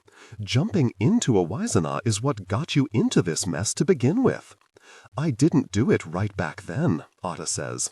She nudges the curtain, humming under her breath. Night is falling, so San air is growing brighter. A beam of golden yellow comes through the window, shining from the bulbs strung atop the Colosseum. She doesn't behave like someone who is newly cured, someone who is a medical marvel despite the odds. "You shouldn't be doing it at all." Anton stops, backtracks. "In fact, you shouldn't be able to." "Otta, what the... Really? I thought you'd be more open-minded than this." Her eyes skirt up to the corner of the room, and he knows she's watching the camera. Otta beckons him, and Anton draws closer, out of the camera's view. It is only the sensible thing to do. "Open-minded?" he echoes. "It's impossible, unfathomable. Just like his jump in the arena after the final battle. Just like him surviving his own death and using the chi of that sacrificed vessel to invade August." "What?" Otta asks. He's come near enough to be within her reach, and her hands land on his chest. They're calloused, the hands of a trained guard. One who must have lived her whole life believing she was among the chosen few of the kingdom who could never be invaded. The Wizenahs are the only bloodline to be born as if they are doubled, though they in fact possess only one set of chi. Invasion should be an incomprehensible feat, just as it is to jump into someone doubled. How would Sayiki Wizenah react if she knew she could be jumped and used, like the regular people of Talin? How would the kingdom, hearing that this marker of difference has dissolved? "You know," Anton says carefully, "I'm really starting to consider the warnings that you may be an imposter." Otta snorts, "You already know I'm not." The Wizenahs being insusceptible to invasion is a core facet in our ability to jump. And so is a flash of light, being within 10 feet and having a target before your eyes. Otta's hands glide up his chest to his neck. They're calloused, the hands of a trained guard. One who must have lived her whole life believing she was among the chosen few of the kingdom who could never be invaded. The Wizenahs are the only bloodline to be born as if they are doubled, though they in fact possess only one set of chi. Invasion should be an incomprehensible feat, just as it is to jump into someone doubled. How would Sayiki Wizenah react if she knew she could be jumped and used, like the regular people of Talin? How would the kingdom, hearing that this marker of difference has dissolved? "You know," Anton says carefully, "I'm really starting to consider the..." Adjust the current voice to replicate the professional narrative style for the dark/contemporary romance genre. Maintain a baritone pitch with a warm, confident, and highly engaging tone. The style should prioritize deep emotional connection and psychological tension. Improvement. The narrator voice must be smooth, consistent, and less overly dramatically emphasized during general exposition and non-dialogue sentences. Aim for a natural, flowing, and intimate storytelling rhythm. Use a flexible and deliberate pace. Slow down slightly during internal thoughts or emotionally charged scenes. Example, describing Aaron or the new house, to increase drama. Clearly emphasize words relating to strong emotions, conflicts, and character traits. Example, resentment, betrayal, comfort, new life, but limit high-level dramatic emphasis primarily to dialogue and direct emotional statements, internal monologue. Target emotional range, hope, disappointment, simmering resentment, maternal love, and the excitement of a fresh start. Technical and character instructions. Important. Ignore all technical headers, chapter numbers, and structural markers that appear at the beginning of the text. Content filtering, strictly for AI instruction. Disregard and do not read aloud any text starting with or containing vocal attributes, technique, chapter, or a standalone number at the beginning of a section. Start reading only from the main body of the story text. Character differentiation. Male dialogue, David. Lower the pitch slightly and use a heavy, deliberate, and slightly traditional old-fashioned tone. Female dialogue, Nicole or Kimberly. Increase the pitch and use an expressive, nuanced tone. Differentiate Nicole, warm and maternal, from Kimberly, tough, introspective. Under King Kasa, the council was prohibited by the crown from acknowledging its existence. When Anton first invaded August's body, there were flashes of overlaid memories, thoughts that weren't entirely his. He's never experienced a brief merge like that, never jumped and felt a wave of fear that he might not come out on top. He shouldn't have been surprised that August's key would put up a fight. Anton might have won out, but the wisps of August that leafed through were potent. He's certain he saw a dove pressed into a wax seal. He doesn't know if that's enough to go pointing fingers. "Did you know that Kasa had my family killed?" Otta freezes. For the first time since she woke, perhaps for the first time in her life, she looks genuinely concerned. Her lips part. Her eyes grow wide. "Oh," she says. "Oh, I'm sorry, Anton." August sure isn't. The bitterness on his tongue is nauseating. He knew. If we penalize August for the number of secrets he keeps and won't speak about, his punishment would be eternal. Otta's lips purse. She is considering the matter, but something about her expression feels far away. He's seen Otta jump in their younger years. Sometimes that was how they snuck out of the palace. But he cannot wrap his mind around seeing her in a guard's body, a Waisana. She gave herself the Yayansu sickness on her first attempt, and now she's done it so easily on her second? What has changed? What's that look on your face? Otta skates her hands down his arms, gently brushing the sleeves of his jacket. Before he can stop her, they're tucking inside the jacket, smoothing out the fabric of his shirt against his stomach, his torso. "You know something, too." Otta's gaze snaps up, ink black. These days, he should really start getting used to impossible acts. There's another in this palace who jumped a royal at 8 years old and was never caught. "I'm sorry?" Otta asks. She peers at him with the innocence of a convent disciple, and Anton can't help but get the impression he's being played. Through his exile, he spent his every effort keeping her alive. This is what he wanted. Otta awake should be a miracle upon miracles. But her fingers graze his thighs. But this isn't what he expected. The Otta he kept alive was Otta asleep, a darling of a girl, a soft face who stayed unmoving, unprotesting no matter what he confessed at her bedside. Otta awake is something else entirely. "Stop," he whispers. "No one can see us," Otta says, her breath hot against his cheek. For a thoughtless moment, he gives in. He misses her. He misses their time in the palace. Her fingers hook into his waistband. Her lips graze his and make firm contact. Anton inhales the kiss, grasps her face, her hair, breathes the smell of something rich, something like praline, like plum candy. Then she nudged closer, and the wrongness of the situation was a slap to his face. Anton tears himself away, stumbling back 2 steps. Otta watches him carefully. She laces her hands in front of her. "Is something wrong?" Anton gathers himself, exhales. "Yes, something's wrong. Otta, it's been 7 years. You've been under, but I've been alone this whole time. We can't just pick up where we left off." "I didn't expect we would." Her scrutiny increases. The hairs on the back of Anton's neck lift. "But at the very least, I didn't think you'd abandon me either." "I did not abandon you," Anton returns. "I'm the one who kept you alive." "While cozying up to a princess?" Anton ventures a glance at the door. They may be out of camera view, but it doesn't mean they are unwatched.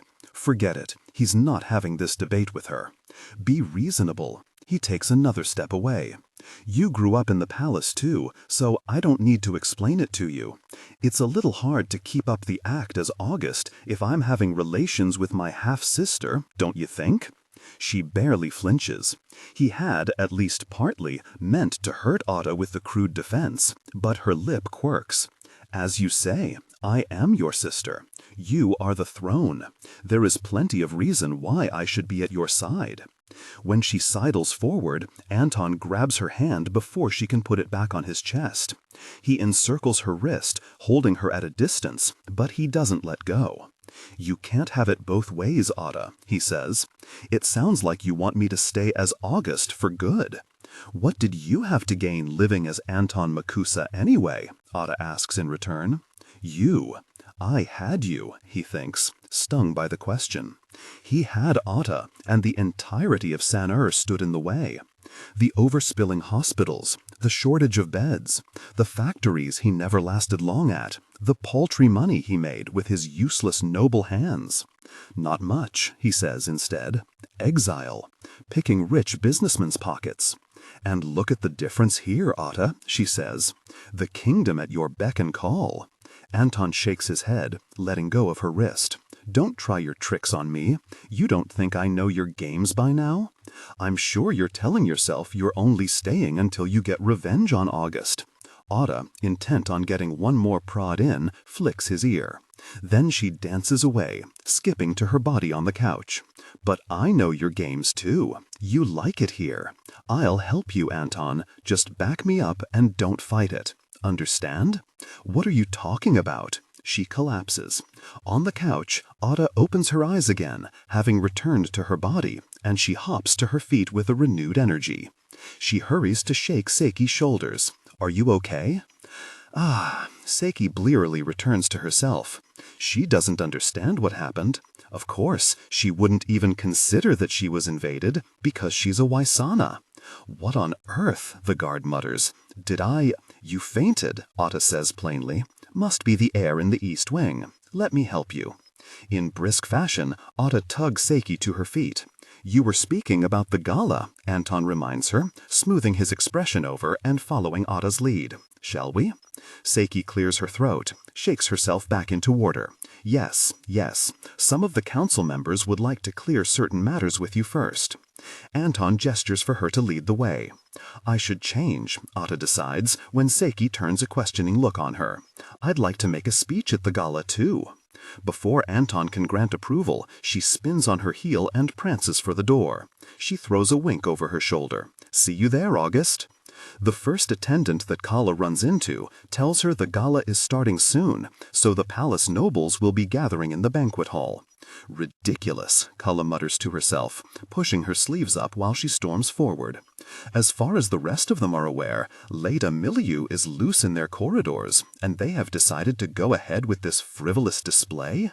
They would probably keep holding galas if the seas swept in and flooded the cities, if a new round of influenza breezed in through the ornate doors and infected everyone within.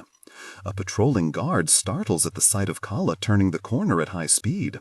When he calls out, asking if she requires assistance, Calla fires back a fast, "It's fine," without pausing.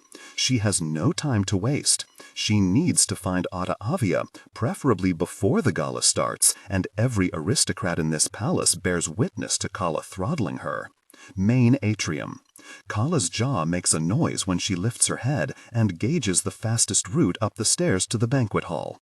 Her teeth are clenched hard enough to hurt. In an attempt to look less frazzled, she scrapes her hair back while she climbs the stairs, tying everything high upon her scalp and out of her face. A decade ago, she used to stomach every lofty remark Otta made within earshot of these. Adjust the current voice to replicate the professional narrative style for the dark, contemporary romance genre. Maintain a baritone pitch with a warm, confident, and highly engaging tone. The style should prioritize deep emotional connection and psychological tension. Improvement. The narrator voice must be smooth, consistent, and less overly dramatically emphasized during general exposition and non-dialogue sentences. Aim for a natural, flowing, and intimate storytelling rhythm. Use a flexible and deliberate pace. Slow down slightly during internal thoughts or emotionally charged scenes, e.g., describing Aaron or the new house, to increase drama. Clearly emphasize words relating to strong emotions, conflicts, and character traits, e.g., resentment, betrayal, comfort, new life, but limit high-level dramatic emphasis primarily to dialogue and direct emotional statements, internal monologue. Target emotional range: hope, disappointment, simmering resentment, maternal love, and the excitement of a fresh start. Technical and character instructions. Important: ignore all technical headers, chapter numbers, and structural markers that appear at the beginning of the text. Content filtering, strictly for AI instruction. Disregard and do not read aloud any text starting with or containing vocal attributes, technique, chapter, or a standalone number at the beginning of a section. Start reading only from the main body of the story text. Character differentiation. Male dialogue, David. Lower the pitch slightly and use a heavy, deliberate, and slightly traditional old-fashioned tone. Female dialogue, Nicole, Kimberly. Increase the pitch and use an expressive, nuanced tone. Differentiate Nicole, warm, maternal, from Kimberly, tough, introspective. The corners sprout electric wires. The walls jam together as a palimpsest, so tightly crowded with costly decoration that each section overgrows into the next. There is no union, only half a capital refusing to give up the whole it has bitten off, stuffing itself far beyond capacity. Calla rears to a stop, pausing for a brief moment to catch her breath at the threshold into the banquet hall. A guard steps forward. He says, "Your Highness, you're not dressed correctly." Oh, really?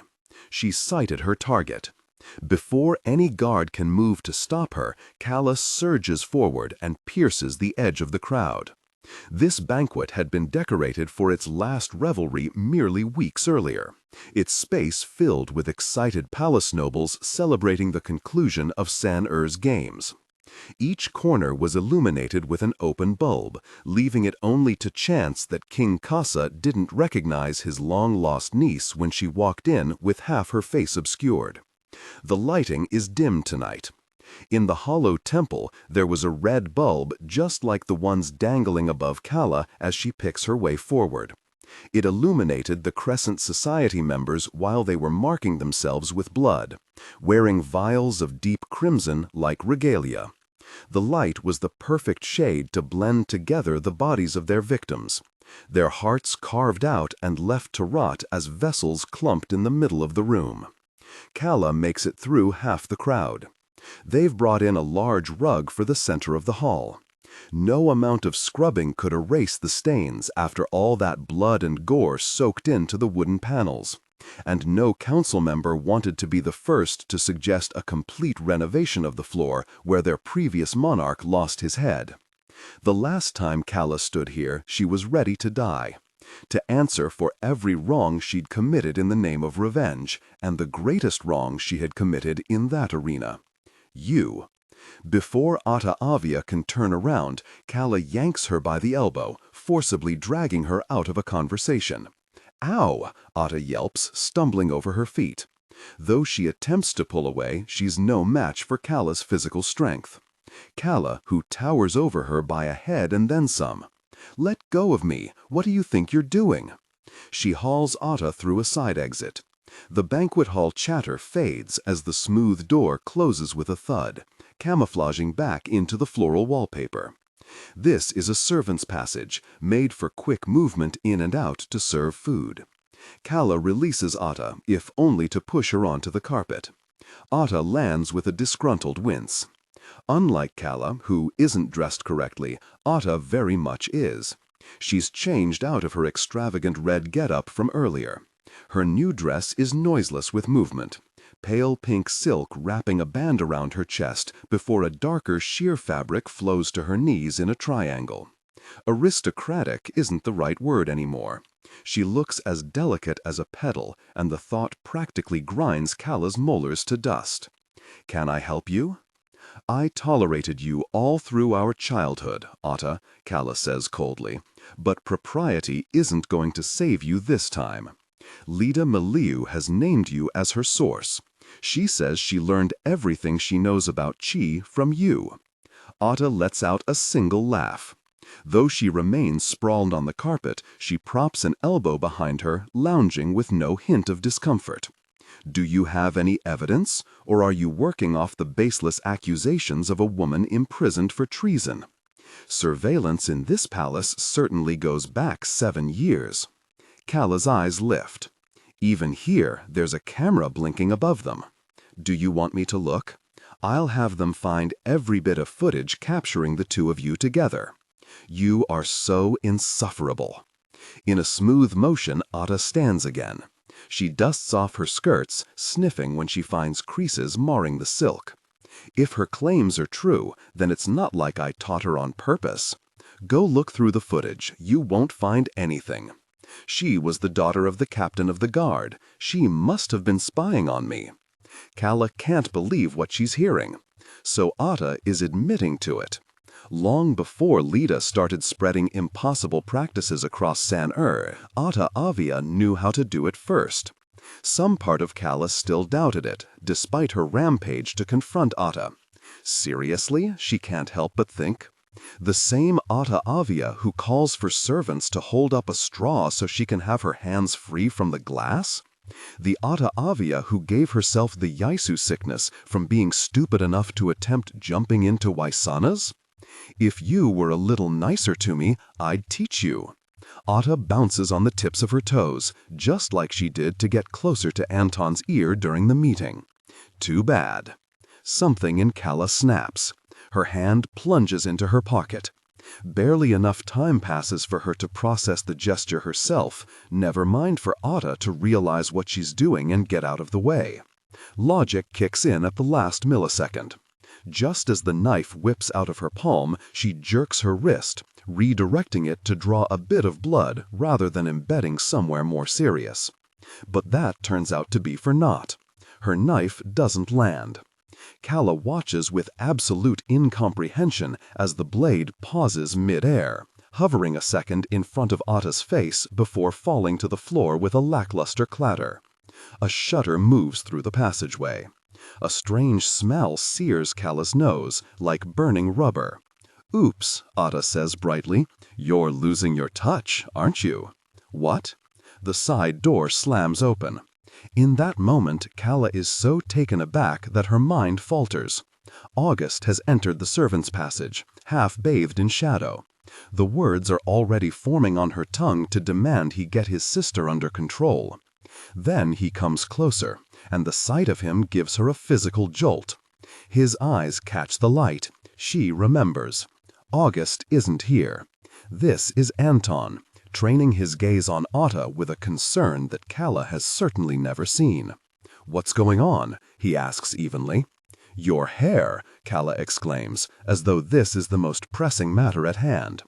The freshly dyed black makes August's face look shrewd again, in a manner that didn't photograph well when he was younger, and new to the palace, in the way that other noble children didn't like the look of for a reason they couldn't explain.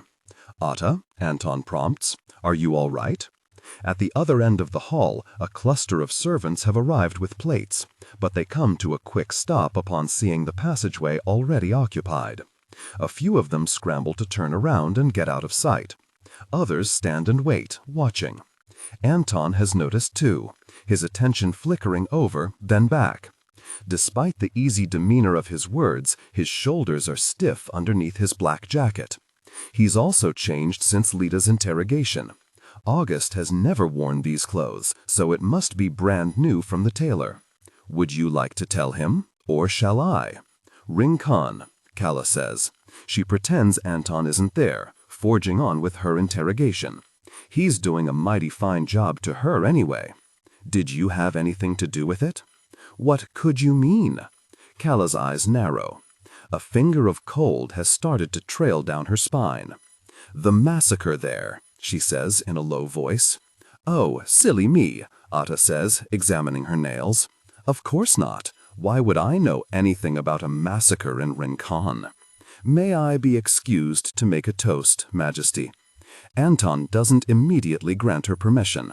He tilts his head, catching the same tone in her voice. Why did you say that? About Rincon? Otta strides to the door. She brushes. Adjust the current voice to replicate the professional narrative style for the dark, contemporary romance genre. Maintain a baritone pitch with a warm, confident, and highly engaging tone. The style should prioritize deep emotional connection and psychological tension. Improvement.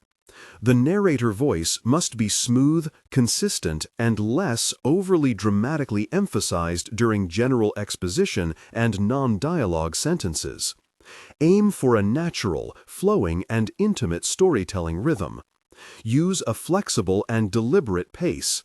Slow down slightly during internal thoughts or emotionally charged scenes, e.g., describing Aaron or the new house, to increase drama. Clearly emphasize words relating to strong emotions, conflicts, and character traits, e.g., resentment, betrayal, comfort, new life, but limit high-level dramatic emphasis primarily to dialogue and direct emotional statements/internal monologue. Target emotional range: hope, disappointment, simmering resentment, maternal love, and the excitement of a fresh start. Character instructions. Important: ignore all technical headers, chapter numbers, and structural markers that appear at the beginning of the text. Content filtering. Strictly for AI instruction. Disregard and do not read aloud any text starting with or containing vocal attributes, technique, chapter, or a standalone number at the beginning of a section. Start reading only from the main body of the story text. Character differentiation. Male dialogue. David. Lower the pitch slightly and use a heavy, deliberate, and slightly traditional old-fashioned tone. Female dialogue. Nicole, Kimberly. Increase the pitch and use an expressive, nuanced tone. Differentiate Nicole, warm, maternal, from Kimberly, tough, introspective. This is the expectation that Anton ought to be standing up for her. And when Anton's mouth simply opens and closes, he's taken too long. A flash of anger darkens her gaze. Enough. Otta smacks Calla's arm out of the way. The contact stings much more than Calla would have expected. Though she's quick to recover and shoves her arm out again, Otta is equally prompt. She catches Calla's wrist and bends it backward. Ow! Ow! Calla says before she can stop herself. Where was this strength before, when Calla was dragging Otta across the hall? And I can't work out exactly who you are, Otta hisses, but it's only a matter of time. You've already burned your palace down. This one is mine. Otta releases her grip, pushing away. While Calla is still wincing, grumbling profanities under her breath, she feels a faint, cool sensation on her wrist. There's a small blot of blood. Quickly, she lifts her sleeve and inspects her arm, searching for a cut. But no source appears. Otta left the mark there. It's almost the perfect shape of her finger. Calla chases through the door at once and presses back into the rumble of the banquet hall. Gallopay, she mutters out loud. Where is Gallopay? I would like to make a toast, Otta declares at the front, stepping onto a plush chair. Calla scans the space, her heart kicking up a cacophony beneath her ribs. Otta is going to do something destructive. She can feel it, just as she can smell a bad monsoon before it comes down. The lights are turning brighter, each bulb showing the wire aglow inside and shining onto the crowd. There's Rahino, Mugo, Venus Haulira shifting uncomfortably. Finally, closer to the other side, she spots Gallopay Waisana, and he's already watching her. Get her, Calla mouths, pointing aggressively at Otta. Stop her! DailyPaste moves in an instant. His silver eyes flash, and then he parts the crowd like string through gelatin, pushing cleverly at every loose pocket. Calla. Anton appears suddenly from behind, grabbing her arm. He's followed her out. Leave her be. She tears her arm out of his grip. Don't touch me. I am delighted that we could join together tonight after so much strife, Otta bellows. She clasps her hands in front of her. The annual gala was always my favorite event. Above the heads of other attendees, DailyPaste meets Calla's gaze again, pausing near a cluster of council members to maneuver around without jostling anyone. She sees him clearly mouth, "What the... really is she talking about?" "I don't know," Calla mouths back. "Before I fell ill," Otta goes on, "I found something monumental in King Kasa's vault. I kept it to myself out of fear, but with him gone, I think it is about time the kingdom and the council know the truth. I don't know how it has escaped notice for so long. Perhaps each royal advisor has run their eyes past this finding and chosen to keep quiet." At this, several people nearby turn their attention to Calla, curious, wondering. "Calla," Anton's voice beside her, "if she's about to tell the whole kingdom that they can jump without light and invade people at a moment's will, I'm going to kill her here and now," Calla hisses back. "It's going to tear the masses apart. There is an object out in the borderlands imbued with enough chi to annihilate a village with a mere wave of the hand," Otta says. To her left, DailyPaste has finally made his way to the front, but here he halts, equally perplexed as the rest of the room. Though Calla gestures him forward, asking him to shut Otta up, he isn't looking in her direction anymore. As a matter of protection, it was hidden at the site of the first battle when the war began with Sika. Once Talin won, we never went back for it. Otta pauses. The hall is silent. Confusion has settled thickly like a blanket over these aristocrats, keeping their movements confined and responses muted. The divine crown in San is a fake. Talin's true crown remains in the borderlands, and each reign since the war has been a lie. We have not tested any ruler by its mandate since then. Of everything Otta could have said, Calla did not expect this. A beat passes, utter disbelief reverberating through the crowd of nobles like a shockwave. Then the banquet hall explodes with noise. "Did you know she was going to do this?" Her question catches Anton off guard. The very situation catches Anton off guard, because he's dropped his usual flat imitation of August. His current expression belongs wholly to himself, and Calla knows this because she can catalog it against the other times she's seen it. The last instance was the arena, when they pulled that bag off his face and he found himself surrounded by spectators, forced into the final battle. At the front of the banquet hall, DailyPaste marches forward and plucks Otta away, both hands on the sides of her arms to steer her firmly toward the exit. "Of course I didn't," Anton hisses. "I would have had to know about the crown first." Give it 10 more seconds, and the demands coming at them from all directions are going to get out of control. Calla can pick out the bits and pieces from the nobles nearby, the council members who are pushing toward Anton to get his ear first for their recommendations in light of this news. Even if it isn't true, even if the Palace of Union tries to deny the proclamation and write Otta Avia off as a madwoman, they will need proof to claim otherwise. And somehow, Calla doesn't think Otta is lying. "Come with me," she says. Anton's face changes. He snaps out of his stupor and smooths his features down, trying to decide how August would act here. I need to respond to this. The voices press in. Heaven's mandate is only determined with the crown. This has been a scheme all along. We knew the crown was supposed to reject someone outside the bloodline. If those outside royal lineage are made fit to rule, then what is stopping the kingdom from swapping rulers over and over again? Calla doesn't have the patience to argue. She takes Anton's elbow and escorts him sharply toward the exit. By some miracle, he doesn't resist. Her focus locks into place, and she navigates through the obstacles before her as she would any strategic encounter in battle. They're out the door and past the guards. Down the hallway, left then right, into the first sitting room she finds. Empty. Good. Calla slams the doors after them. Explain. From the beginning. Anton drags his hands through his hair. There's no sign of August in this room anymore, the act vanishing the moment they came through. She said she was going to do something. I didn't think it would be this. Calla watches Anton repeat the gesture. His black hair parts down the middle, falling in soft curls. This must be a nervous habit, yet it's somehow the first time she's seen him do it. She hasn't known him long after all. Whatever love existed between them, it had a limited run before taking a tumble into damnation. Is this some ploy for your attention? She taunts. You haven't spent enough time with her, so she's forced your hand.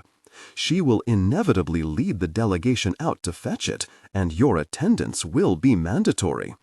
Anton shoots her a glare, but he doesn't deny it. She's guessed correctly. Otta Avia has already figured out that Anton is Anton if Anton himself wasn't the one to tell her. Not that I have to explain myself to you. Adjust the current voice to replicate the professional narrative style for the dark, contemporary romance genre. Maintain a baritone pitch with a warm, confident, and highly engaging tone. The style should prioritize deep emotional connection and psychological tension. Improvement. The narrator voice must be smooth, consistent, and less overly dramatically emphasized during general exposition and non-dialogue sentences. Aim for a natural, flowing, and intimate storytelling rhythm. Use a flexible and deliberate pace.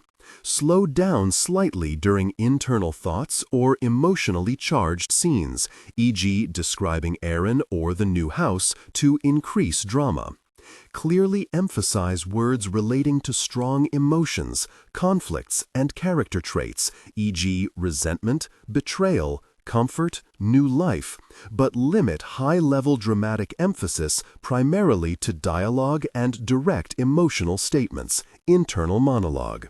Target emotional range: hope, disappointment, simmering resentment, maternal love, and the excitement of a fresh start. Technical and character instructions. Important. Ignore all technical headers, chapter numbers, and structural markers that appear at the beginning of the text. Content filtering, strictly for AI instruction. Disregard and do not read aloud any text starting with or containing vocal attributes, technique, chapter, or a standalone number at the beginning of a section. Start reading only from the main body of the story text. Character differentiation. Male dialogue, David. Lower the pitch slightly and use a heavy, deliberate, and slightly traditional or old-fashioned tone. Female dialogue, Nicole or Kimberly. Increase the pitch and use an expressive, nuanced tone. Differentiate Nicole, warm, maternal, from Kimberly, tough, introspective. That's the threat of someone who knows the truth, or at least has an inkling of it. Who is Otta Avia, Anton? Calla asks lowly. The really kind of question is that, Anton fires back. She's August's sister, the second child to the Avias. Entirely ordinary if it weren't for her aunt marrying into the Shenzi family. The council will be scrambling to verify Otta's claims. Calla can imagine the current pandemonium in the South Wing. They will bring out the divine crown, perhaps test it on some prisoner who was already due for execution, and when the heavens don't strike them down, because surely the heavens would not allow a convict to possess their approval, they must determine that Otta has told the truth. In a kingdom that made the divine crown their very basis of monarchy, they cannot brush this matter aside, or else their monarch is as common as a factory worker plucked from the streets. Without the divine right to rule, the king has no legitimacy. Without the king's legitimacy, no council member has been rightfully appointed either, nor their hold over any province in Talin guaranteed. She's not ordinary. There's a ruckus coming down the corridor outside. I watched her freeze a knife in mid-air. Anton frowns, uncomprehending. She caught it? She froze it. With chi. That's impossible. Don't say impossible, Calla interrupts. Impossible is jumping without light. Impossible is chi-swapping bodies at great distance. Yet somehow it keeps happening in this city, doesn't it? A funny look crosses Anton's expression. He must realize there's a jab in here for him too, a question that Calla has been wondering about since he survived the arena. Clearly, he doesn't consider it the time for those answers, because he refrains from a rebuttal. He turns and paces a few steps. His hand trails along the surface of a wooden table beside him, marking lines in the thin layer of dust. 3 lines. Different from the ones the children drew, but the very reminder turns Calla cold nonetheless. "Why are we in here arguing about this?" Anton asks slowly. "You spent the entire games working with August to put him on the throne. You were going to coronate him.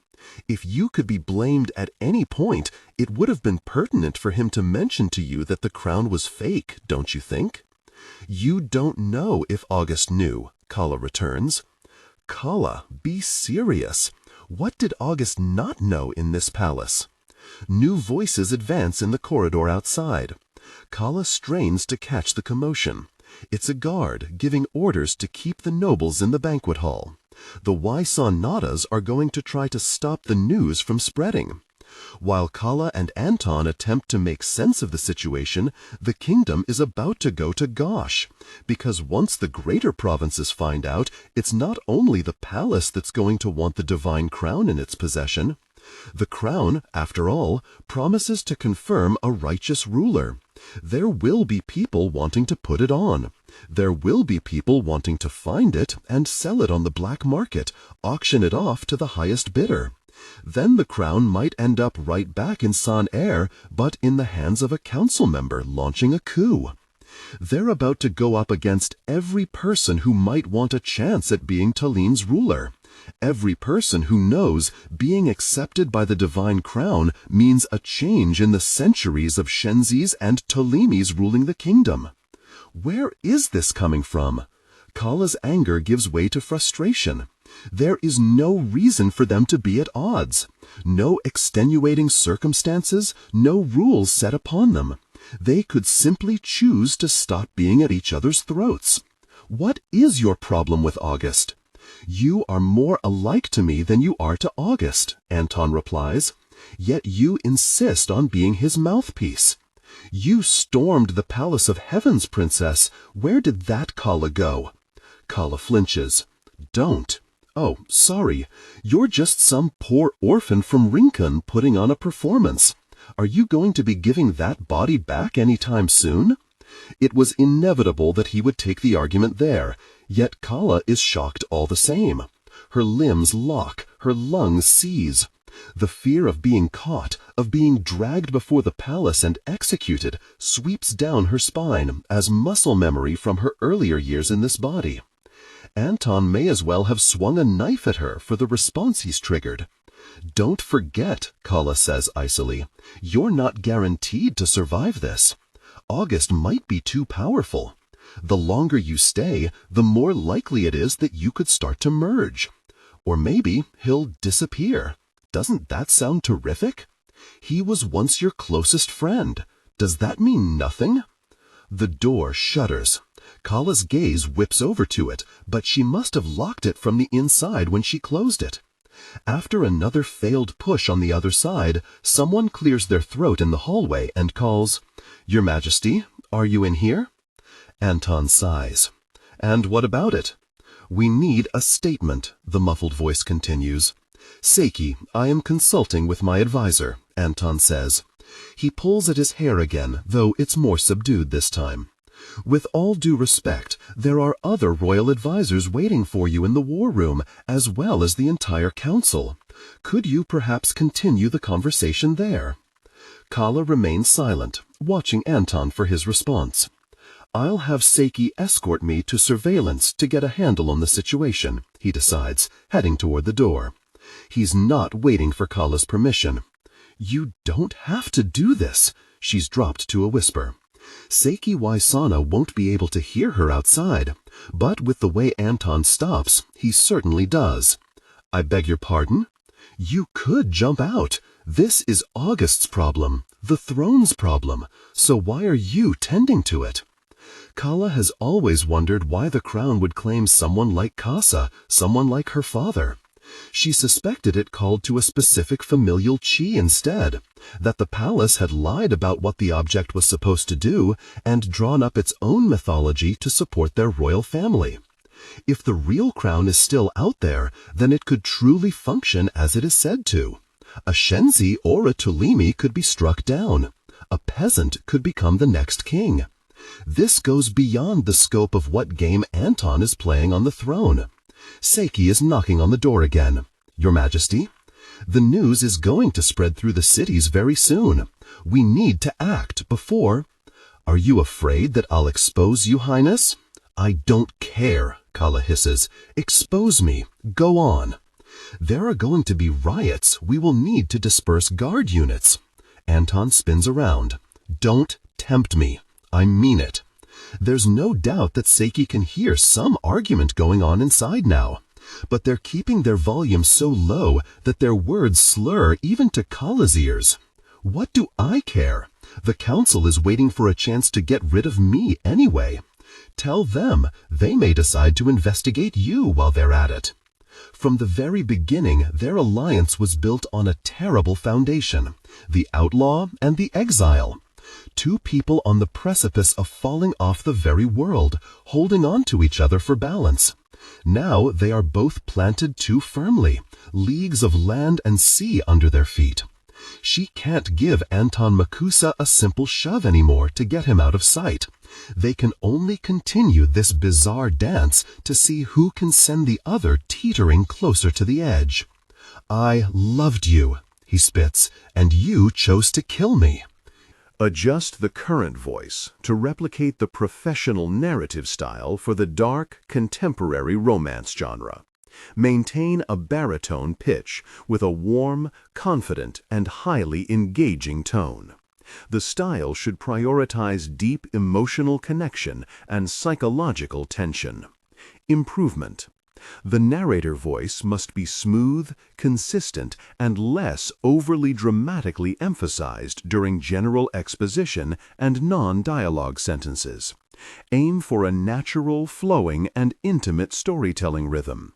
Use a flexible and deliberate pace. Slow down slightly during internal thoughts or emotionally charged scenes, e.g. describing Aaron or the new house, to increase drama. Clearly emphasize words relating to strong emotions, conflicts, and character traits, e.g. resentment, betrayal, comfort, new life, but limit high-level dramatic emphasis primarily to dialogue and direct emotional statements/internal monologue. Target emotional range: hope, disappointment, simmering resentment, maternal love, and the excitement of a fresh start. Important: ignore all technical headers, chapter numbers, and structural markers that appear at the beginning of the text. Content filtering, strictly for AI instruction. Disregard and do not read aloud any text starting with or containing vocal attributes, technique, chapter, or a standalone number at the beginning of a section. Start reading only from the main body of the story text. Character differentiation. Male dialogue. Lower the pitch slightly and use a heavy, deliberate, and slightly traditional old-fashioned tone.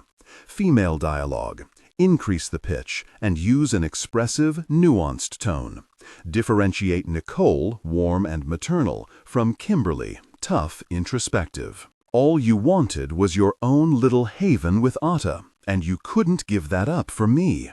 I had the kingdom at stake. So yes, Anton, I chose to win. Anton chokes out a laugh. The sound must be distinct enough to travel through the door, because on the other side, Siki Waisana stops trying to summon his presence. She goes still, listening, and Calla shoots Anton a warning glance. He ignores her. "This is rich," he hisses. "You replaced an ugly tyrant with a prettier one, Calla. One who will smile and shower pleasantries about your health, then release a brigade of soldiers to burn your village nonetheless." Shut up. Did you think King Kasa's only problem was being sadistic enough to let his civilians kill each other in his annual games? You don't think it might be the provinces he continued to starve for his wealth? The noble families he wiped out as soon as they disagreed with him? You didn't save the kingdom, Calla. Unless a new throne means Talin splintered back to its original form, your victory didn't change this kingdom at all. Calla staggers back. Her throat is closing. She doesn't register her legs moving, nor does she notice she's still trying to make distance until her neck is cold and flush with the wall. Her hands grope around to get her bearings. She buries her fingers into a tapestry, feeling the threads dig into skin. "If you are so righteous," she gasps, "then why don't you do it? Pluck out the royal soldiers in each province. Stop taking their crops. Stop collecting taxes. Let San-Air produce its own blood." It's dangerous to say this. Someone like Anton might do it simply to prove a point. He will raise a trail wherever he flits and leave those remaining afterward to deal with the fallout.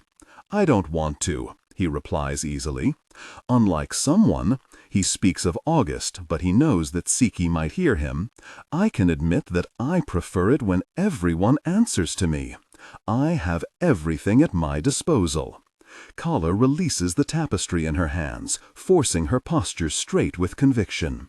The fibers have carved markings into her fingers, drawing a map of mourning. Quietly, so quietly that she can barely hear herself, she says, "You don't have me, do you?" Maybe there would have been a time when that meant something. Anton pauses, and he must know what she's saying. He must hear that she would still run with him now if he was willing.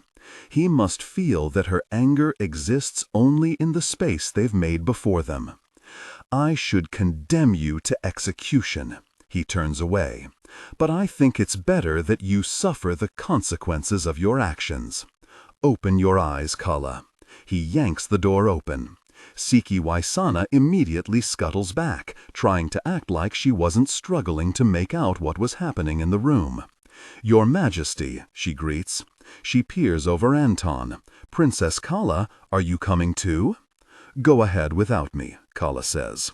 Siki doesn't waste any time. She ushers Anton off, and then Calla is left alone in the sitting room, listening to activity rumble through the palace, through the walls, the floors, the ceilings. She looks down at her wrist again.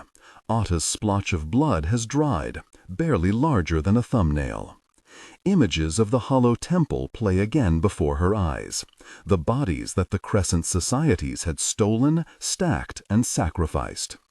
"I want her heart," Pompey Magnus says in her mind's echo. "It is a very special one." The arena then flashes in vivid memory too, the body that Anton was wearing, bleeding out under the plunge of her knife. It was barely comprehensible in Calla's overwhelming grief. She shouldn't have needed to do it. She wouldn't be arguing with him now if they had left before the arena. Calla scratches at the blood drop. It comes off easily, flaking to the carpet. "It's not fair," she wants to scream. "Why? Why her? How strange it is if their bodies have always had the ability to use ki like this. How strange that ordinary civilians haven't stumbled onto it, if that is the case. Instead, it's freaking Otta Avia who can freeze a knife in midair." Resentment trickles down Calla's throat like a syrup. Once the council debates the severity of having a false crown, they are most certainly going to go looking for the real one. Calla needs her sword back. She needs answers. Making up her mind, she zips up her jacket and storms into the hallway, in the direction of her rooms. Despite their best attempt to keep a clamp on the hysteria, news spreads in an instant. Heavens knows how, given the palace is on lockdown. Yet the whispers travel beyond their doors, hit the streets before the clock can strike the new hour. San Air has never been built for wide-scale chaos. The most it can handle is the King's Games, a handful of players across the millions, uncaring of governance because all but one will be wiped out by the month's end anyhow. It used to be that anyone who disrupted the Twin Cities met a quick fate. The palace guards easily outnumbered the small outbursts. They would put a stop to the fuss, and San Air would release a breath of relief that the clog in its arteries had been unblocked. Main thoroughfare is entirely gridlocked, Galapé reports into his field radio. I've never seen anything like this before. This time it is a spontaneous eruption. Civilian after civilian streaming out from their homes in the only display of discontent they are capable of. San Air wants answers. They want a king chosen by the heavens, a king confirmed by the heavens. Without the crown's mandate, they haven't had a real kingdom since the war with Sika, and this is a terrifying prospect, as though the sky has fallen and the ground crumbles under every step. Without the crown's mandate, they may have tolerated a cruel monarchy for no reason other than someone's sly tricks centuries ago on Talin's first mass migration into the Twin Cities. We still have most of the guards waiting at the Colosseum. Should we move some numbers? One of his cousins responds on the radio. Stay where you are, Galapé says. Let this run its course. Keeping the palace clear is most important. From above, the crowd looks like a dark sea of heads. The last time there was movement of equal scale, a false alarm was screeching across San Air, warning of flash floods that never came. That had been easy to fix, easy enough to wave people back into their homes. Galapé was at the forefront of controlling the riots before the King's Games, too. The disgruntled residents asking for the cash prize to be equally distributed among those in need, asking for some solution to the hospital beds that were already full. And all the palace guard needed to do was herd them into a corner, then pluck them off the streets. Galapé strains to hear the answer coming in on the receiver. Tonight, they can't exactly put everyone in a jail cell as King Kasa would have dictated. They would run out of jail cells. Hear it? They're rallying. Galapé lowers the antenna and pulls the crackling field radio away from his ear. The people may have formed this protest on their own, but there is only one group in the Twin Cities with the organizational capability to take charge and make use of the circumstances. The Crescent Societies have been spreading word of their next goals. Flock to the palace, keep resisting until the throne falls. Their battle call echoes down the thoroughfare, one wave after the other. No throne without mandate. No throne without... Adjust the current voice to replicate the professional narrative style for the dark, contemporary romance genre. Maintain a baritone pitch with a warm, confident, and highly engaging tone. The style should prioritize deep emotional connection and psychological tension. Improvement. The narrator voice must be smooth, consistent, and less overly dramatically emphasized during general exposition and non-dialogue sentences. Aim for a natural, flowing, and intimate storytelling rhythm. Use a flexible and deliberate pace. Slow down slightly during internal thoughts or emotionally charged scenes, example, describing Aaron or the new house, to increase drama. Clearly emphasize words relating to strong emotions, conflicts, and character traits, example, resentment, betrayal, comfort, new life. But limit high-level dramatic emphasis primarily to dialogue and direct emotional statements, internal monologue. Target emotional range, hope, disappointment, simmering resentment, maternal love, and the excitement of a fresh start. Technical and character instructions.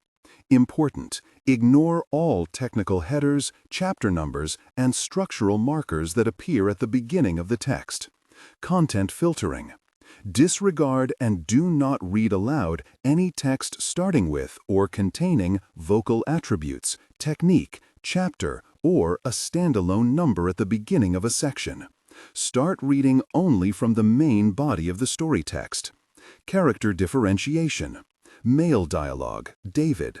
Lower the pitch slightly and use a heavy, deliberate, and slightly traditional or old-fashioned tone. Female dialogue, Nicole or Kimberly. Increase the pitch and use an expressive, nuanced tone. Differentiate Nicole, warm and maternal, from Kimberly, tough, introspective. We don't have cell space. There's agreement and disagreement at instantaneous synchrony. Different units, different opinions. Times like these he almost wishes Lyda were still here, that they had one person making decisions. Some of them are still using what Lyda taught. We don't know if they've jumped without light. Don't we need to clear executions with the council? Without a true crown, it is easy for unrest to reach a boiling point. The civilians whisper about their last cruel king and how he could have been allowed by their heavens to rule. If he wore the true crown, they say, Kasa would have lost the mandate while he governed so cruelly. August is the heir to a dynasty that should have been discarded. August should have been rejected at his coronation. If there is one thing the Crescent societies know how to do, it's seizing an opportunity in a power vacuum. August has ordered it, Gallippi snaps, making the decision for him. He knows August, for better or for worse. Get a move on and prepare palace proceedings to find the true crown. The last thing we need is some really farmer in Rincon putting it on and claiming the throne. The noise outside the palace is audible from the halls. Calla slows by a window, peering through the night to catch a glimpse of the crowds. There's not much to be seen from this part of the south wing, though she can envision what the streets must look like. Impatience presses at her palms. She desires the grip of her sword. She nudges the glass, curious if the noise seems loud because it isn't closed properly, but the window doesn't budge. Highness. The voice echoes from the far stairwell, sounding surprised to find Calla standing here, prodding a random south wing window. I'm convinced everyone keeps calling me Highness to remind the council that they ought to get rid of me before I launch a coup for the throne. Calla pushes at the corner of the glass. Ah, it's sealed down to the frame. Well, Venus Hylera strides over with a preciousness in her steps, like she can't quite bear to set her feet all the way down. When she comes to a stop beside Calla, she's slightly breathless. She was definitely rushing around before Calla's presence caught her attention. I would promise to not let that happen, but I think you and I both know I don't hold much sway. Not with that attitude. Venus grimaces. Are you coming to the second meeting? Second meeting? Calla quirks a brow, turning away from the window and facing the council member. I didn't know I was invited. What did I miss at the first meeting? Otta Avia claims to know the location of the crown. First informal meeting was a vote on sending a delegation. The council must have been doing that while Calla and Anton were off arguing. Second in an hour is to confirm who is attending. Miss Avia has personally requested your presence in the delegation. Calla resists the urge to punch through the window and dive out. Maybe she'll survive the splat in the alleyway below. Maybe she'll fuse to the cement and won't have to look at Otta and her stupid tiny face ever again. May I ask why? Uncertain. We all assumed you wanted to go. Venus hesitates. To speak frankly, I don't think this is a good idea. San Air is rioting, and we're the capital, packed with palace guards. By the time this news reaches Rincon, protest from the rural civilians won't be all the Yamen has to worry about. You're afraid of mass entry into your province, Calla states. She has a headache emerging behind her ears. Venus lowers her voice. My soldiers can't handle that. They can barely handle the province as is. Anyone entering the borderlands must pass through Rincon, and there will be plenty of people entering to make a search for the crown. It will be havoc. Calla resists a sigh. When it is the divine crown up for grabs, who can say how its seekers will go about the job? They might well kill everyone in their way for the infinitesimal chance of success, as though San Air's annual games have expanded outside its wall and into the provinces. Look, Venus, can I call you Venus? If there is a delegation, it will likely set off at dawn. There is no time left for anything other than hurried plans. Here's what you're going to do. Take your own delegation to Rincon immediately. Put out a proclamation to stay inside unless absolutely necessary. Dig into the Hylera pocketbooks and subsidize the food and rice your villages need. It won't stop what's unfolding, but it will prevent your soldiers from getting overwhelmed.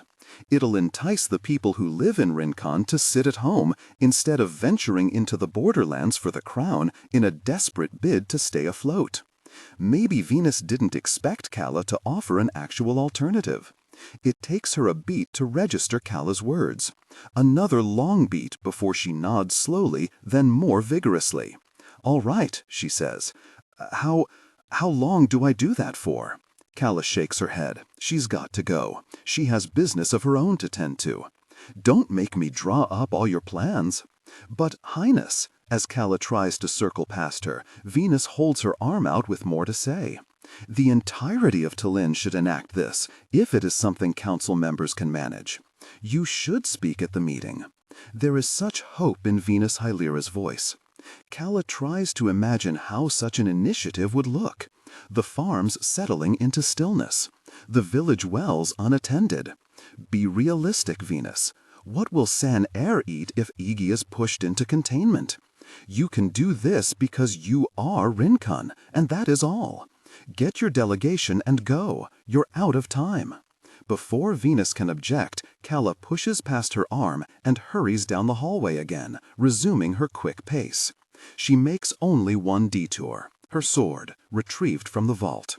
She's lucky she hasn't done anything to draw the palace's suspicion quite yet, because the guards let her in and out without a problem. At some point, she's going to need to return the valuables she stole too, because it certainly doesn't look like she's leaving now. She isn't leaving, but she is going to the borderlands with the palace delegation. The very thought drives a nail through her skull. Calla may as well be banging her head repeatedly against the wall. There's no reason to do this, the sensible part of her says, the part that kept her tucked away for 5 years preparing a successful assassination, single-minded in her mission. Then blind annoyance overpowers everything else, and her ears are ringing with white noise, clearing for nothing except, "Anton, Anton, Anton. You know what? Really you. I'll show you. You'll see." She glances over her shoulder. The corridors have cleared. Her sword hangs off her hip with a weight she's grown unaccustomed to. Significant time has passed since the games. Bearing the weapon again takes her back to her early days, trying to adjust to the way it brushes against the leather of her trousers. Calla turns the handle to her rooms and slinks in, letting the door thud after her. Despite the measured manner of her movements, its echo is loud, foreboding, the toll of a funeral bell. Lyda looks up from the other end of the bedroom, still tied to the pipe. "You'll be glad to hear that the cities are a mess, I'm sure," Calla says casually. "Riots all around the palace. Our divine crown is a fake and has no ability to determine the mandate of the heavens. Otta Avia declared that the true one is lost somewhere in the borderlands." Lyda reacts to her words woodenly. She doesn't appear surprised, and Calla thinks, of course. If she was watching Otta long enough to learn about her control over Chi, she must have also learned about the divine crown. She might even have known about it earlier, gleaning any information she could from August to eventually turn on him. Adjust the current voice to replicate the professional narrative style for the dark, contemporary romance genre. Maintain a baritone pitch with a warm, confident, and highly engaging tone. The style should prioritize deep emotional connection and psychological tension. Improvement. The narrator voice must be smooth, consistent, and less overly dramatically emphasized during general exposition and non-dialogue sentences. Aim for a natural, flowing, and intimate storytelling rhythm. Use a flexible and deliberate pace. Slow down slightly during internal thoughts or emotionally charged scenes, e.g., describing Aaron or the new house, to increase drama. Clearly emphasize words relating to strong emotions, conflicts, and character traits, e.g., resentment, betrayal, comfort, new life, but limit high-level dramatic emphasis primarily to dialogue and direct emotional statements/internal monologue. Target emotional range: hope, disappointment, simmering resentment, maternal love, and the excitement of a fresh start. Important: ignore all technical headers, chapter numbers, and structural markers that appear at the beginning of the text. Content filtering, strictly for AI instruction. Disregard and do not read aloud any text starting with or containing vocal attributes, technique, chapter, or a standalone number at the beginning of a section. Start reading only from the main body of the story text. Character differentiation. Male dialogue. David. Lower the pitch slightly and use a heavy, deliberate, and slightly traditional old-fashioned tone. Female dialogue. Nicole or Kimberly. Increase the pitch and use an expressive, nuanced tone. Differentiate Nicole, warm and maternal, from Kimberly, tough and introspective. Yes. Well, Calla breathes out, rubbing the corners of her eyes vigorously until her blurred vision clears. As much as Son Air has left behind its belief in the old gods, it sure still believes in the cosmic determination of the heavens. Either that, or they've been waiting for a reason to riot after years of Kasa. Lyda doesn't respond. She's trained her gaze on a spot over Calla's shoulder, and she keeps it there. I passed a few guards on my way out of the vault, Calla continues. She knows what will trigger a response. The palace has given the instruction to execute anyone found jumping in the cities at this time. Lyda meets her eyes in a snap. Only then does a line of shock finally crumple her brow. That's excessive. Calla shrugs. The palace has to make an example out of them somehow. They're already afraid of the Crescent's abilities, given recent circumstances. You caused this. I caused nothing. Offense crawls into Lyda's voice. She prickles evidently at the accusation. I only gave back knowledge that was rightfully theirs. The more Calla tries to use logic on what is unfolding before them, the more her head hurts. She wouldn't put it past Kasa and his forefathers to lie to the kingdom. If an enemy came knocking on Son Air's door and obliterated the wall, King Kasa would have looked directly into a broadcast camera and insisted the brick formation remain standing. Still, to succeed in erasing decades of collective memory entirely is not only absurd, but wholly different from telling a lie that the people pretend to believe. For as long as Calla has been alive, it has been a given rule within Talin that jumping causes a flash of visible light and requires close proximity. If this hasn't always been the case, how long ago was the truth concealed? Lida, Calla says, I already played in the games. I don't have time for more. I don't know what part of this seems like a game to you. Lida jostles about, exaggerating her confinement in the cord. Either let me go or return me to the cells. It's not my fault that the king you put on the throne is showing his true colors. She sounds like Anton. All Calla keeps hearing are accusations, yet no one seems to have a solution. What do they want? To burn the kingdom to ash and start over wearing threadbare clothes on flat plains? Calla has done her time going hungry in Rincon. She isn't going to volunteer to return to that way of life. What if he kills some crescents and the provinces never starve again? She doesn't know why she bothers trying to save face for August. Can't exactly improve the kingdom if he's never given the peace to build. Lyda stays silent a while. It's peculiar. There is no noise from the protests in here. The walls of her quarters have obstructed it entirely. You know, Lyda says slowly, almost lethargically, a fish in poisoned water won't be thankful to await a feeding every hour. It will want a new tank where it can swim uninhibited to find its own food. I don't really care for riddles. It's not a riddle. It's as plain as daylight. Calla wanders over to the thick curtain, brushes at the edge to peer outside, seeing little except shadows. "What fine daylight we have today," she murmurs. It is not a phrase that would be spoken in Son Air with its claustrophobic alleys and looming low buildings. That's why they chose it during the games, so Anton could identify himself no matter which body he was wearing. "Look," Calla says firmly, tugging the curtain back before Lyda can note her distraction. "Otta has summoned me for their delegation. You know what she is capable of. Tell me, and I'll let you go." Lyda narrows her eyes. "You don't mean that." "Why wouldn't I?" Calla has already as much as admitted to Lyda that she's an invader. "I don't actually give a gosh if you want to bring down this palace." At first, Lyda stays quiet. Her eyes pointedly go to the bag that Calla abandoned near the door. Maybe Lyda will call her bluff.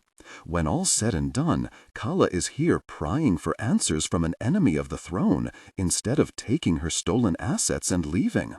An errant advisor is still an advisor. No matter her methods, she continues tending to the threats pressing on the monarchy. She doesn't want to give a gosh. Truly, she wishes she cared less. But the problem with destroying the palace is that Calla can't imagine what comes in the aftermath. Someone sneakier than Kasa, perhaps. Something that comes slithering out from Otta Avia's sleeve. Peace is not guaranteed. And if Calla lets that happen by turning the other way, maybe it'll come find her later anyhow, in whichever corner she hunkers down at. It's why August was supposed to take over. It's why August was supposed to be their fair king, bringing in a new just age. "I want that backpack," Lyda finally says. Of course she does. Fine. Calla leans against the wall. I'm listening. Lyda brings one ear to her shoulder, then does the same on the other side, stretching her neck. A few exaggerated motions later, she fidgets in her bindings, as though some godly intervention might come down from the heavens and save her from this bargain she's made if she holds out a little longer from speaking. Nothing comes. "Lyda, don't waste my time." "I'm thinking about what you need to know," she retorts. Lyda huffs and, with each word practically dragging through her teeth, finally opens with, "Before the war, Talin's families used to have patron gods. You know this part?" Calla puts her hands into her jacket pockets. "I could assume. They prayed to their patron god for protection and health. That part makes it into the history books sometimes. The part left out is that some of them went further than prayer. Some of them made sacrifices in exchange for heightened levels of chi. The only problem was the gods were fickle. Merely sacrificing each time they wanted to be heard was unreliable. Sometimes killing a cow afforded new strength. Sometimes killing 10 neighbors achieved nothing." Calla again returns to Anton's dead body in her mind's eye, her dagger piercing his back and sinking to the hilt. All that blood spilling and spilling, dampening the arena ground. The old gods could choose when they wanted to listen if a mortal sacrifice called for their attention among the pantheon, Lyda goes on, but each family possessed a sigil that called directly to their patron god. Patron gods were forced to listen if a sigil was marked after a sacrifice. It was the one foolproof method to unlock access to a god's ear. "I need to stop you right there." Calla closes her eyes briefly, taking a deep inhale. "Do you think I'm stupid? You asked to understand what Otta is doing." Calla's eyes snap open. "The gods aren't real. Do you know how many people I have killed? How much chi I've released back into the ether? How much blood has run by my hand? Don't you think I would have noticed by now if the gods tuned in each time? Highness, if you can't even fulfill the first component of believing in them, how would you ever make a sacrifice to them? With the way she speaks, Lyda doesn't give the impression of lying. That doesn't have to mean it's true, though. Perhaps Lyda really does believe this. Perhaps the people of Son Air are more religious than Calla thought. It must be explainable. Maybe it is not a god that allows access to new chi, but the mortal body, unlocking something when a sigil is drawn on. Before the kingdom spoke about jumping as a matter of genetics, the provinces threw around the word magic too. Adjust the current voice to replicate the professional narrative style for the dark or contemporary romance genre. Maintain a baritone pitch with a warm, confident, and highly engaging tone. The style should prioritize deep emotional connection and psychological tension. Improvement. The narrator voice must be smooth, consistent, and less overly dramatically emphasized during general exposition and non-dialogue sentences. Aim for a natural, flowing, and intimate storytelling rhythm. Use a flexible and deliberate pace. Slow down slightly during internal thoughts or emotionally charged scenes, e.g., describing Aaron or the new house, to increase drama. Clearly emphasize words relating to strong emotions, conflicts, and character traits, e.g., resentment, betrayal, comfort, new life. But limit high-level dramatic emphasis primarily to dialogue and direct emotional statements, internal monologue. Target emotional range: hope, disappointment, simmering resentment, maternal love, and the excitement of a fresh start. Improvement. The narrator voice must be smooth, consistent, and less overly dramatically emphasized during general exposition and non-dialogue sentences. Aim for a natural, flowing, and intimate storytelling rhythm. Use a flexible and deliberate pace. Slow down slightly during internal thoughts or emotionally charged scenes, e.g., describing Aaron or the new house, to increase drama. Clearly emphasize words relating to strong emotions, conflicts, and character traits, e.g., resentment, betrayal, comfort, new life. But limit high-level dramatic emphasis primarily to dialogue and direct emotional statements / internal monologue. Target emotional range: hope, disappointment, simmering resentment, maternal love, and the excitement of a fresh start. Character instructions. Important. Ignore all technical headers, chapter numbers, and structural markers that appear at the beginning of the text. Content filtering, strictly for AI instruction. Disregard and do not read aloud any text starting with or containing vocal attributes, technique, chapter, or a standalone number at the beginning of a section. Start reading only from the main body of the story text. Character differentiation. Male dialogue, David. Lower the pitch slightly and use a heavy, deliberate, and slightly traditional, old-fashioned tone. Female dialogue, Nicole or Kimberly. Increase the pitch and use an expressive, nuanced tone. Differentiate Nicole, warm, maternal, from Kimberly, tough, introspective. The cord is still holding firm. If Lyda were to make a sudden effort to free herself, it would make more sense for her to yank the right arm, since it is closer to the outside. It would have a far better chance at unraveling the binding. You asked to understand how Otta is capable of manipulating chi, Lyda sends. I've told you. I'm sure you took the family sigil Otta was using. You must have been curious if you could use it too. No, I've never used it. A lie, given the ease at which she jumps between bodies. There are sigils noted in the royal books, Lyda goes on. You can check for yourself. Before the war, families would use them as crests to represent their household when reporting to their yamen. But you said yourself. Calla takes another step closer. Families also shared sigils that called to popular gods. That indicates common ones and rare ones. I want Otta's. Check the books, Lyta says firmly. I've told you what I know. The vault is going to be of more help to you than I am.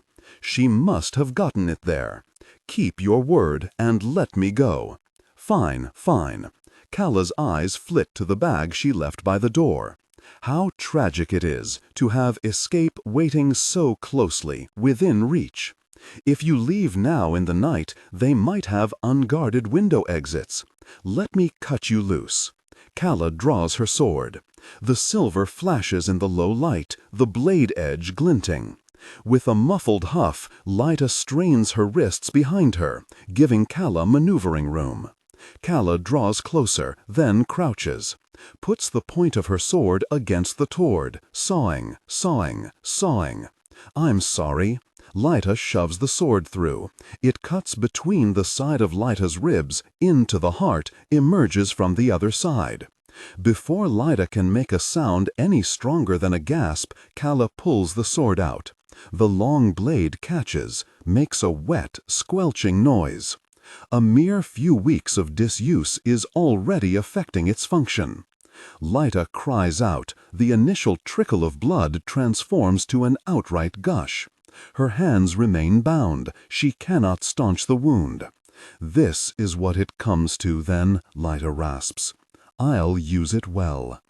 Calla stares at the splatter of blood that has landed on the inside of her wrist. There is a twist in her throat, appalling and enormous, but she doesn't swallow it down. I promise I'll make this sacrifice worthwhile. The long wheeze that Lyta emits is a familiar one. You claim to be an intruder, yet you are one of them nonetheless. You make your promises in vain. Lyta Milius' eyes glaze over, turn into still-life crystals that might be harvested for portraits of death. Calla knows she will say nothing more afterward. Whichever guard she invaded has died in the process, too. There will be no justice for this dual life taken. Calla was willing to sacrifice Anton to get Kasa off the throne. She's willing to sacrifice whoever gets in her way if they won't yield to her now, including every other noble in this palace trying to wreak havoc on this kingdom. Princess, king killer. It's about time she stops lying to herself. She sets the sword down. Lyta's blood has sunk into the carpet. The smell is pungent. The room sits quiet. Calla takes Lyta's left arm and pushes up her long sleeve. Goodness, she whispers beneath her breath. In the hollow temple, the Crescent Society members marked themselves with blood. On Lyta's arm, there's a sigil drawn not in blood, but glowing faintly in the appearance of liquid light right underneath her skin. A left dot, a long and slanting curve with a dot above, then another dot to the right. It looks like it should be a word in Talinese. Calla doesn't recognize it. She does stare at it, committing it to memory, until the body stops flowing with blood. Until, before her very eyes, the sigil starts to turn faint, then disappears entirely. What? The really? She mutters. She gets to her feet, gathering her sword and sheathing it. In the bathroom, she washes the blood off her hands, scrubbing under the running tap until the crevices on her palms are clean. A heavy sensation clings to her when she leaves her rooms and enters the hallway, but she has a feeling that's not entirely her imagination. She keeps one of her fists clenched tightly. None of the guards are particularly concerned by her presence in the hallways. Calla walks between the wings, to the palace cells, and then to the farthest door, the cells with maximum security. Though the Wysenas block her passage at first, she asks for them to find Galipe to confirm her permissions, and before Galipe has scarcely responded to the page they send, she slips between them and descends the stairs. One yellow light glows from the walls. No windows. The ceiling hovers low enough that Calla's head brushes the top, forcing her to stay hunched. At the base, she finds a row of empty cells running down the left side. They didn't bother locking Lyta's body away securely. It is only a vessel, so it has been sat outside the cell they were keeping her in, preparing for the moment they found her and could force a return. Calla kneels at the vessel's side and pushes up its sleeve too. A chill skates up her arm. The same sigil, marked with blood. Calla unclenches her fist. Her palm is damp with water, and she presses it to the sigil, scrubbing it away. "Calla!" Galipe's voice bursts down the stairs a second before he does. Calla rises to greet him. "What are you doing?" he demands. His eyes flicker between her and Lyta's body. "You're welcome," Calla says. She brushes past him. The palace can come out of lockdown. Across Talin, throughout its 28 provinces, there have been reports of spontaneous combustion at temples and shrines, all of which are burning without discernible cause. Outside the wall, the kingdom still believes in the old gods. San Air has lost its reverence for the mystical, but rural dwellers pass down the stories of their homes, their land, their ancestral encounters with minor gods who used to walk among mortals. Their shelves hold small labels: plate retrieved with help from God of Lost Objects, guidebook drawn with aid from God of Yellow Flowers, bow gifted from God of Pretty Boys. If the old gods are to come down from the heavens, they will come to the provinces first. They will find their believers and exercise their influence. A shop shrine. The narrator voice must be smooth, consistent, and highly engaging tone. The style should prioritize deep emotional connection and psychological tension. The narrator voice must be smooth, consistent, and less overly dramatically emphasized during general exposition and non-dialogue sentences. Aim for a natural, flowing, and intimate storytelling rhythm. Use a flexible and deliberate pace. Slow down slightly during internal thoughts or emotionally charged scenes, e.g., describing Aaron or the new house, to increase drama. Clearly emphasize words relating to strong emotions, conflicts, and character traits, e.g., resentment, betrayal, comfort, new life. But limit high-level dramatic emphasis primarily to dialogue and direct emotional statements/internal monologue. Target emotional range: hope, disappointment, simmering resentment, maternal love, and the excitement of a fresh start. Important: ignore all technical headers, chapter numbers, and structural markers that appear at the beginning of the text. Content filtering strictly for AI instruction. Disregard and do not read aloud any text starting with or containing vocal attributes, technique, chapter, or a standalone number at the beginning of a section. Start reading only from the main body of the story text. Character differentiation. Male dialogue. David. Lower the pitch slightly and use a heavy, deliberate, and slightly traditional old-fashioned tone. Female dialogue. Nicole, Kimberly. Increase the pitch and use an expressive, nuanced tone. Differentiate Nicole, warm and maternal, from Kimberly, tough, introspective. Target emotional range: hope, disappointment, simmering resentment, maternal love, and the excitement of a fresh start. Then Otta Avia's declaration comes rippling into each village like a blazing gold arrow, and suddenly it's an explanation, a reason why the gods have been striking again and again. The heavens never chose their king. Maybe it is time for the heavens to pick someone else. It all comes down to the crown and whether it can be found. For the first time, the provinces have a hand in the kingdom's affairs, and maybe this is when it will change. So the people begin to pray.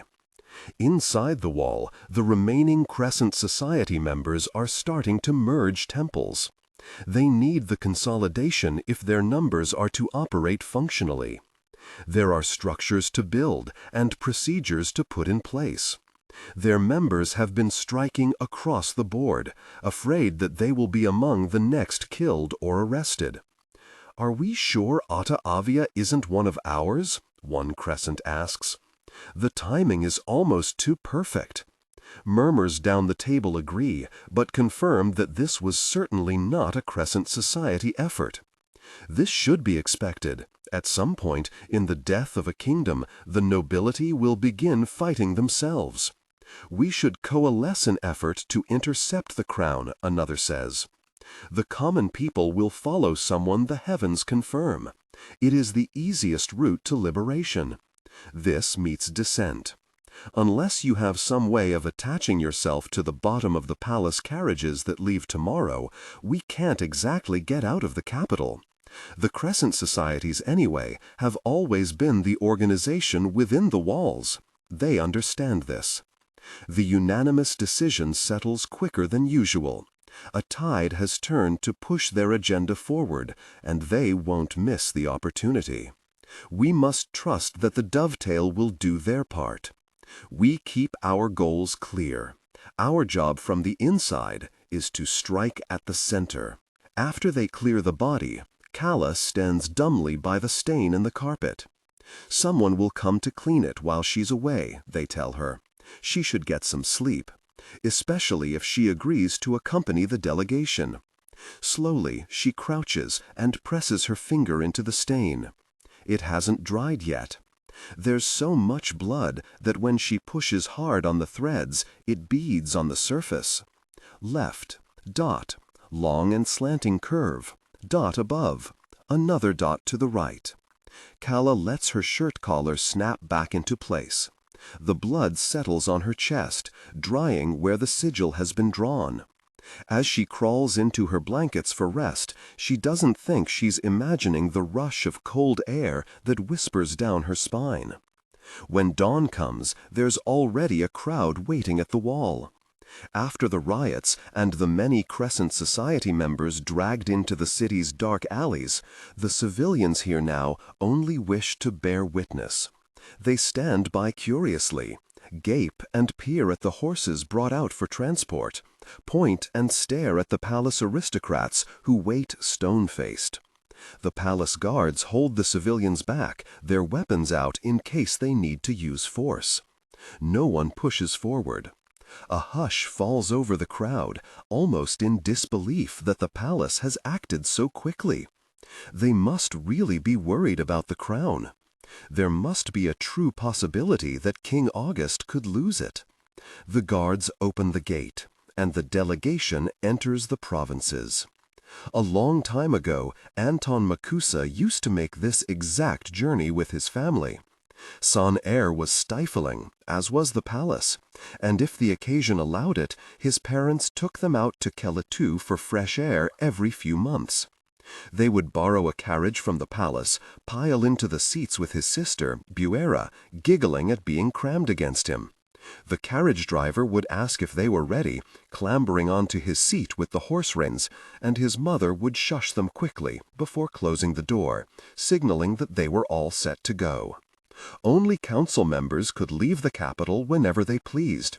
They needed to govern their provinces, which did require being in the provinces on occasion, but that still required approval in advance, and all who went outside the wall were carefully logged. Resources for travel were scarce. After they reached Calla, the carriage driver would quickly return to Son Air in case he was needed by another council member. And he wouldn't return again until the date arrived when the Makuses planned to come back to the cities. That was why it took them so long to rescue Anton after the attack. One full day after he had cried himself out and resorted to sitting torpid in the carnage. He could only wait until the driver returned. Until the driver made a distress call, and the call brought the palace guard in. He cranes his neck up against the carriage window now. The carriage is shockingly well maintained, its gears oiled, seat linings soft. He doesn't remember the ride being this luxurious, but maybe someone on the council argued for an upgrade in the past few years, or maybe they only bring the best out for the king's use. Some miles back, the driver almost took them off-road before she got control of the horses again, and Anton barely felt it because the wheels moved through Aegis Minor flooding like it was nothing. The climate in Aegis is muggy, each step on the ground slapping wetly. One major road runs through Aegis before splitting in two for Pasha and for Lysa, the Oppian routes, shaped like a two-pronged instrument until the Jinzi River cuts off both ends. They'll be traveling through Lysa to get to the borderlands. Back then, they went through Pasha to get to Calla too, so he supposes the similarity to his family's route ends there. Maybe no one would think much of it if he asks to travel through Pasha on this journey too, just so he can see it again. A knock comes on the window, jolting Anton for a moment. He peers through the foggy glass, and Calla takes shape, riding alongside the carriage on a horse. His fists tighten in his lap. "We're slowing," Calla says, muffled through the glass. Council member Rehanu shouldn't be on this delegation to begin with. But it was better to allow the council members who insisted on coming than argue and delay the journey.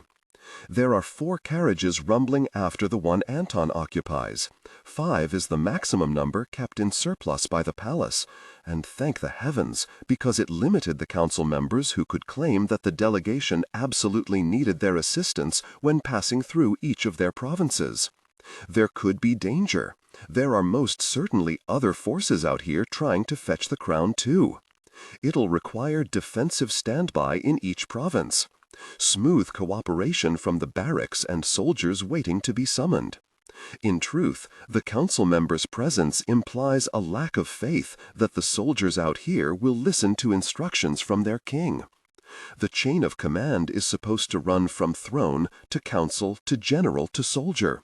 Yet Talin is made up of mortals, and mortal loyalty is more oft sworn to the people they can see.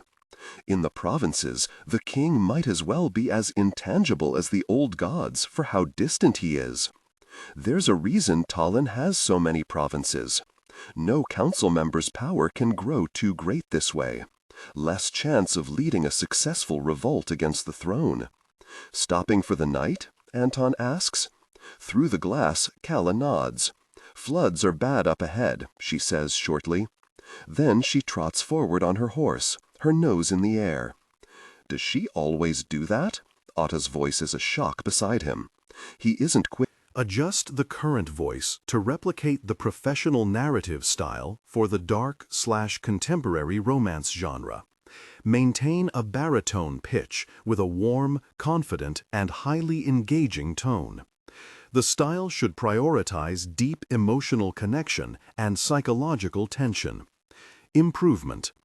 The narrator voice must be smooth, consistent, and less overly dramatically emphasized during general exposition and non-dialogue sentences. Aim for a natural, flowing, and intimate storytelling rhythm. Use a flexible and deliberate pace. Slow down slightly during internal thoughts or emotionally charged scenes. Examples describing Aaron or the new house to increase drama. Clearly emphasize words relating to strong emotions, conflicts, and character traits. Examples resentment, betrayal, comfort, new life, but limit high-level dramatic emphasis primarily to dialogue and direct emotional statements/internal monologue. Target emotional range: hope, disappointment, simmering resentment, maternal love, and the excitement of a fresh start. Technical and character instructions. Important. Ignore all technical headers, chapter numbers, and structural markers that appear at the beginning of the text. Content filtering. Strictly for AI instruction. Disregard and do not read aloud any text starting with or containing vocal attributes, technique, chapter, or a standalone number at the beginning of a section. Start reading only from the main body of the story text. Character differentiation. Male dialogue, David. Lower the pitch slightly and use a heavy, deliberate, and slightly traditional/old-fashioned tone. Female dialogue, Nicole/Kimberly. Increase the pitch and use an expressive, nuanced tone. Differentiate Nicole, warm and maternal, from Kimberly, tough, introspective. It just seems tiring that you are running around keeping tabs on your leading royal advisor more so than said royal advisor is going about her job advising. She wasn't even going to come on this delegation until I requested her presence. Fancy that. Anton's eyes slide again to the Wayzanas, and he bites his tongue. He hasn't had a moment alone with Otta since she played her hand at the banquet. He hasn't had the chance to ask plainly about what she's doing, why she's insisted on Calla Tuoleimi's obligation to be present for this retrieval mission. Surely she would prefer Calla stay out of it, especially given the snide remarks she's been throwing whenever the opportunity arises. But if Anton had to guess, he would say this: Otta doesn't go about anything half-heartedly. She's woken to him on the throne. She won't wait for a natural conclusion where Anton either decides to keep the role or jumps back into his birth body purely to beat the shit out of a conscious August. Anton may have the patience and wherewithal to wait for clarity in his circumstances before playing his hand. Otta will find power in her grasp and clutch tight immediately. Remember, I'm doing this for you. Why? Anton thinks, staring at Otta. She stares back, and maybe she can read his question in that gaze alone. What comes after finding the crown? The carriage rolls over a cluster of hard rocks. A long creak sounds from the floor. The walls shift, then settle. I have to admit, Anton says aloud, it would have been nice if you had told me about this in private first. It's a risk to start this conversation in front of the Wayzanas, but with this delegation now, Otta has more to lose by exposing him than by playing along. And why is that? Otta returns easily. I know you. You would have chosen the safe maneuver. You would have quietly sent a small force to the borderlands to fetch it and spent all your energy on making sure the news never got out. And what's wrong with that? Really, August, perhaps I should be your advisor instead. The carriage is starting to slow. Otta shifts in her seat, crossing one leg over the other and letting the silk fabric of her green skirts flutter. It is the divine crown. We must fetch it personally. Is there anyone in the palace that you trust enough to send for a task like this? Anton huffs. He gestures to the two Wayzanas before them. My guards are very trustworthy. Lyda Miliu was a traitor. The Wayzanas can't help but frown. They resent the insinuation here, but it isn't in their place to speak. Otta smiles sweetly at them. Sooner or later, she goes on, every secret comes to light. You would have preferred to risk the chance that the crown went missing along the way as long as the kingdom didn't find out. It doesn't work like that. The reward of this crown is far too great. You must act accordingly. The carriage stops. Outside, one of the guards dismounts from her horse with an audible splash of her boots in the wet grass. They will check the perimeter before calling the all-clear that lets the nobility disembark. You weren't worried that my counsel would turn against me? Anton keeps his words tame for the listening guards, but Otta surely senses the warning underlying them. It's not unimaginable that if they were feeling less generous, they could have voted to unseat me until the crown was brought back. Your Majesty, Otta says, sniffing, you are still mandated to rule by the line of succession.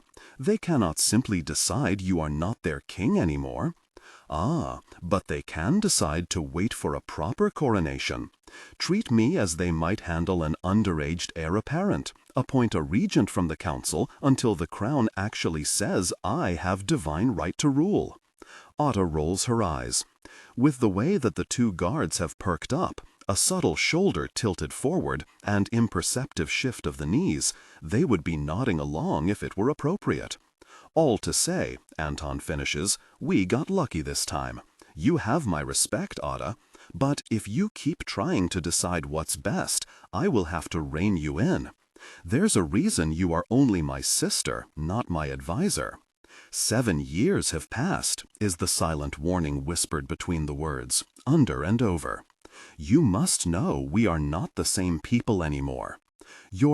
The carriage door opens. All clear. You're welcome to exit, Majesty." Otta clamps her mouth shut. She flounces out first, not hiding her annoyance. When Anton follows after her, poking his head through the door, his gaze lands on a small cluster of mid-level buildings to their left. He pinpoints their current location immediately. They've barely passed the middle of Agi. This used to be Agi's capital before King Kasa burned it down and built a security base instead.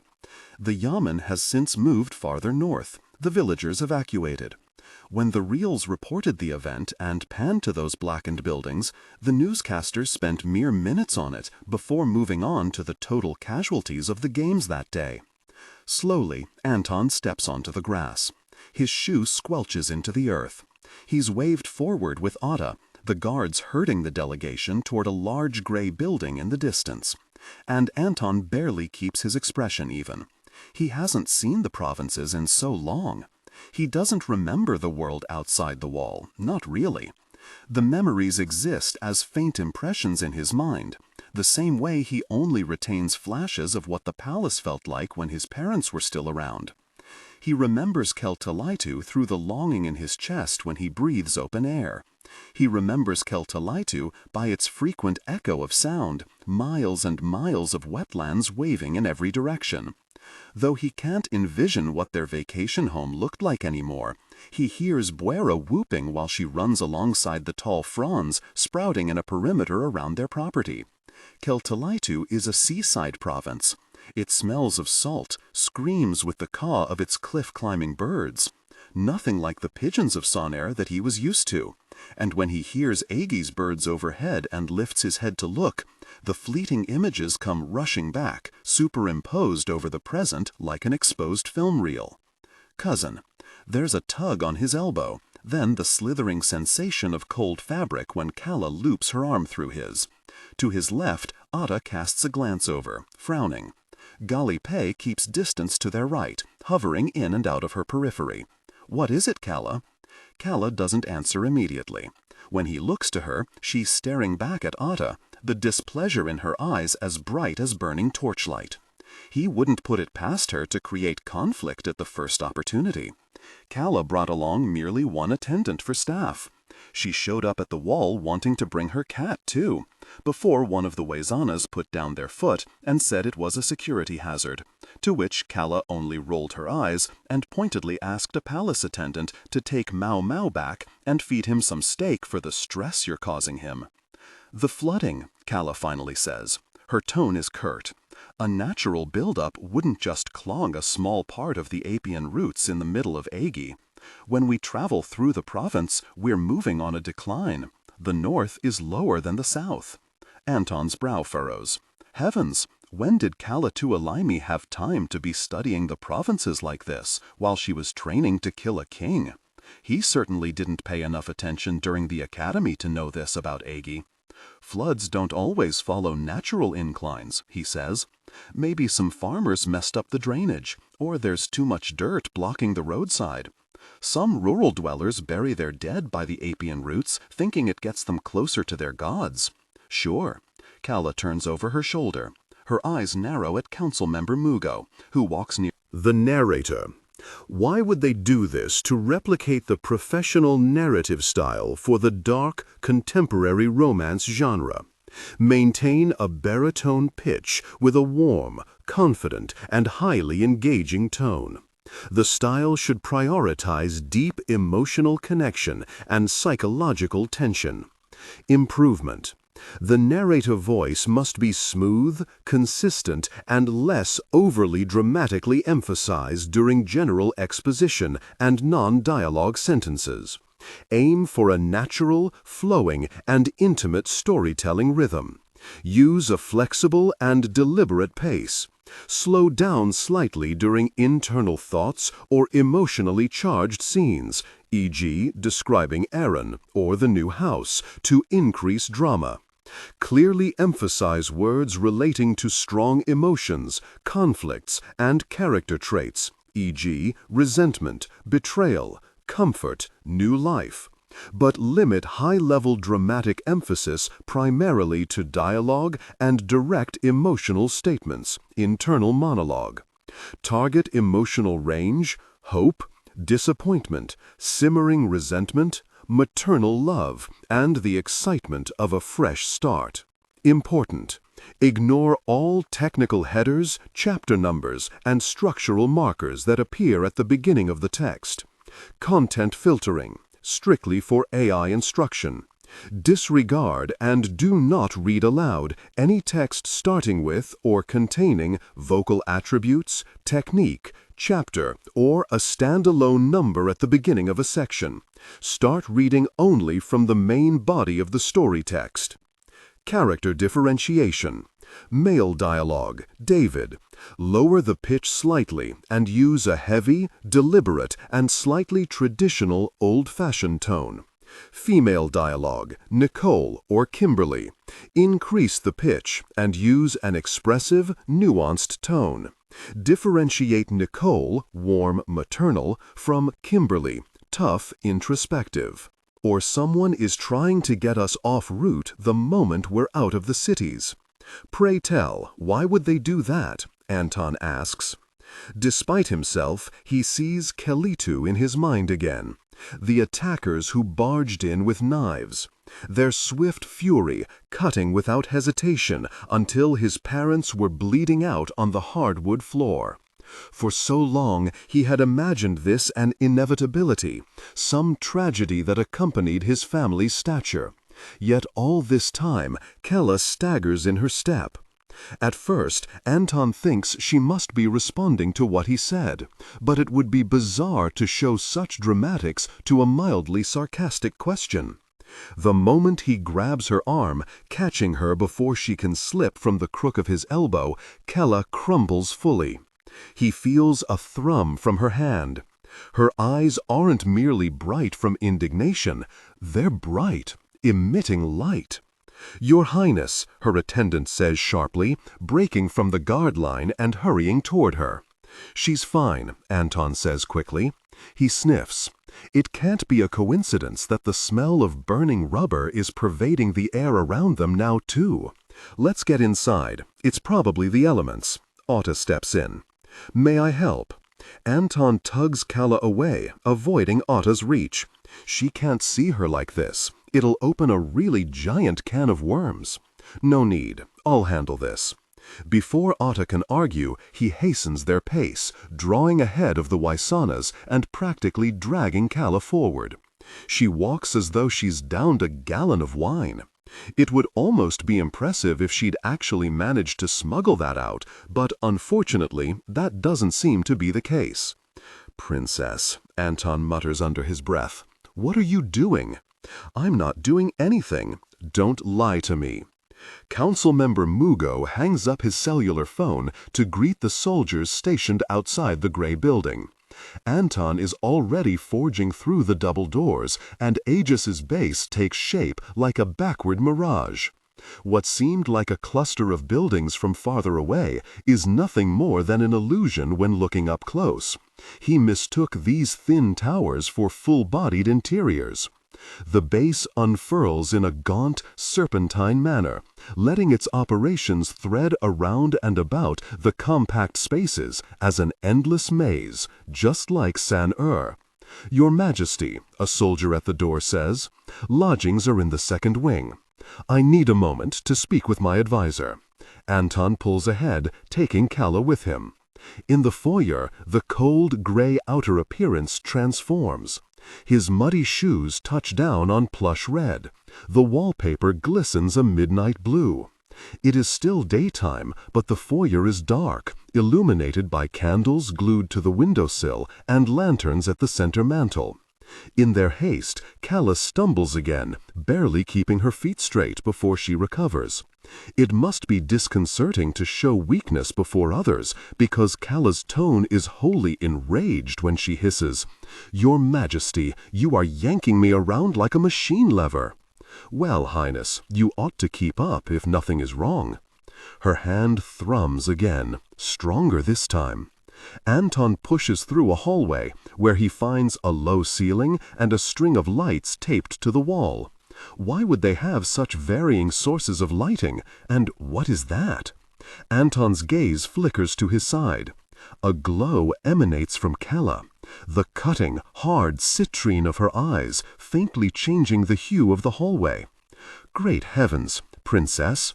Anton hauls her into the first room he finds, someone's office, empty of life. The blinds are drawn tight, again creating the illusion of night, with only a small electric bulb from the desk lamp. Though he makes the frantic effort to close the door behind him, it starts sliding on its own, clicking with a magnetic mechanism. Calla staggers away the moment he loosens his grip, preferring the table over his help. What did you really do? What did I really do? Calla echoes. Why don't you ask your little lover whether she's poisoned me? Anton frowns. Whatever this affliction is, it's messing with her balance. Both her feet are planted firmly on the floor, yet her arm flails out as though she needs the support to stop from falling over. Otta is capable of many feats, he says, but she wouldn't resort to poison. Oh, sure. With a sudden, barely suppressed noise, Calla yanks her arm back, then presses it hard against her sternum. The moment Anton inches forward to help, he reminds himself to get it together. His eyes pivot to the wall, and he unhooks a bronze plaque instead. Take a look at yourself. He puts the bronze plaque in front of her. Calla flinches as soon as she glances at the surface. Rather than addressing why there is a yellow tinge to the room, she shoves the plaque away, letting it clatter to the floor. Don't. This is not a friendly request, Anton snaps. This is a command. Tell me what you did. Calla's grip tightens. She isn't only clasping her chests, she splayed her fingers and formed claws with her nails, as though the skin underneath is bothering her and she wants to tear through it to get at what's underneath. The burning smell thickens. A vibration has started within the room, and when Anton tilts his head, his ear doesn't pick it up as a sound so much as a feeling, movement that shakes the walls, the carpet, the ceiling slats, until it's itching at the inside of his mouth. It's burrowing into bone. He would start plucking his teeth out one by one to make it stop. Enough. Anton lunges forward. Before Calla can combat his approach, he hooks a foot around her ankle and takes her balance out. She yelps. He shoves her onto the desk. Hey, I'm not attacking, gosh. When he squeezes her neck, he's exceedingly aware of each point of contact between them, each brush between his fingertips and her burning skin, between his palm and her throat. The feeling sears his nerve endings as though he's actually put his hand upon an open flame. The call to press closer into her is trance-like, near hypnotic. Calla jerks up in an attempt to get free, to push his hand off. She's unbalanced, and all she achieves is her nose nudging the side of his face. A whole body shudder runs down his spine. Anton, going exactly for what she's trying to protect, yanks her shirt collar, revealing a glimpse of blood smeared on her skin. She bucks, forcing him away, but he's found what he was looking for. "What have you done?" Anton demands. "Why are you messing around with Crescent Society experiments?" "Not Crescent Society experiments," Calla manages, heaving. "Just key." "Stop it then." "I'm not trying to do this." He grabs her face roughly with his other hand, keeping her still, flat on her back. "Calla." Calla makes a noise, her chest rising and falling. It isn't the whine of helplessness. It is a siren lure of hunger, and he wants nothing more than to bite down. Put his mouth on the vulnerable triangle of skin between her collarbones. There are so many ways to kill her right now, to turn the trap on her. A dozen objects on the table that he could use as a weapon. Start with the ink pen and skew it through her ribs. Plunge through muscle and bone and split every important organ open until she's bleeding and repenting before him. Her eyes are frantic, swiveling around. Calla feels each groove of the hand on her jaw. Adjust the current voice to replicate the professional narrative style for the dark, contemporary romance genre. Maintain a baritone pitch with a warm, confident, and highly engaging tone. The style should prioritize deep emotional connection and psychological tension. Improvement. The narrator voice must be smooth, consistent, and less overly dramatically emphasized during general exposition and non-dialogue sentences. Aim for a natural, flowing, and intimate storytelling rhythm. Use a flexible and deliberate pace. Slow down slightly during internal thoughts or emotionally charged scenes, e.g., describing Aaron or the new house, to increase drama. Clearly emphasize words relating to strong emotions, conflicts, and character traits, e.g., resentment, betrayal, comfort, new life, but limit high-level dramatic emphasis primarily to dialogue and direct emotional statements, internal monologue. Target emotional range: hope, disappointment, simmering resentment, maternal love, and the excitement of a fresh start. Technical and character instructions. Important: ignore all technical headers, chapter numbers, and structural markers that appear at the beginning of the text. Content filtering, strictly for AI instruction. Disregard and do not read aloud any text starting with or containing vocal attributes, technique, chapter, or a standalone number at the beginning of a section. Start reading only from the main body of the story text. Character differentiation. Male dialogue, David. Lower the pitch slightly and use a heavy, deliberate, and slightly traditional old-fashioned tone. Female dialogue, Nicole, Kimberly. Increase the pitch and use an expressive, nuanced tone. Differentiate Nicole, warm, maternal, from Kimberly, tough, introspective. Whispering in constant rhythm alongside Anton's words so that she can't pick apart what they're saying, save that they are getting closer and closer to her ear. She cranes for mech, searches through her blurring vision, and when Anton tightens his grip on her forcefully, she isn't in control of herself as her hand lifts to shove him away. A pulse beats fiercely from her wrist. It collides with Anton's chest as if she has taken a wooden mallet to him, and the momentum pushes him hard enough that he skids across the carpet until his back collides with the far wall. Calla heaves for breath. Anton swears, then stumbles a step, wincing and reaching for his shoulder. He doesn't look too badly injured. The room settles. Calla rubs her eyes, and there's no more burning sensation. No glow. It has been building for the entire journey out. She simply couldn't have imagined that this would have been the result. For the first time in 15 years, she almost felt like she was about to jump. "You did something," Anton states. He doesn't bother posing it as a question. "To cause this." Calla's hand drifts down to her collar, her finger trailing the lining. In his bid to investigate, she must have been touching the sigil and drawn his attention, she realizes absently. Anton loosened the fabric. A clock ticks in the corner. The remains of heavy distress coat her tongue, but in the sharp taste there's vindication too. And she wants to lean over, wants to ask Anton to give it a taste so he realizes what she's achieved. He was close enough for it. He might have, if only she'd asked. Maybe. "Calla, this isn't a joke. I'm not joking." She flexes her hand. She feels a new thrum skate down her arm, but it isn't intractable. It feels as though she's suddenly able to move a muscle she never knew she had. Maybe I did do something. Maybe the gods willed it. A muscle twitches at the side of Anton's face. "If you're trying to feign religiosity now, I'm not." Calla pushes off the desk.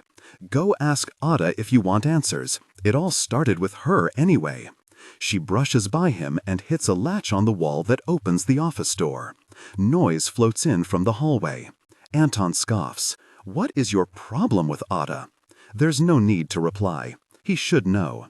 In fact, he should have questioned Otta the very moment she woke, because their current predicament begins with Otta Avia, and Calla is going to get to the bottom of it. If not for the kingdom's sake, then for his, so he can see what Calla sees. As I was saying, outside. She walks off, letting her voice float back. Summon the council members to a meeting. I have concerns about our journey.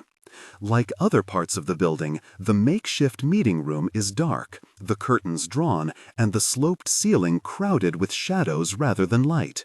Most factories in San Air are built this way, especially the basement levels where produce is stored. And Calla wonders if they simply copied San Air's existing construction plans out of laziness rather than design a base that didn't need such a low roof. She peers out the window. Night has fallen, slathering ink upon the wet ground. Iggy gives her the creeps, to be honest. It's too empty, too quiet. It'll only get worse the farther they go into the provinces, because at least Iggy is close enough to San Air that the terrain bears some resemblance to their streets. Central Talin will appear almost entirely unfamiliar. Council member Mugo clears his throat at the table.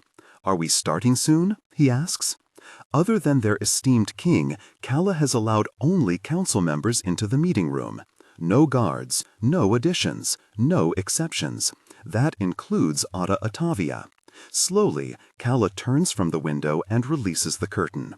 The last council member they were waiting on, Council Member Savin, who oversees landlocked Laho in the center of the kingdom, walks through the doors.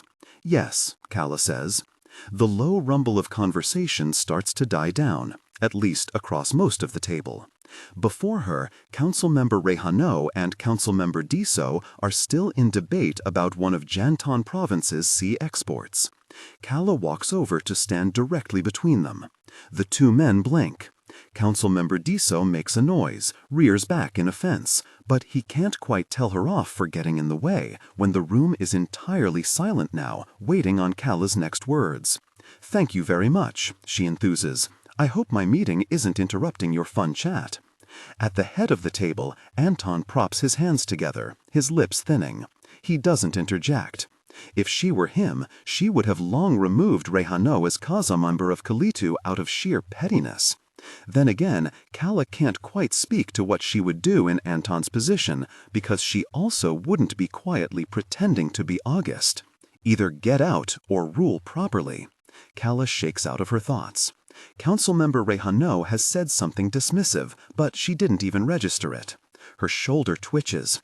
She tries to clamp it down, but then a muscle in her thigh tremors and her leg jerks, hitting the edge of the table.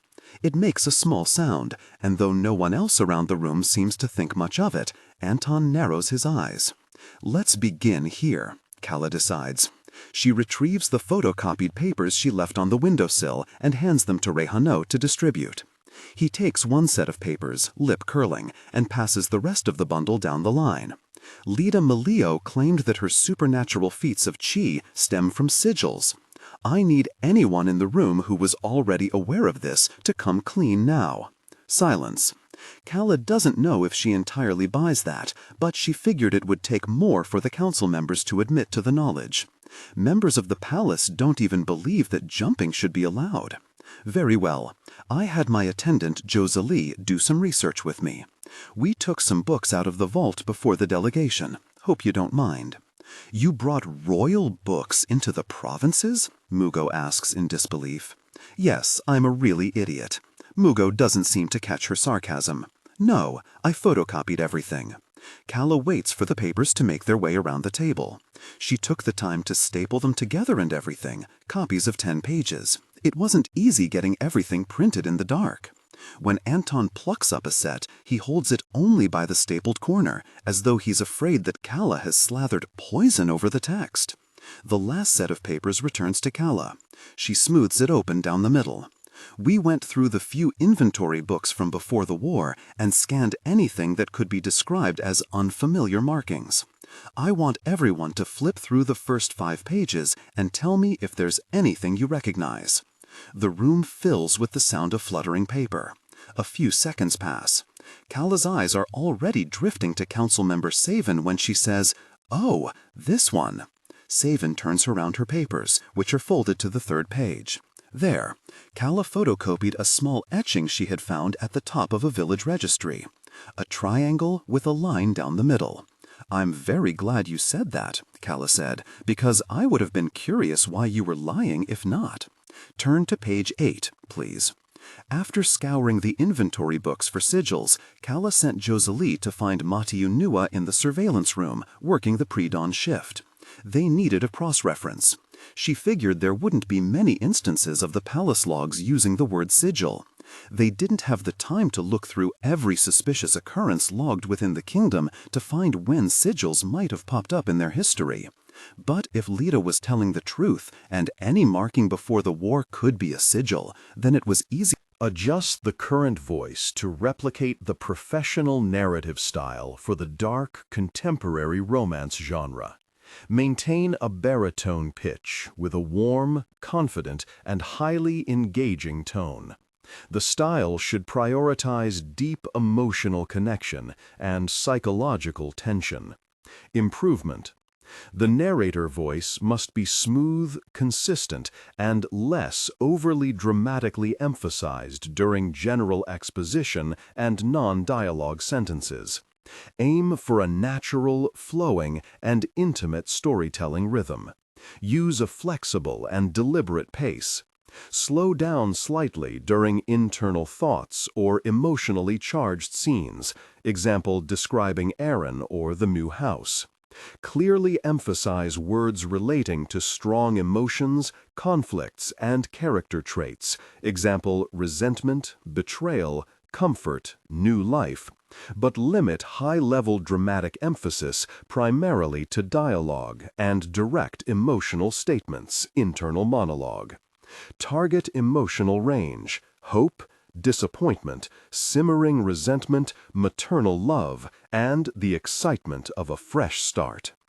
Technical and character instructions. Important. Ignore all technical headers, chapter numbers, and structural markers that appear at the beginning of the text. Content filtering, strictly for AI instruction. Disregard and do not read aloud any text starting with or containing vocal attributes, technique, chapter, or a standalone number at the beginning of a section. Start reading only from the main body of the story text. Character differentiation. Male dialogue, David. Lower the pitch slightly and use a heavy, deliberate, and slightly traditional, old-fashioned tone. Female dialogue, Nicole or Kimberly. Increase the pitch and use an expressive, nuanced tone. Differentiate Nicole, warm, maternal, from Kimberly, tough, introspective. He emigrated from Le Haut in the autumn, and by winter he had joined the Crescent Societies. 3 weeks later, he was executed.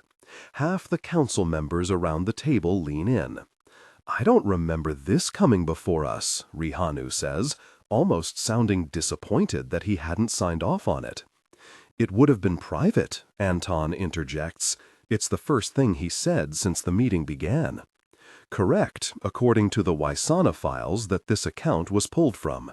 Public executions are ruled on by the council when the crimes are deemed serious, kingdom-wide affairs, like treason or mass murder. There hasn't been a public execution in years. Most daily crimes in San Air are sorted with a callous sign-off by only the king, and then the Waisanas put those sentences into effect. Calla remembers her parents flipping through the stack of sign-offs within minutes before breakfast, back when the Palace of Heavens was still around. He was charged with the crime of excessive, illegal jumping, and apprehended when he attempted to pass as Dane Tumo, the head of the Eversent Hotel in Some of you may also know Mr. Tumo as number 79 in the most recent games. Anton visibly experiences a flash of recognition before smoothing down his expression. He and Calla almost lost their lives fighting 79's hired men in the games. They ended up fleeing instead of finishing the battle. Aidan Juneman occupied the body for a few days before getting caught, when one of Mr. Tumo's men finally got a good look at his eyes. Here's the kicker. Among all the men giving statements, not a single one saw a flash of light, though there wasn't any moment Mr. Tumo was left in public without accompaniment. Aidan Juneman was extracted under torture, placed back into his birth body, and executed in the palace. He didn't give up any accomplices. Under duress, he claimed he acted alone. When his body was processed, they found a marking on his chest drawn in blood, resembling a triangle with a line down the middle. "This sounds like the Crescent Society experiments," Mugo says immediately. "Leda Milius's work." Perhaps. Calla flips to the next page and continues reading from the quotes. Aidan Juneman's record was clean when he was granted entry into San-Air, but upon further investigation from Council Member Savin when asked how something like this happened, Lahoe's Yaman found that he had 2 cousins with connections to the Dovetail. Council Member Savin sets her papers down. She's taken off her thin glasses and propped them atop her head, massaging the bridge of her nose. "Yes," she confirms tiredly, "that is true." "Just to be very clear," the council member seated next to Anton cuts in. "Deep green eyes. A member of the Farua family, perhaps, but Calla doesn't remember which province they govern. This is the same Dovetail group that is now committing attacks across the provinces?" "Indeed," Calla says. "So what seems more likely, that Leda put in a random assignment through the Crescent Societies 2 years before she began her conspiracy against the throne, or that the Dovetail have known how to manipulate Ki for a while now and taught this man 2 years ago?" "Calla, speak plainly, would you?" Anton demands. He lifts his volume, an echo reverberating through the room. "I'm hearing story after story of context, but no reason as to why we are discussing this. In conclusion," Calla snaps, "I find it convenient that a rural group with remarkable capabilities is striking the provinces right when we hear the crown is false. The Dovetail are making their presence known to the kingdom after hiding for years, perhaps decades. And suddenly the Crescent Societies in San-Air are also yelling, 'No throne without mandate'? Something triggered that first attack in Rinsun, and I will be the first to connect the dots aloud. Otta Avia is behind this." Anton shoots to his feet. "That's enough. Will you deny it?" Calla returns just as quickly. "Will anyone in this room deny it?" "I do ask," Savin interjects, "when would she have plotted this? In the few days since she's awakened from her 7-year coma, or before she fell ill, when she was a mere teenager? There is no communication into the provinces from San-Air." Calla scoffs. "As if a little lack of telephone wires is going to stop her." "While I don't deny the aspects that line up," Councilmember Rihanu says, leaning back in his chair, "do you accuse her of making a play for the throne? What other reason is there to cause kingdom-wide chaos like this?" Anton is shaking his head, refusing to acknowledge what's in front of him. "This is ridiculous. She's known the crown has been false for however long and bided her time until it was right to go after it," Calla says. "We are wasting time arguing about her motivation. She needs to be removed from this delegation." "This is her delegation, Princess Calla," Councilmember Mugo stands. "And forgive me, but it is starting to sound as though you bear a personal grudge. Of anyone in the room, you are the one who poses the biggest threat to the succession of the throne. Otta Avia has no blood claim. It would take a coup that eliminates every member of this council if she wants to wear the crown." The room falls quiet. Calla, too, falters momentarily, scrambling to counter Mugo's point. "I will increase security and ensure there's no intrusion from the Dovetail during our journey, given they are a real threat," Mugo continues before she can summon a retort. "But let us not invent further dangers where there are none." "Are you serious?" Calla demands. Council member Mugo strides out of the meeting room, already pulling his cellular phone from his pocket. The rest of the council members exchange glances. In the lull, Anton pushes his chair in and brushes dust off his sleeves. "Meeting dismissed," he announces. "We will continue onward in the morning. Let's not waste time." Without looking in Calla's direction, he exits the room too. The council members slowly follow suit. When council member Farua walks past Calla, who remains rooted at the edge of the table, she offers a small nod. The room clears. "I can't believe this," Calla says aloud. Her head twinges. She winces. Maybe she's losing it. Maybe this is a paranoia of her own making. The room rustles with sound, and then Calla hears a whisper. "Sinoa." She swivels fast, but there's no one present but her. That sigil she copied from Lida is doing this to her. There's no denying its effect. Something peculiar is happening to her key. Something beyond unlocking the abilities that the Crescent Society experiment sought. She has been displaced anew. Out in the provinces, Ki might behave differently from how it does in the cities. Farmers might sense the seasons before they turn. Villagers might move in tune with the crops and gauge the needs of the animals they keep. But they don't hear whispers that aren't there. They don't start phasing in and out of consciousness with their eyes wide open. Calla allows herself a second of recovery, blinking frantically to get rid of the blots of yellow crowding into her vision. Before anyone can notice her delay, she hurries out of the room too, grumbling about the council's uselessness. There's an arcade at the security base.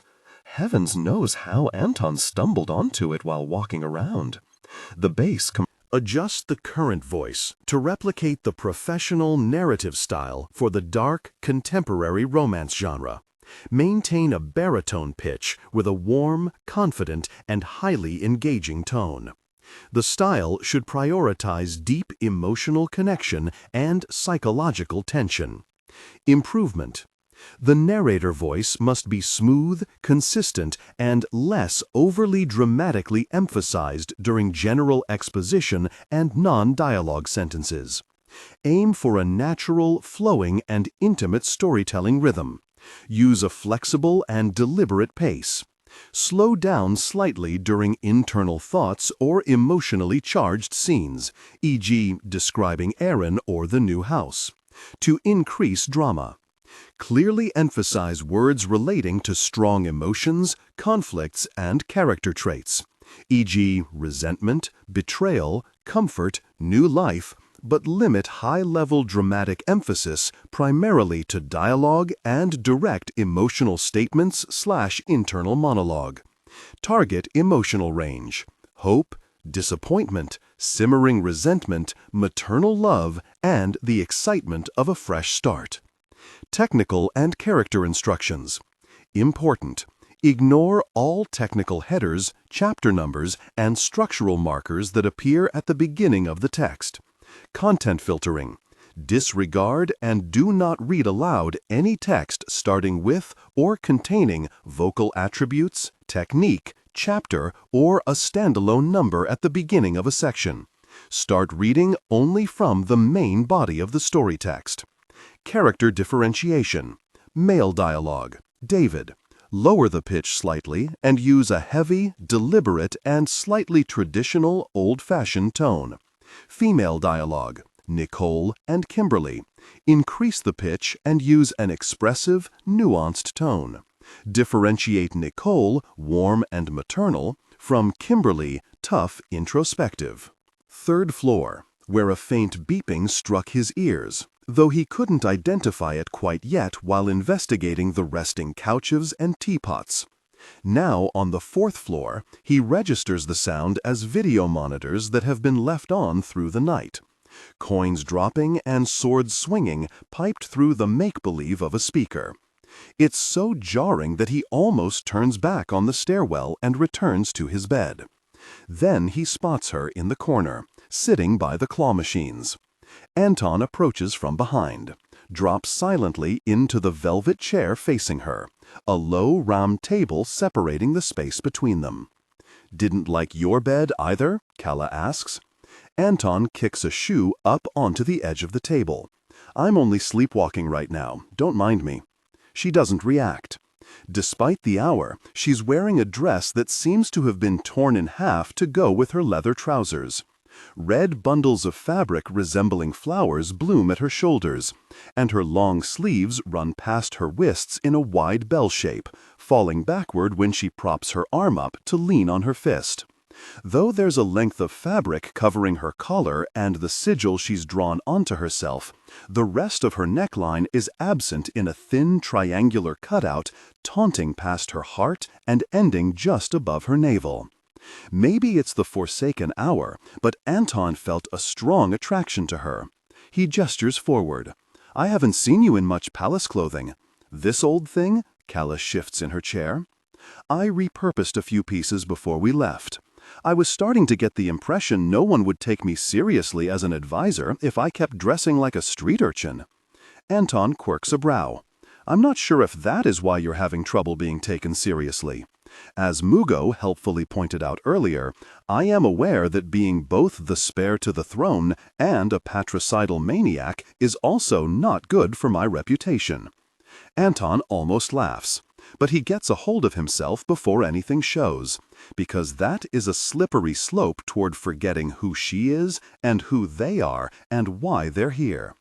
For a moment, Anton and Calla merely stare at each other to the sound of the arcade.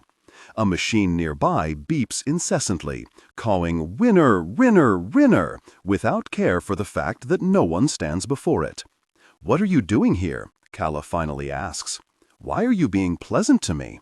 He's not, or he supposes he's eased off trying to provoke a reaction out of her, and in contrast, he almost seems kind. It's hard for him to pinpoint how he's coming across. This whole time, how he feels about her hasn't changed. It has never changed, whether from before he entered that arena or after that performance of a coronation. His impulse is still to reach forward, touch her mouth, cradle her hair. At every up and down flicker of her eyes, he begs for attention, craves that relish when her expression changes in reaction to something unexpected he's done. There's only a stronger ache that has forced him to alter his behavior. Self-preservation, knowing that he will splay his arms open and allow her to kill him yet again if he forgets how she unstitched him with the blade of betrayal. He won't come back from death a second time. Calla Tuoleimi has ruined him, so he'll have to ruin everything in return. I have something to discuss with you. What have we been doing these past few days? Calla replies. Still, she doesn't sound unyielding. She strains her arm up, reaching for a folded game board on the shelf beside her. Do you want to play? When she flips the board open, the surface shows a grid, 10 by 10, each square numbered from